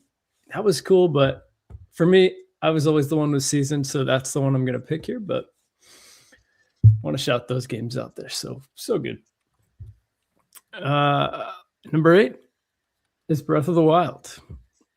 Joycie had hers at 8 as well, and kind of said, you know, don't attack me, but you know, I feel pretty good about Breath of the Wild being here. It's, I mean, it was higher before Tears of the Kingdom came out for sure, and I do want to separate them in terms of comparing them. Like when I'm evaluating them like this, they should exist on their own, but in terms of, for me, a lot of this list was like, if I were to play these games today, what would I get the most out of, and what would I connect with the most? And if we're talking like the first hour to 3 hours of the game, Breath of the Wild would probably be number 1 on my list. But I think that, you know, after the Great Plateau, again, it's number 8 on my list, so I really like it, but it just is a little empty for me in terms of what Tears of the Kingdom showed was a more vibrant, interactive world. And I agree. Yeah, at the end of the day, I can't forget that about Breath of the Wild. But again, such an amazing game. If I ever kind of like Prime was saying, with all the tough stuff that's been going on in his life, like going on the Great Plateau and walking around and just like seeing the old man just kind of doing different things. Like maybe he'll be lighting a fire in the forest there. Maybe he'll be cutting down a tree by his lodge. And I just think that what the Great Plateau does is so special that even though the rest of the game to me doesn't hold up as much as it did when I first played it, I think that it just sets a really beautiful foundation. And like just listening to the birds on the Great Plateau, the way it just kind of empowers you from the start it's so good. So that's number 8 for me. And then number 7, I had Link's Awakening. So like I said, I just remember like trying to play it on car trips or whatever, and like any single ray of sunlight coming in and totally making it so that I couldn't play the game. But I remember thinking it was so cool. And again, I'm a sucker for water. I'm a sucker for islands. Whenever ThunderStash talks about water graphics, I'm right there with you. And you know, Link's Awakening specifically here, it's not because of the water graphics. They are still cool, but I love games that take place just around water on an island. Yeah. Like I like it when it's present. I like that too. It just speaks to some kind of adventure. So Yeah, just the little shipwreck scene in the beginning. Just even that little bit did a lot for me at the time to be like, oh, this is crazy. This is so cool. Link stranded on an island, Castaway style. Even in Zelda 1, like when you get the raft, that was like such a cool moment because now you can travel on water. Yeah. Yeah, exactly. There's something about just being able to, be around water. So this game was, just cool finding out how crazy the ending gets. And I thought the dungeons were really fun. And again, I enjoy the fetch quest aspect of these kind of older 2D Zelda games because it helped naturally introduce you to so many weird characters. And like whether it was the monkey on the beach or any of the other cool, weird, interesting characters in Link's Awakening, I just always enjoyed like trying to find out who I'm supposed to take what to next. It required a cool attention to detail that I just always valued. So on top of, like I said, I really like the weird stuff in like Majora's Mask. And so this was a funky game. It's like Chain Chomp. What's going on with that? What's up with these Mario things? Love this game. Love that they got weird and wacky. And also really love the remake too. I love that style. And was glad to see that. It gave me hope for the Oracle games, to be honest. So we'll see if that comes to fruition. So number 6 is Twilight Princess. So this was a list that, again, is ever evolving. I think this could easily be like number 3 on my list if you ask me like in a week. Because, again, different Zelda games, different emotions. Today, for whatever reason, Twilight Princess, when I made this list, wasn't at number 3. But tonight's number 6. So really love the game, though. I loved the contrast from Wind Waker to Twilight Princess. And like you said, Gamebird, too, I always loved seeing the different art styles as they evolved, too. And this was such a cool jump from Toon Link to this more kind of mature coming-of-age Link who, I don't know, kind of, like Joycie was saying, too, I love how he kind of was a figurehead in the village and kind of made Link feel more real and more like a little like hometown hero that's leaving his village and setting off on this quest. And on top of the wolf stuff, really fun. I love the final boss fight. Snow Peak Ruins is one of my favorite Zelda dungeons ever. Again, everyone mentioned the spin top too. The wolf was awesome. The Twilight stuff was really weirdly dark and depressing with the dead Hyrulean soldiers and just kind of how they're floating around. I don't know. This game's a cool one. Midna was awesome. And that's what I got for that. And at number 5, this is Ocarina of Time. So, I actually recently replayed this game. And it was just as fun as I remembered playing it. I probably replayed it 3 or 4 times now. Probably the last time I did it was high school or college. And it was just as fun as any of those other times. The camera stuff is obviously, I just don't find any of that to be a big deal. And part of that, I think, is because I grew up with it. So it's like, I have that, I'm fine with it. That's just a part of the process. It's a part of the charm. But I don't know, everything about this game is just really special. And the second you hit Hyrule Field, and I'm forgetting the name of the owl right now, but once he talks to you and it's a special kind of adventurous feeling that kind of hits you as a player there. And not too many games have really replicated that for me quite in that way. And even though Hyrule Field, there's not a lot going on. It's just kind of flat and there's a couple trees and stuff, and at nighttime, obviously it gets crazy. It's Kapora Gabora. Love that name. Kapora Gabora, yeah. That's right. Yeah, that's a great one, yeah. Yeah. Hyrule Field, just walking around that, you can feel the amount of to me at the time, and I still think even now, the depth of options of where you can go. And even though you can't access all these places, you can just see it all though. And you can see the mountain in the background, Death Mountain. You can see that in the background. And there's little cool aspects of what they do to kind of make you feel like there's always another adventure just kind of waiting ahead of you. And I don't know. Ocarina of Time is obviously a special game. Although the first time I played it, I remember getting stuck on the final boss fight because I didn't have enough magic or something. I can't remember how I got stuck, but somehow I didn't actually beat it the first time I played it.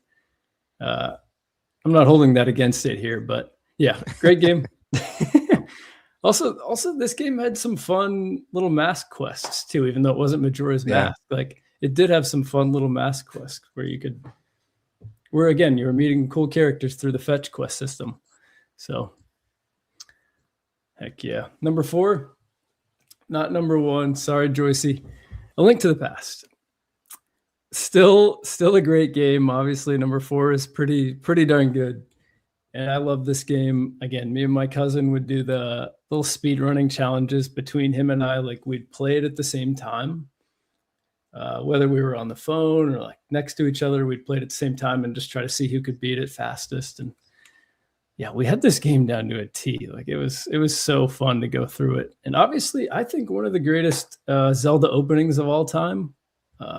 It's just so beautiful. And you meet your uncle. It's kind of like, oh wow, this is interesting. Like, Link has a family member finally, and then he's gone immediately. And just, it is kind of tragic. And I don't know. I love the adventure. Just even that beginning rainy adventure to the castle is such an iconic journey you go on as Link. But yeah, obviously great gameplay. The graphics still hold up. Like, this is such a beautiful looking game. And even to this day, it's so killer. So that's number 4 for me. And number 3 is Majora's Mask. This is a game that, again, I think depending on my particular mood or what's been happening, maybe how much tragedy I've experienced in any given week, this could easily swap with Ocarina of Time. I think overall, though, I would tend to put Majora's Mask over Ocarina of Time because I like how weird it is. And you guys have said it tonight too, like amazing side quests and just the best characters in any Zelda game in terms of just how you get to know them and how you kind of, I don't know, it really feels like there's an evolution where they're strangers and then in a way they kind of become like a comfort to the impending moon. And it's just like, they kind of become a community. And to weave that into a time mechanic and all of that taking place in this little town is just, I don't know. It's crazy. And it's really impressive. When you think about like people complaining about Legend ZA in that city and how there's no life there, but what they did with Majora's Mask and giving Clocktown like all of this life and just these characters that are full of interesting stories and tragedy and grief, like everybody's been talking about, on top of, again, another great beginning. Like the opening cutscene from Majora's Mask is like, it's still like, I can picture it. It's still haunting. I remember, this could have been a nightmare. Maybe this didn't really happen, but because I played this as a kid. So it was like Skull Kid was terrifying. And I remember after Skull Kid and Link interact, there's a line of dialogue where Skull Kid is saying something. And if you just leave it on that line of dialogue, he'll just keep laughing that same laugh. And it's like, that is ingrained into my head. And it was terrifying as a kid, but I also was like, this is so cool. Also, one of my favorite soundtracks in Zelda, the Song of Healing. The first time I heard that, good. It's so good. Yeah, like when you first get into that area with the Happy Mask Salesman, and the Song of Healing is playing, is like, all right, you got to put the controller down moment. It's just like, I got to listen to this because this makes me feel like an emotion that I can't even describe, and it's a special thing. So yeah, Majora's Mask dungeons are fun too. Number 2, I kind of foreshadowed this one. The Legend of Zelda Wind Waker is, it'll always be a special game to me. no matter what. This one's, I mean, yeah, you can talk about the Triforce quest and all that stuff where maybe it doesn't hold up in terms of valuing the player's time, but I don't know. To me, even the Triforce quest, like I could listen to the Great Sea theme all day. Like that's one of those songs that I could just One of the best. It really is, man. Like It's one of the best. Dude. It's so insane. good. Again, it kind of like the Song of Healing, like it evokes a different type of emotion though, where it's like, I don't know, just like potential adventure. It's just like the perfect sound. Like the first time you hit the ocean, it's so good. But yeah, I really love this game. I think that Outside Island, probably besides the Great Plateau, is probably my favorite starting area in any Zelda game. I love that little spot. I love how you can swim off and just kind of explore a little bit. Not too far, obviously, but I just love the little village there. There's so many cool things you can interact with in that little town, little island, and obviously the creepy forest that's up top is also cool. Yeah, I thought that this was, again, it hit me at just the perfect time where it was like, I want to experience this adventure over and over and over again. And the amount of times I've replayed this game is pretty unreal. So, and along with that, my connection to growing up on an island. This will always be in my top 3. I can't imagine it slipping out. And then number 1, I want to give an honorable mention to Minish Cap. That was one that was a tough leave off.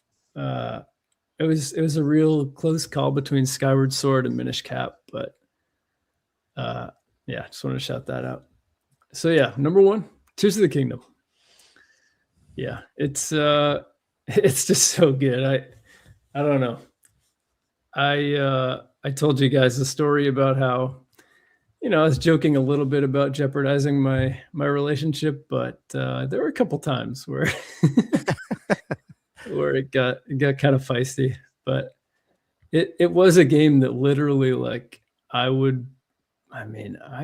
must have had multiple days where I played over 12 hours. I'm like, I don't have that kind of time. I don't even know where I was finding that time. I but I was finding it. It was happening somehow.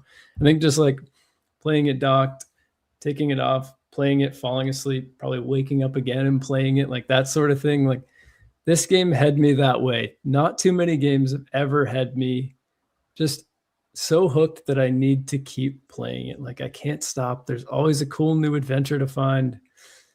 Love the characters that they added into this. Just so many good touches of bringing the world to life. The side quests were a lot more interesting than Breath of the Wild, I thought. I loved even just like having the little guys where you could build stuff for them, just scattered around. Like those little touches that they added really, really gave this version of Hyrule a lot more life. On top of the final boss fight being really awesome. The actual boss fights, like Prime was saying, they added variety to them, which was something that you kind of hinted at, Game Bird. The reskinning was something that I noticed, and I was like, man, one of my favorite things about Zelda is the unique bosses and how I kind of fight those and manage those. And yeah, the fights were different. They weren't copy and paste actual fight mechanics, but I loved seeing the designs, just like you were talking about with the art style in general. I love to see the boss designs, and like in Twilight Princess, those are some of my favorite boss designs. And I'm glad that they brought that into Tears of the Kingdom, because I think that these boss designs were great. Boss fights were interesting, and they tied into kind of the dungeon and the theme of it pretty well and interestingly. Yeah, the depths I loved. The Gleeoks coming back, that's a little thing, but that was such a cool little callback to some tough times on the NES. But yeah, that's really the definitive list here. Oh yeah, dude. It's a great list. A lot of variety. I love seeing on the last 2 lists Wind Waker up high. Makes me happy. What did Geek have it at? She had it at 3, I think. I think so, yeah. Yeah. Very I think cool. something like that. Yeah, I was glad to see that too. All right, Stash or Gamebird, who wants to fight for it? I think I need to go because I need to go. I need to like go to bed. Okay, fair enough. Yeah, yeah. 'Cause I feel like shit. Yeah, we're ending after the top 10s anyways. Yeah, I already made that I decision. figured. Yeah. Okay. All right. I'll just preface this by the way that this is a very hard list to do. Absolutely. It was I took me wouldn't- hours actually. Yeah. I wouldn't do this on my channel. Like I wouldn't do this in a video. I've been asked to do this in a video like several times, and I'm like, no, I'm good. The podcast special. Yeah, it's podcast special. The thing is that I've played all of them, and like I truly love all of them. So to be like, okay, I have to exclude some, kind of sucks. So Mhm. It it hurts. just makes it It hard. Yeah. does. Yeah, it really hurts. Yeah. So with that said, the first one. So number 10 is the reason I'm wearing this shirt tonight. There it is. The Adventure of Link. I love this game so much. Yes. Someone else has it top 10. I love Of it. course. Yeah. Dude, I love this game for everything it is, and I love this game for all the reasons people hate it. Like I love it for those reasons even more, you know? Like the fact that it's really hard, it's cryptic, it's this, it's that. It's like, yeah, that's the Legend of Zelda, bro. Like if you grew up with it in the 80s, that's how it was. It was known to be very, very hard. And you have to like talk to people and find hints and make your own maps like we used to do back in the day where you would draw your own maps on how to get around. So I adore that game. I love the music too. The great temple theme. Obviously the overworld theme, the town theme is excellent. Every time I play this game, I just have a ton of memories that I'm flooded with. I do love the combat. The magic system is excellent, as mentioned before, and you have to use it. And I love that there's RPG elements in it. So a lot of great stuff there. Number 9. I'm going to go with Wind Waker.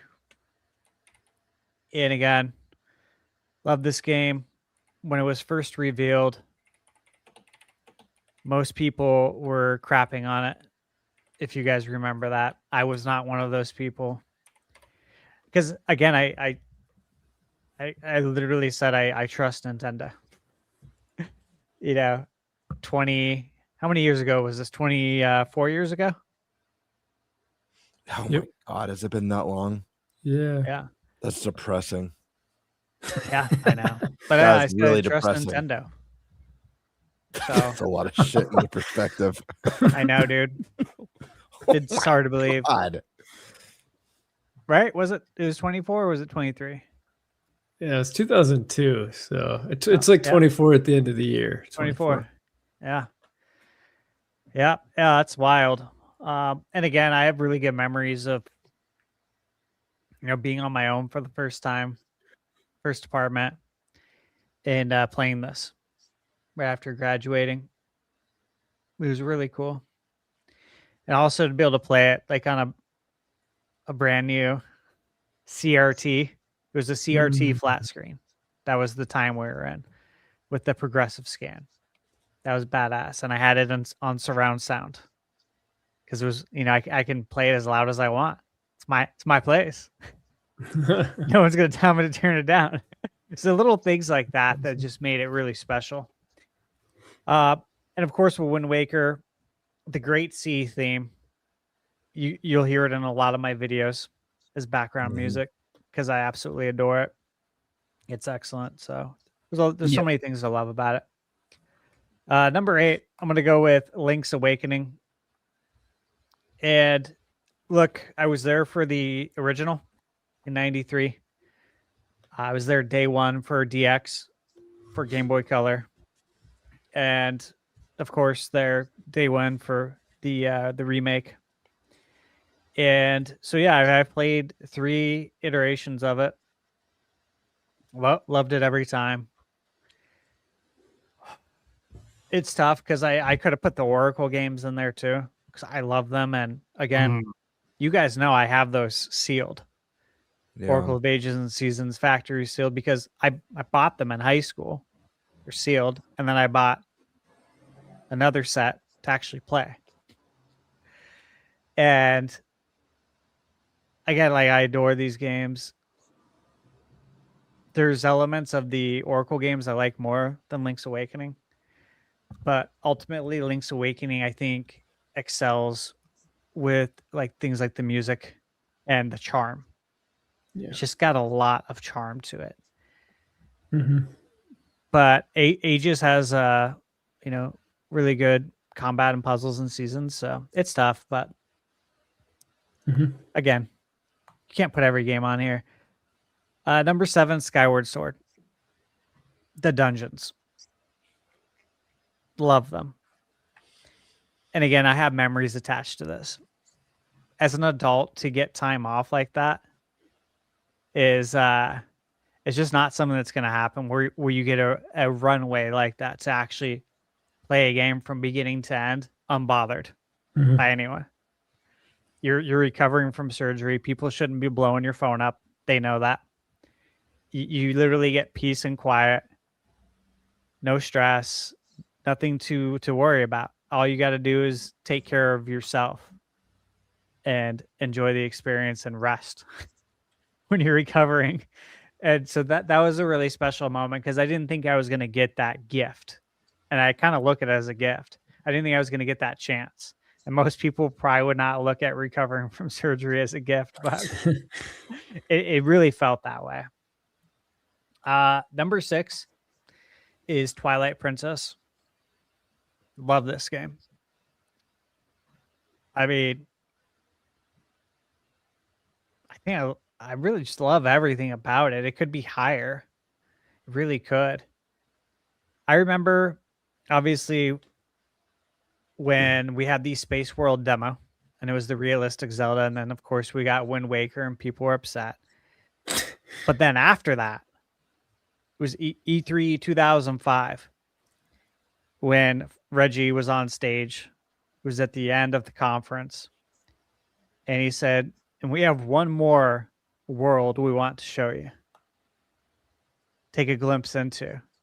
And, the lighting fades. And the music hits.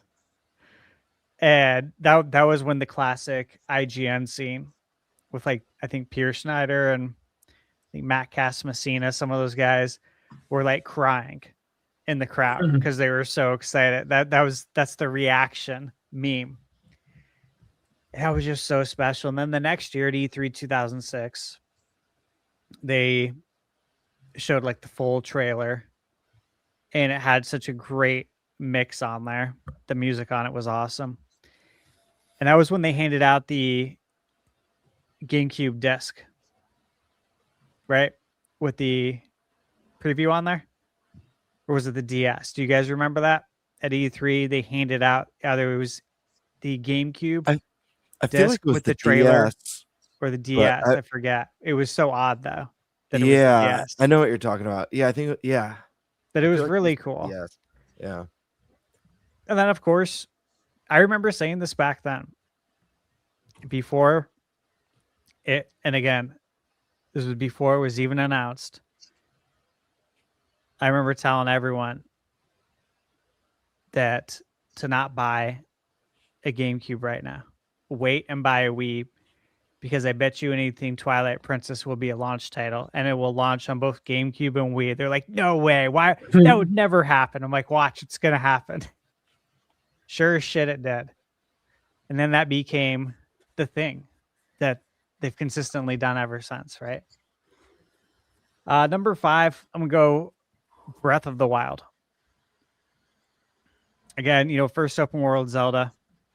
I think I've shown you guys my map that I have that I printed out. Yeah, that's sick. At Kinko's or whatever. Kinko's Copies or FedEx. I forget which one it was. But yeah, that was really fun to use that map and just go through the game old school. And again, this game just has like that Zelda 1 feeling of open worldness where you actually do need to kind of make a map, make sure you hit all those shrines. But love that game. But I love Tears of the Kingdom more, which is number 4. Because again, it's the same engine. It's bigger, but it's bigger and it's better. And there's more to do. So that's kind of easy one when it comes to those two. Number 3 is The Legend of Zelda for NES. And look, I've went back and replayed this. I did a video on my channel. Actually, I played the unofficial Super Nintendo port of Zelda 1 on my analog Super NT in HD. It was totally badass, and it had a fully orchestrated soundtrack added to the game. It's like, dude, no better way to experience Zelda 1. And they used the overworld theme from the Legend of Zelda cartoon in the game. I don't know if you guys are familiar with the overworld theme or like the heroic theme from the Zelda cartoon. It's really good. Like, really good. They put it in the game, and that's the overworld theme. I'm like, holy shit, this is so cool. So, love that. And look, one thing that people don't talk about with this game, you could literally play this game like every year. And you're only going to spend X amount of hours. This is a game you can revisit like the rest of your life and play through it. And there's something to be said for that, because a lot of these other games are massive and you cannot do that. But I could literally spend half a day and beat Zelda right now. I can beat it quick. And some of these games, like, I look at on my list, like, man, I haven't revisited these in a long time because I don't have time to do it. But I do for some of these other Zelda games, like Zelda 1. And honestly, I still think everything holds up excellent. Yeah, it does. I adore that game. Number 2 is Link to the Past. You know, I've said this a million times. My 1 and 2 are really tough because my favorite 2D Zelda is A Link to the Past. And I played it, I think like maybe 2 years ago. And I played the unreleased Super Nintendo CD version. And it has like 130 fully orchestrated tracks in the game. So all the music is fully orchestrated. And it did a couple other quality of life things to it that you don't even notice, but when you read about it and then you see it, like, you appreciate it. But playing that game with a fully orchestrated soundtrack on the analog Super NT, so it's in full HD, upscaled, and then playing it on surround sound, and I played it on my 130-inch projector. That was badass. Like, that's as close as it can get to like re-experiencing a game again. You know, like at a later age, even though I've played it so many times, it felt like almost like the first time again when you factor all those things in. So that was quite special. And again, that game is aged like a fine wine. It's aged like, 80s and 90s Disney animation. The art style is just beautiful. And seeing it in HD today is just, it's never going to go out of style. The light and dark world. I mean, there's just so much brilliance to this game, dude. So much. And Joycie touched on a lot of that too. And I agree with everything she said. But my number 1 is Ocarina of Time. And again, those two could be interchanged easily, but they're not. I always keep Ocarina of Time the first, and I'll never forget picking up my gold cartridge, the collector's edition, and taking that home and popping it in for the first time and experiencing the shift from 2D to 3D. I'll never forget that. I can like literally envision everything, where I was sitting in front of the TV, experiencing it for the first time, seeing. I remember, I'm sure you guys did this too, but when you first turn it on, you just let the video play. The title screen. The title screen And the intro. music. Yeah. Yeah. And it has a few Absolutely. different variations to it. I think there's like 4. Yep.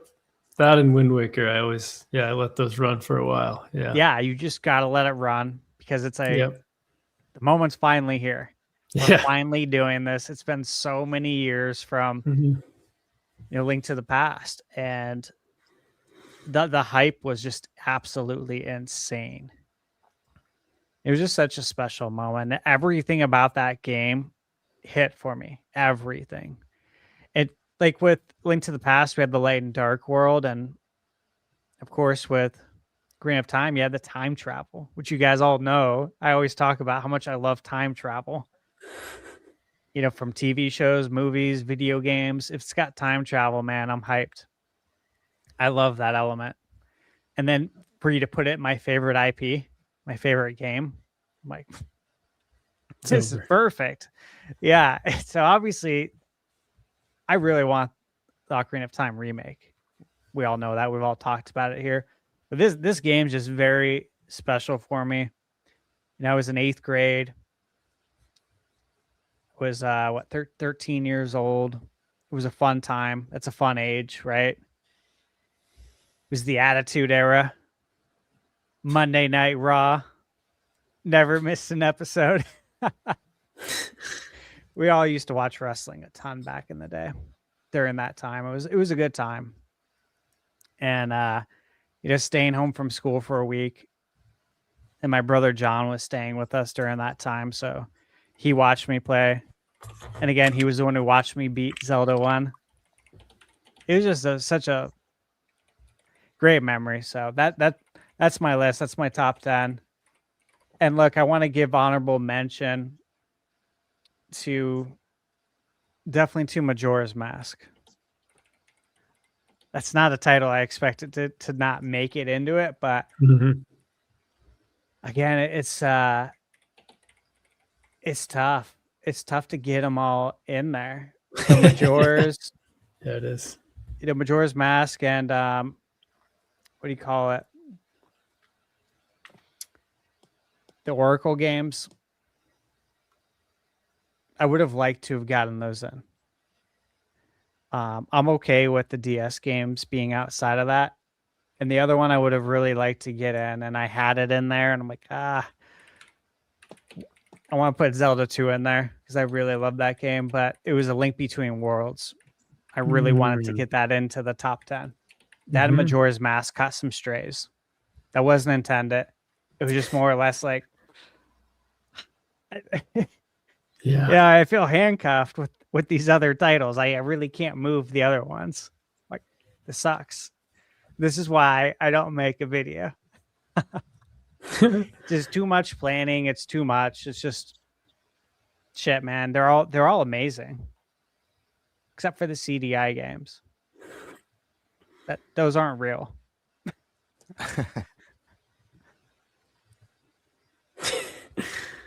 All right, look, I have to go. I want to hear more, but I gotta get sleep. I think I got a fever. Yeah, no, you're good. No, all good. Your thing. You guys know where to find me. ThunderStash Gaming, YouTube. And then I have a review already scheduled. It's already uploaded to YouTube. It's going up on Friday. You'll see what it is. And then I have a review that should go up tomorrow as long as I don't feel like absolute hell in the morning. I just have to put my B-roll footage together, but the reviews record it. And then Demon Tides. Almost done with that game. That comes out tomorrow. It's a long game. Are you guys familiar with this? Demon Tides? I'm not. No. I picked Check it up. it out. I picked it up in our league. Yeah, the inspiration is Mario and Zelda. Yeah. And again, have we ever really seen a game that says, hey, that's set out to be like, I want to take all the great things about Mario and Zelda and mash it up? Oh, wow. Yeah, it's bold in that sense for sure, but I have a great time with it. So that's coming up, and then there's so many more. The list is long of what's coming up. What's crazy is I was talking to Michaela about it. This is the shortest month, obviously February, and I feel like I might publish the most reviews this month of any month ever. There you go. Yeah, it's nuts. But I got be why you're getting sick because you're not sleeping. Of course, exactly. That's probably why. Yeah, I'm not getting much sleep because I'm trying to. I gotta beat last year's total. Right. All right, guys. Thank you. Have a good night. Yeah. Later. Feel better, man. Yeah, Thanks, you man. too. Hope you feel better. I Yeah. appreciate it. Thank you, guys. Good night. See you, man. Greenberg, go for it. Yeah, I'm gonna go through mine quick. I'm not gonna do a big story for all of them. I have a couple bullet points for each game. Number 10 for me is the original Legend of Zelda. This was my first video game of all time. I think this game has great dungeons, great bosses. It's filled with secrets and exploration, and I think it really set the bar for adventure games in general. Number 9, Skyward Sword. I really love this game. It's one that I think is deeply flawed in a lot of ways, but some bullet points that I really love about it is it's a Metroidvania Zelda game, which is really, really neat. It heavily focuses on story. Girahim is one of the best villains in the series. I think it has some of the best dungeons in the entire series. The Ancient Cistern, especially, I think is my personal favorite dungeon of all time. What was I going to say? Last thing. Anyways, I don't want to take up too much time. Amazing dungeons. Oh yeah, there's no torch lighting puzzles or block pushing puzzles in the game. All the puzzles in these dungeons were very original. Next up, number 8, Twilight Princess. This is a game that when Twilight Princess came out, I was bummed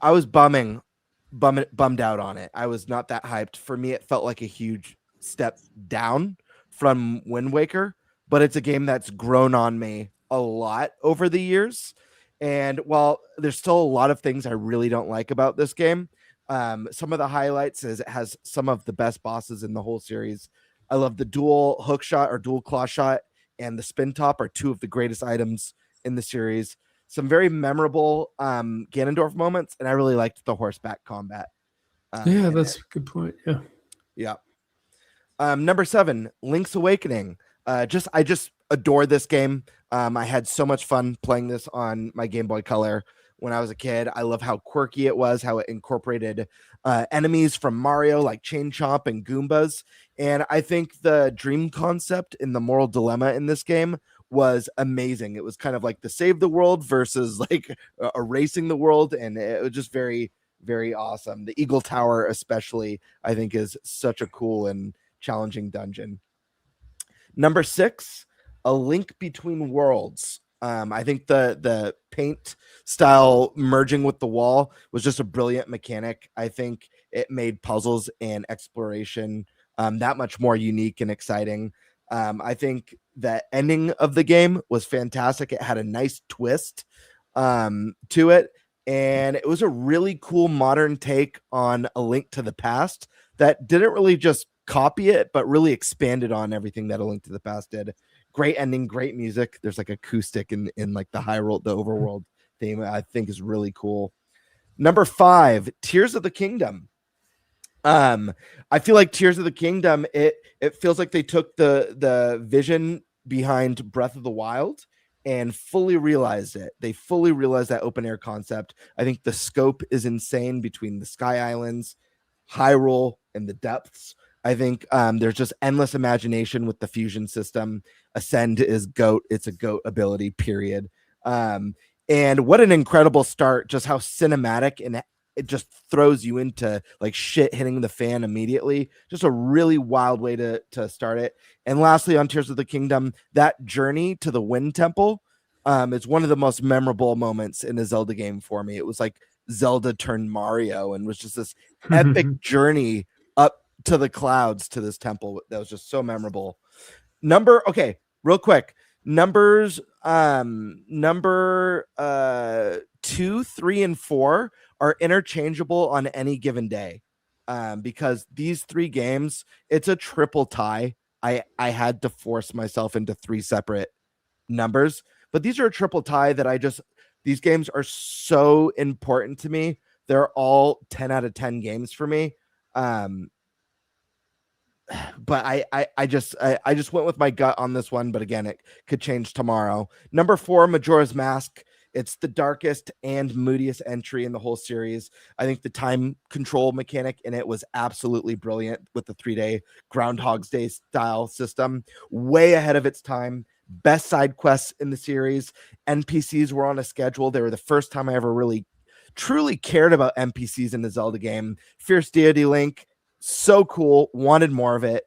And secrets galore in this game. Like all the different masks, all the different things that were there to discover was just what an experience. There's so much more if we had more time that I'd love to say about this entry in particular. The last thing I'll end to introduce one of my favorite characters of the entire Zelda series. I know Nate's a fan of this one, Tingle. I know a lot of people laugh when I say it or when Nate says it, but I truly love the character. It's not just a joke character to me. I hope he makes a triumphant return in a future entry. He's just that good. Like Nate said, play the Tingle games. Tingle freaking rules.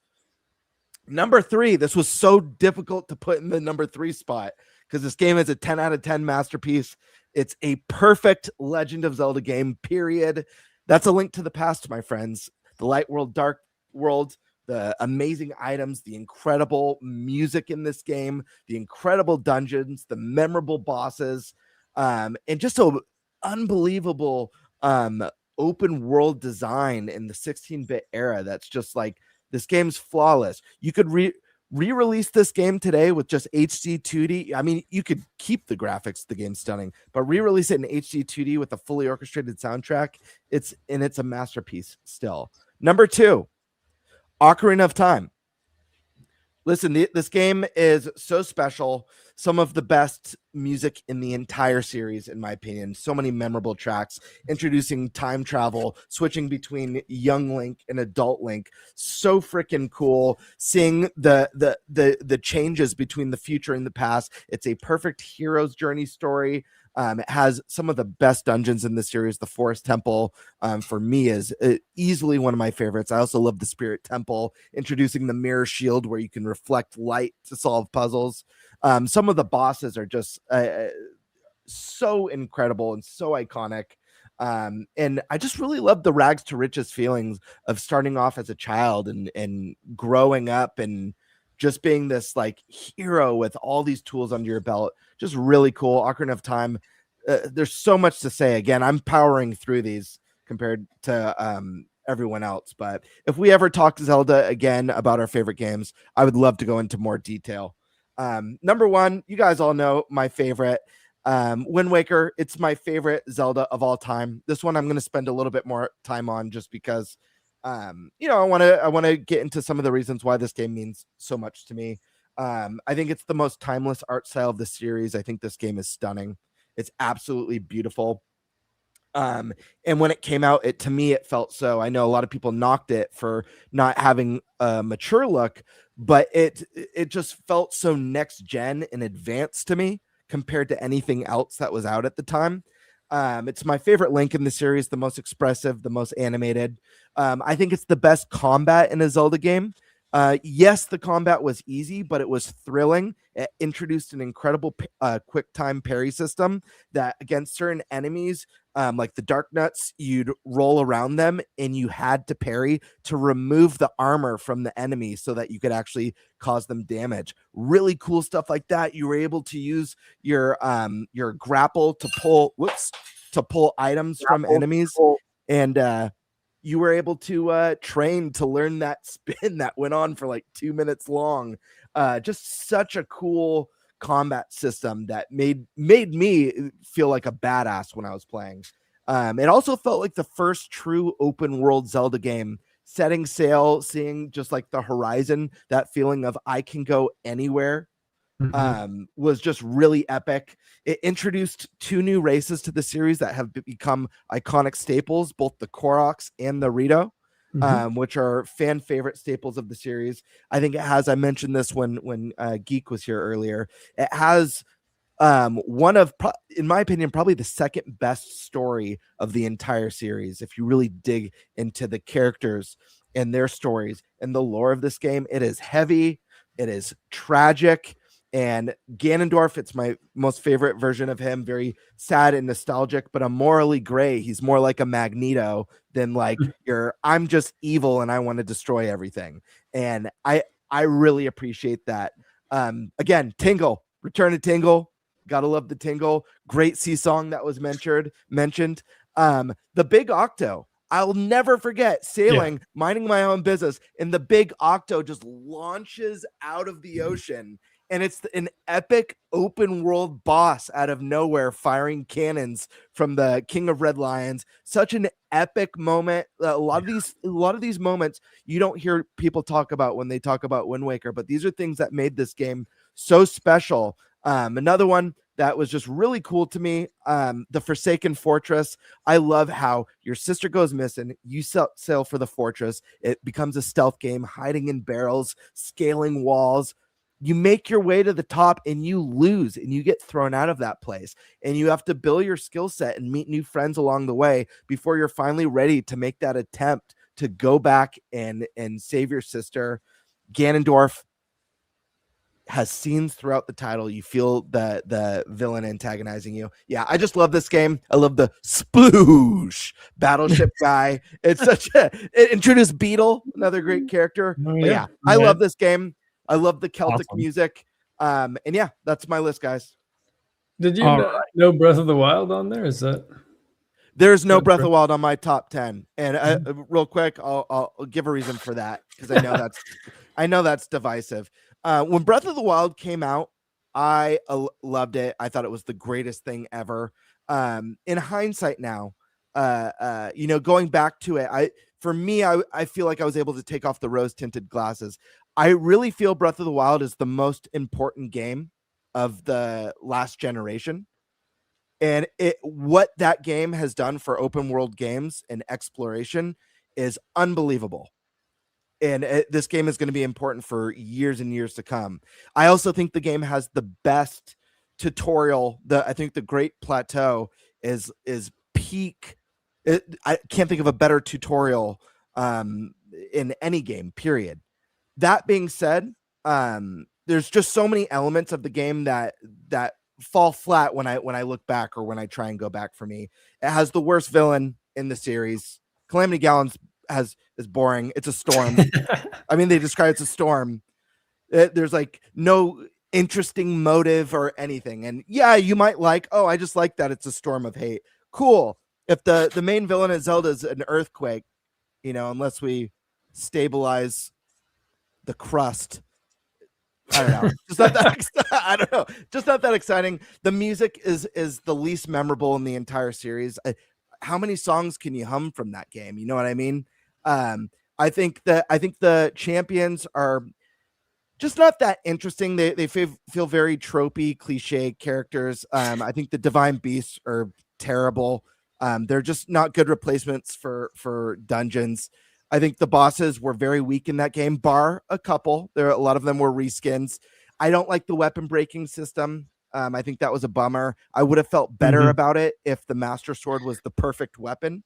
But since the Master Sword would end up on a cooldown for 10 minutes after you do a fight or two.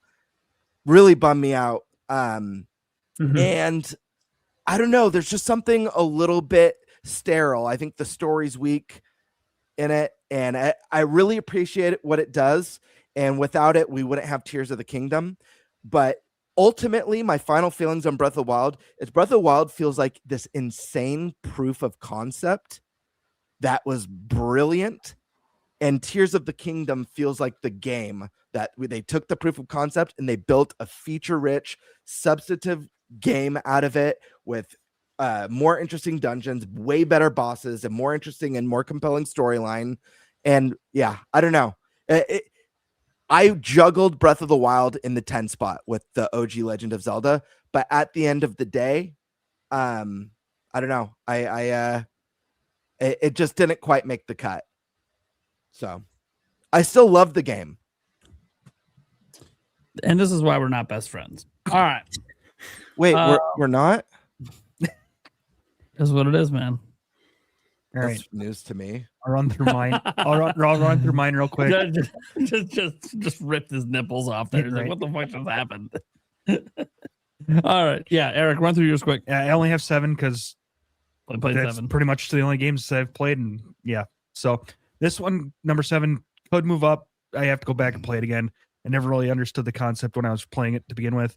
But now that I've played more of the other game, I understand it. That's Hyrule Warriors Age of Calamity. All right, and then after Like that, the spin-offs on here, baby. Let's Yep. go. Oh yeah, because I haven't played a whole lot of the main lines. After that is Triforce Heroes. I liked being able to pick people up and throw them off the map, and then taunt them. That game is so fun. Then at 5, Echoes of Wisdom. I've been having a lot of. I haven't quite finished that one yet, but I was having a lot of fun when I was playing it. Number 3. Sorry, Jesus, I don't know what the hell number I'm on. Number 3, the game I'm currently playing and almost done with is Age of Imprisonment again, which now lead me back to Age of Calamity, which I now understand how it works. Number 2, Breath of the Wild, and number 1, Tears of the Kingdom. Done. All right, there we go. It's funny. Tulsa's like, most of these are titles Nate tomorrow. No. Only Triforce Heroes. And that was, he was helping me with a walkthrough back in the day on Zelda Informer. All the rest of that stuff, I didn't borrow him those games. He owns Breath of the Wild. He owns Tears of the Kingdom. He owns Age of Calamity. He owns Age of Imprisonment. He owns that stuff. He bought that on his own. Mm-hmm. Don't be I technically have bought Skyward Sword too. I could borrow him. I could borrow him Link's Awakening. I have other Zelda games on my. I could borrow him if he wants. He just never asked. Yeah. So I've technically bought Skyward Sword, but I haven't played it. You'll get around to it someday. I'll get around to it eventually. Yeah. Maybe. Yeah. All right. Let's get to the super chats we have quick here.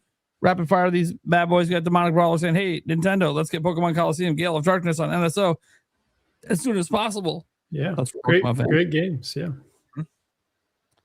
It's kind of funny too. This guy in the chat said Eric's favorite 3D Mario is Mario Kart. He's played like every 3D Mario. Mm-hmm. Eric's a huge Mario fan. Mm-hmm. So just because he hasn't played as many Zelda, he's only into Zelda. Well, he got into it because of me. Now he's into it on his own. Oh, I mean, Breath of the Wild was my first full playthrough of a Zelda game, and he loved it. And so yeah, he's good at it. Kind of back tracing. Yeah, he's working on it. Yeah. He has been playing it for like 35 years. I don't have much time to game. Yeah, there's that too. All right. Yeah. Anyways, the Water Brawler says bring back NFL Blitz, NBA Jam, and NHL hits. Got to keep the streak alive on that one. Oh, yeah. Heck yeah. Demonic Brawler comes in here, says the Legend of Zelda is the GOAT of all video game franchises. Definitely agree with that. I don't know about other people. Yeah, it's gotta be that Mario or Final Fantasy for me. But yeah, I think it is. It is mine. I don't know about Gamer. What's your favorite franchise? Zelda's my favorite franchise of all time. There we go. Yeah. And for Eric, it's probably Mario, or is it a different one? It's probably a tie between Zelda and Mario. Well, Mario, I just say because you've played. I've played a lot more. A majority of yeah, the Mario games. obviously, you've played. But no, I've. But you enjoy Freaking- now that oh, you're yeah. into Zelda. You Yeah. really enjoy it. Absolutely. Just like you do Mario. Yes. Yeah. Okay. Yeah, he's just a late bloomer, guys. It's okay. We had 5 gifted members from Demonic Brawler over to Game Bird Classic. Hell yeah. Hell yeah. Thank you, brother. Then he just gifted me 1. You know, he only did all those other super chats on my channel. But he only gifted me 1. Anyways, thank you, man.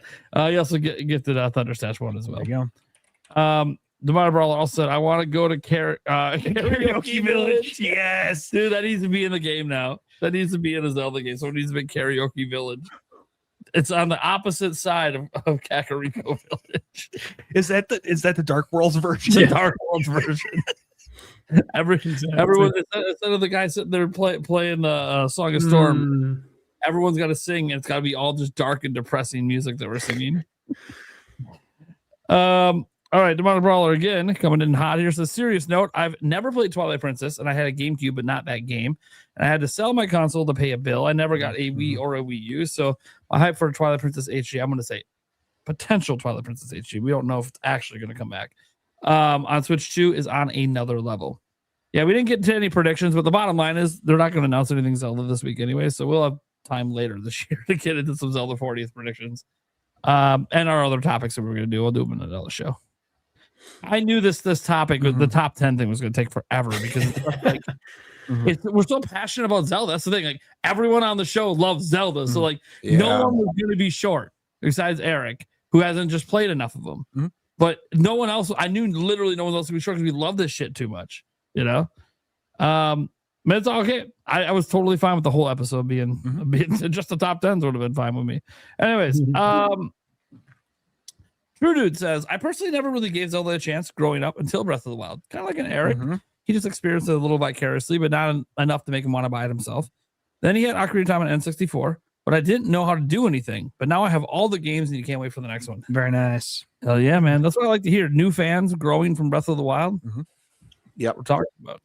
Wink Demand. For the next big Zelda game, I'm picturing an expansive Termina map. Imagine lockdown with more streets and areas in the depths of Termina. Dude. I don't think it's going to happen, but I would love it. I would love it. That'd be awesome. Yeah. That would be sick. If there's ever a day where we get a remake of Majora's Mask, oh my god. Yeah, we're hoping for a remake. And this guy's like, yeah, the next big expansive game, let's make it in Termina. Like, oh, shit. I don't think they're going to go to Termina. It would be interesting to see if they do go outside of Hyrule at all. Like, I got a feeling they're just going to reimagine Hyrule all over again. But I would prefer if they try to go to a new land or a land adjacent. They've done it in other Zelda games. They've just never done it in an open world one like this. So it would be really nice to see them go to an adjacent land or something. Or if it's Hyrule, let's go to New Hyrule where everything changed. There's no Lake Hylia. There's none of that shit. It's New Hyrule.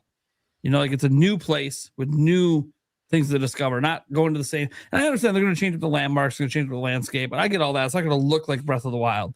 But that's not the point. The point is, I would like to just not know what I'm going to find. You know what I mean? Not know. Have it be all new stuff to figure out. But we'll see. We'll see what they decide to do. They need to do some Atlantis type stuff because there was not really any underwater stuff in the last couple games. I'd love to see them do something like really cool underwater city section. Yeah, it'd be so cool. Totally. Yeah, absolutely. I think he starts Bama for the 5. Go to gaming, just dropping some, kicking it old school there. Look out, those get shot down pretty often in that game. Go to gaming. That said, you've been killing it with the reviews lately. Sure, that's heading off the stash because he's crushing the reviews. Gamer's been crushing the collabs. Couple back-to-back collab videos. Those are fun. I wasn't in either one, but that's my fault. So, you were invited to both. I don't remember the second invite, but I figured it looks like a follow-up to the first one, and I fucked up the first one, so I'm not even going to say anything. You might have invited me. I don't know. I don't care. I did, yeah. I'm the one. It's all my fault. He's not at fault for any of it. I've been in other collab videos with him. Life, man. It's insane right now. All right, Demonic Brawler. Can we get the Triforce back in the next 3D Zelda? We'll see. Maybe that's one of the ideas that Fujibayashi had. Like, hey, let's recenter to the Triforce. Maybe redo a Triforce origin story. I have no idea. They don't mind retconning shit. So, retelling the origin story. Maybe that's something they want to go and retcon Skyward Sword, retcon Ocarina of Time. They don't give a shit. We know they don't give a shit about doing that. So it's gonna piss people off, but then also for newer players, it actually is kind of nice for them. So they might do the Quad Force in the next one. Quad Force. And it just looks like ripped golden legs. The Quad Father. That's what Nash Weedle was saying. All right. Eduardo says, I want a real life replica of the gold Korok. Yes. Yes. Dude, I bet you someone on Etsy's made one. Oh, I'm sure. Yeah. Oh my God. We should use that for the next Game Awards trophy. Oh God, yes. Because Birdman, you don't know. There's a trophy already headed to your house, but it's not a golden. Oh, is it really? Yeah, because you won the last one. Because you won the last one. It's not a golden really poo, hoping- but you gotta make that I'm this really one. hoping for some golden, shit. I gotta find a golden shit trophy. The problem is it's going to get violently competitive if golden here's the shit thing. is on the line. The year that it's the golden shit is going to end up being the year that I win for some reason. I have to have a trophy that's a piece of shit. But I'd be I jealous haven't of won that. yet. I haven't won a single trophy yet for the buddies, but Eric's got one. Stash has got one. You've got one. I don't got shit. I haven't won one yet. So it's bullshit. Oops, wrong one. I see some they golden got poo. it. There it is. You guys There ever it play is. Blue Dragon? 35. Yeah, on Xbox. Yeah. One of those, like King Pooh was like a golden shit. It's like a big, like one of the most difficult bosses in the game. Steak dropping in the 99 center on someone's channel, not mine. We got the Polito Dojo saying Aghanim is so Zelda's Emperor Palpatine. Unlimited power. Yes. And I couldn't agree more with Michael Guban saying Tears of the Kingdom's #1. Yep. Yes. Also, Everyone else disagreed except for you. Yeah. And Eric. Yeah. But everyone else it was like, no, this is not #1. Yeah, it's fine. Hey, I prefaced. Listen, Tears of the Kingdom is my number 5. My top 5 are all 10 out of 10 masterpieces. It literally, this is a top 10 list. All these games. Yeah, I agree with mine too. It's like Stash said. I wish I could put them all in there. It's my favorite series of all time. Tall Show was looking up the Golden Poo. I can confirm it's on Etsy. Yeah, they just decided to show it. You think we're gonna hide Golden Poo from the crowd? Come on, dude. If it's good enough, if Nintendo thinks it's good for E10, it's good for whatever the fuck rating this show is. Hell yeah. Definitely, Maybe it'll be next. 15. Probably, I don't know how many swear words got dropped today. It might be because remember you only get like 3, and then it's rated R at that point. Yeah. The intro is family friendly, though. I specifically designed it that way. I will Tell say me one part that's not. my children do love the intro. Yeah, see? They Tell me one part in absolutely that intro that's not kid friendly. But they love it for all the inappropriate reasons. What part? What are you even talking about? They see the pelvic thrust and they said, "Is Gamer doing the Okay. wiener dance?" Okay, hold up. Oh, God, the wiener So, dance. by itself, the pelvic thrust could be inappropriate. In order to balance that, I added laser beams, so it's like for kids, it's cool. Yeah. It's called it's a balancing act. No, it makes it kid friendly. Is that a Joy-Con in your pants? Or are you just happy to see me? I don't know. It was a Joy-Con. You just couldn't see that part because I was off screen. But it says, "Or are you just happy to see me?" That is not a reference to a Joy-Con. It kind of loses it all there. Yeah. The Well, I milk, hadn't really thought about that part. the foaming milk, and I just look. I love all of it. Okay, the intro is great, and I literally can't wait for version 2.0 someday because it's going to happen, and it's going to probably be even more wild. My favorite part, no pelvises for harm to making this video. My favorite part is when people comment after the show, and they say things like, that is the worst podcast intro ever. And then everyone's like, what the fuck is wrong with you? That is fucking awesome. Right. I'm just like, yes. Don't even have to step in. Look, If everybody else does obviously it for us. everyone's not Yeah. going to like our humor. I don't care. We are Or who they're we just or they don't like the podcast and they're mad that they liked the intro. The one, Or person maybe they're jealous of Stash with the shirt unbuttoned. That could Yeah. be the unbuttoned shirt. Yeah.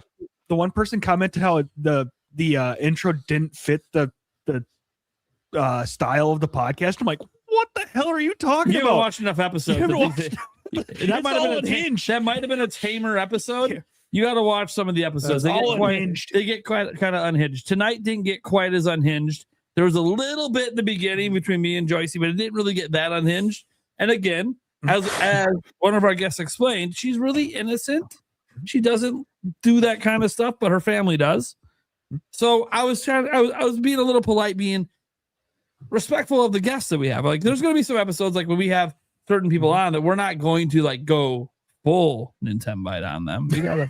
We gotta ease them in a little bit. You know, we gotta make sure they're comfortable. Or if this was an episode with like Favlam, Nick with no K, and I don't even fucking know. Throw in HMK, dude. All bet, N64 Josh. dude. N64 Josh. He hasn't been on in a while, dude. All bet, dude. If it's just a show with N64 Josh, Favlam, and our crew, Right.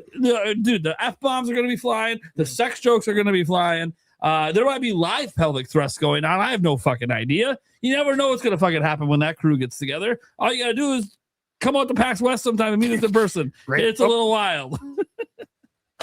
Dream streams, you know. And Why not? You have keepers Why not? tossing out this kind of stuff. This is the show, guys. We have a lot of fun. We obviously talk gaming. We're all passionate about it, but we're friends all hanging out, having fun. And, you know, we try to ease in some of the newer guests, but it's kind of funny because they come in. And I'm always kind of afraid when the show got a little raunchy. And I'm like, oh, they're never coming back on. Then after the show, they're like, I didn't know your show was like that. It was fun. I'm like, what? Yes. Because no other there's not another Nintendo podcast that's like this. We're the only ones. And it's awesome. Well, it used to be a little raunchier, didn't it, with the previous co-host? Jake Randall. Randall, There was some moments. I wasn't every show. No. But the thing is, he basically had like the same 3 jokes. Yeah. And they would just get repeated by everyone. Yeah. Right. But I will say there was one episode when he wanted to show everyone how you're supposed to give it to her good. And he got up, he put the leg up, he licked the fingers, he went down, and he started doing the thrusting live on the podcast. And we're just sitting here like, a confident That's man. That is a confident man right now. All right. So that was probably the wildest he ever really got on the show in terms of actions. Yeah. But there were a few wild conversations. He got, look, he likes sex. That's from talking to Jake. Hell yeah. He Join the likes club. sex. That's what it is. Yeah, join the club. Exactly. Like, whatever. It's a pretty I good don't know time. if everyone in the world loves sex, but a lot of us do. That's what it is. His 2 favorite things in the world are hunting pre-orders and sex. I know that JoycieJ woke up. I'll just cuss everyone out next time and tell titty jokes. I woke up to type this. I mean, dude, we're the kind of show because if $100 super chat comes in, I'd take a shot out of this live and say nothing. So, like, just so people understand that, like, we can be a raunchy show, but we're also seriously talking about gaming at the same time. So we don't always swing that direction, but it happens. Titanic, anyone? Titanic. Dude, that was a thing for like an hour on the show. Yes, it was. So every time I see people, it doesn't fit the vibe. I'm like, you're just not watching enough episodes because there's a wide variance of how the episodes go. Yeah. And more often, or it's just an assumption that, like, oh, it's a Nintendo podcast. oh It's yeah, probably it'd be family friendly. yeah. Kitty, blah blah blah. I'm like, dude, you haven't seen shit. You just haven't seen shit. It is what it is. And dude, what's really funny too is because like on Stash's channel, he doesn't have like the skits. He's like super serious reviewer, super nice in all his comments. Comes on this show, starts dropping the fucking jokes, and you're like, I wonder what his audience thinks when they see this. of him. Like we know from in person, oh yeah, this is who Stash is. But like he doesn't show that side of him on his channel outside of the podcast. So I always wonder, like for me, guys, you guys have seen me do way worse shit than happens on this podcast on my live streams. And I've had a few things in videos. You see Gamebird having his comedy skits at times on his channel that can go pretty much like that intro does. It's pretty fucking great. So like Eric is just here. So pretty much anything associated with me or the podcast associates with him. So it's like Stash is the only one that I'm like, I don't know how his viewers feel. I've done some stupid shit on your live streams. So when you had to dab once, but I'm trying to think of anything you've done stupider than that.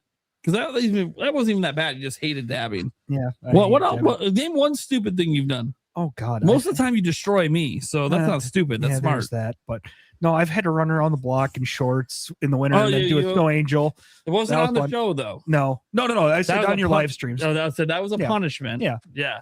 I had a lot of dumb shit on your live streams in the middle of winter. Yeah, he had to run around in your shorts or your boxers. I can't remember what it was. He had to run around the block, and I was following him in the car, live streaming it from my phone. So you did didn't you do? I wasn't on for this. I wasn't a host at the time. Didn't you do like a no? Didn't you eat Carolina Reaper or something like that? I've done mayo and pickle juice mixed together. Okay, never mind. You did the hot chip challenge with the stale chip. Challenge with the stale chip. Yeah, I've done a hot chip challenge with the normal chip. Yeah, the spice doesn't get him. I've done the he laughs. He laughs. Yeah.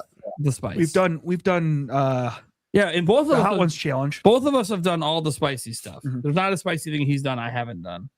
Obviously it hits me harder. Like I did what pepper was it?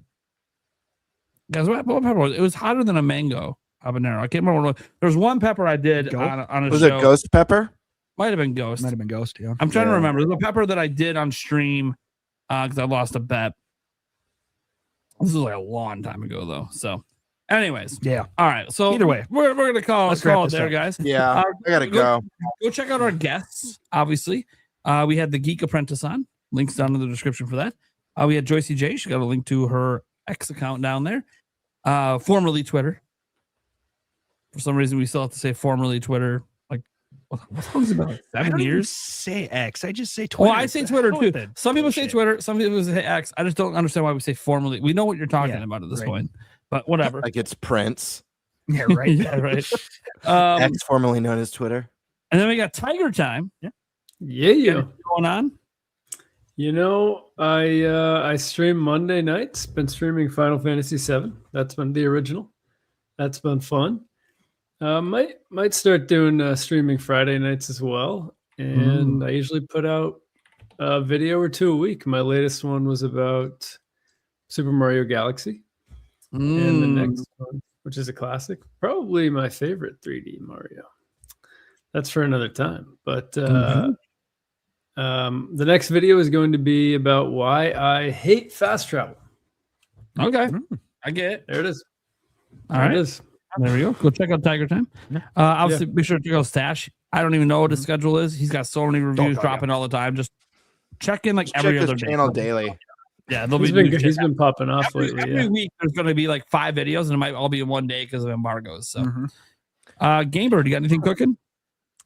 Yeah. Well, first, I just dropped yesterday the biggest collab video I've ever done before.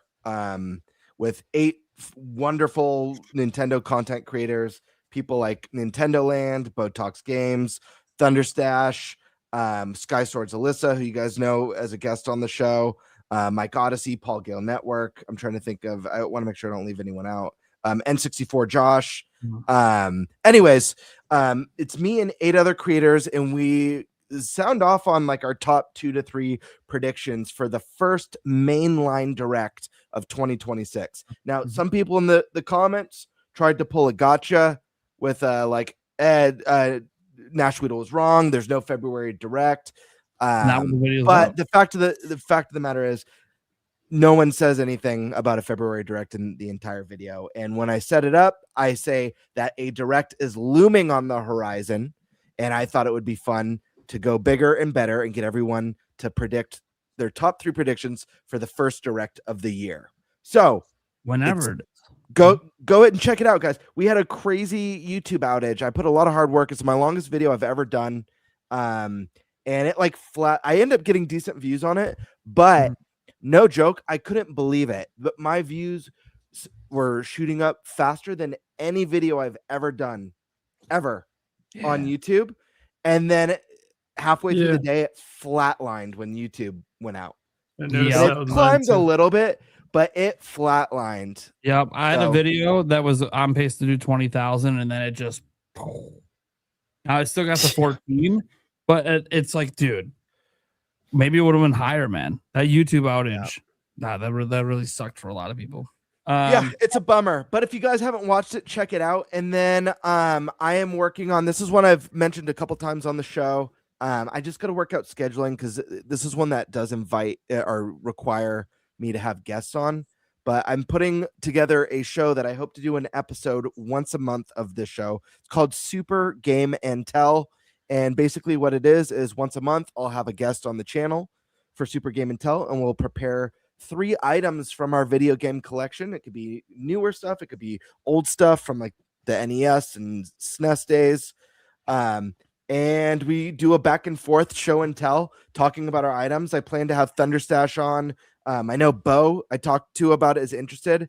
If you're Prime, this goes to you too, Eric, or even you, TigerTyme. If you guys collect anything physical or you have anything gaming Nintendo related that would work for a show and tell, anyone and everyone's welcome. I'd love to have a huge thing of guests that I could cycle through. Oh, Sky Swords Alyssa, I talked to about it. She's interested. I know she's got a bunch of Zelda stuff. So that's something I'm working on. I just right before or last month, I think I finished a fun little intro of it, kind of like a retro intro that should be really fun. And then I've got some discussion videos in the works and reviews in the works. But busy. I'm my goal is to do at least twice as much content this year as I did last year, or hopefully more than that. But trying to get stuff done. All right, that's my rant. There you go. Well, guys, I'm Nintendo Prime. Daily news, rumors, leaks, all that kind of stuff. Do our live streams pretty often, Q&As. One thing I had thought about, and I'll just throw it at you. I'll talk about this some more behind the scenes. If we ever have like slow times, we always can come up with a billion topics. There's always stuff to talk about. But what about an episode where it's just the core 4, and we just do a straight up Q&A with the audience? Dude, you good? That sounds awesome. They can super chat their questions in or not, but that would be let the audience drive a show for just one episode. Yeah. Just see how it goes. Yeah, that's something to do. I already do Q&As all the time, but like we don't do it as a podcast, and I don't want to make it like because our podcast is just a Q&A show. No. It's like a special thing, like once or twice a year. That would have been a cool thing to plan after the 100th episode. I love that idea. Yeah. I think that's a really fun idea. I think everyone in the community would really like it too. There's the community surrounding this podcast is exceptional, like exceptional. So we'll talk more about behind the scenes, and if there's a episode that feels right in the future to maybe put that on at some point this year. Just something that crossed my mind about an hour ago. I was like, you know what? We always do like the questions at the end of every show, which you guys can continue to still do, and we'll still keep answering. But obviously, you see, we kind of rapid fire those. You don't really like spend time on them a lot. But a proper Q&A would be different. If it's a topic that requires, obviously that. If it's just, what's your favorite toppings on pizza? Well, I don't think we're going to be talking about that for an hour. I'm just going to throw that up there. You never know. It's not a debate. It's just what's your favorite. Hey. Another fun. Everybody says no, so I love pineapple. Another fun one would be to do this one's a lot more work, but I think it would be pretty funny to do like the video submission questions. They mail in videos of the audience mails in videos of them. You know how they do on like some talk shows and stuff. I think that would be so we play the video with the question and then we answer it. Someone awkwardly in an empty room. Hi, this one's for Eric. We know you don't like socks, but right. If you had to wear one, what brand would you choose? Hollow. I'm dead serious. I don't even know There what you that is. It's the alpaca fiber ones. Oh, of course, alpaca fiber. Alpaca socks. That's awesome. They're I freaking don't awesome. wear socks, but when I do, they're made from real, authentic alpaca. Yep. Baby alpaca fur. Damn straight. Baby ones. Yeah. That I'm baby. dead serious. Baby, I know you're being serious. It just gets worse the Baby more you alpaca? baby That's alpaca. brutal. I'm gonna say it gets worse the more you talk. I mean, he's being serious. That's the best part. All right, guys. Thank you so much for tuning in. You can check out the podcast, everywhere podcasts are heard. Check out the if you think the show is too long, that's great. We have clips. Gonna be some pretty long clips. Oh, this one's gonna be long clips. Yeah, this one's gonna be some pretty long. The top 10 is gonna be a long clip. But hey, at least there'll be a couple clips out of this one. You guys are awesome. Be sure to check out the clips channel. Be sure to check out everywhere podcasts are heard, audio podcasts. As always, we do appreciate if you guys, even if you don't really listen to the audio version, you're just here live every week or just on demand on YouTube. I would appreciate if you do happen to have like Apple Podcasts or whatever other one, Spotify or whatever. It would be awesome if you guys would go and at least look up our show and drop a review, whether you like or don't like the show. I do want to try this once. Radio show that I've listened to, sports radio show. They have people go out in the review of the podcast on Apple Podcasts or wherever. They have them put their favorite wrestler. So put your favorite Nintendo character. There we go. There you go. Just put that favorite Nintendo character in the review. So you don't even have to come up with anything. We'll see if it goes nuts. Maybe we'll read some of them off if it goes crazy. Yeah, right. Or wrestler. Oh, sorry. 1-star review, but their favorite character is it's Tingle. Well, shit. I will ask if you actually do think it's a 1-star, please give it a 1-star. But yeah, if you legitimately don't do troll reviews, that actually will hurt the show. Yes, please. Yeah. If you really enjoy the show, but you're trolling, don't troll with the character you pick or the comment you leave. Don't troll with the star rating. Right. Because we don't need to be like a 1-star show. I don't think that's the kind of maybe we are a 1-star show. I don't know. Looked. Dude, I don't. Yeah. I think we were 4.5 last time. But who the fuck knows? We only have like 10 reviews, so it's not like there's a huge pool of reviews. All right, guys. Thank you so much for tuning in. We'll catch you same time next week. Don't ask me who the guests are because I didn't bother to look it up. Later, everyone. Bye.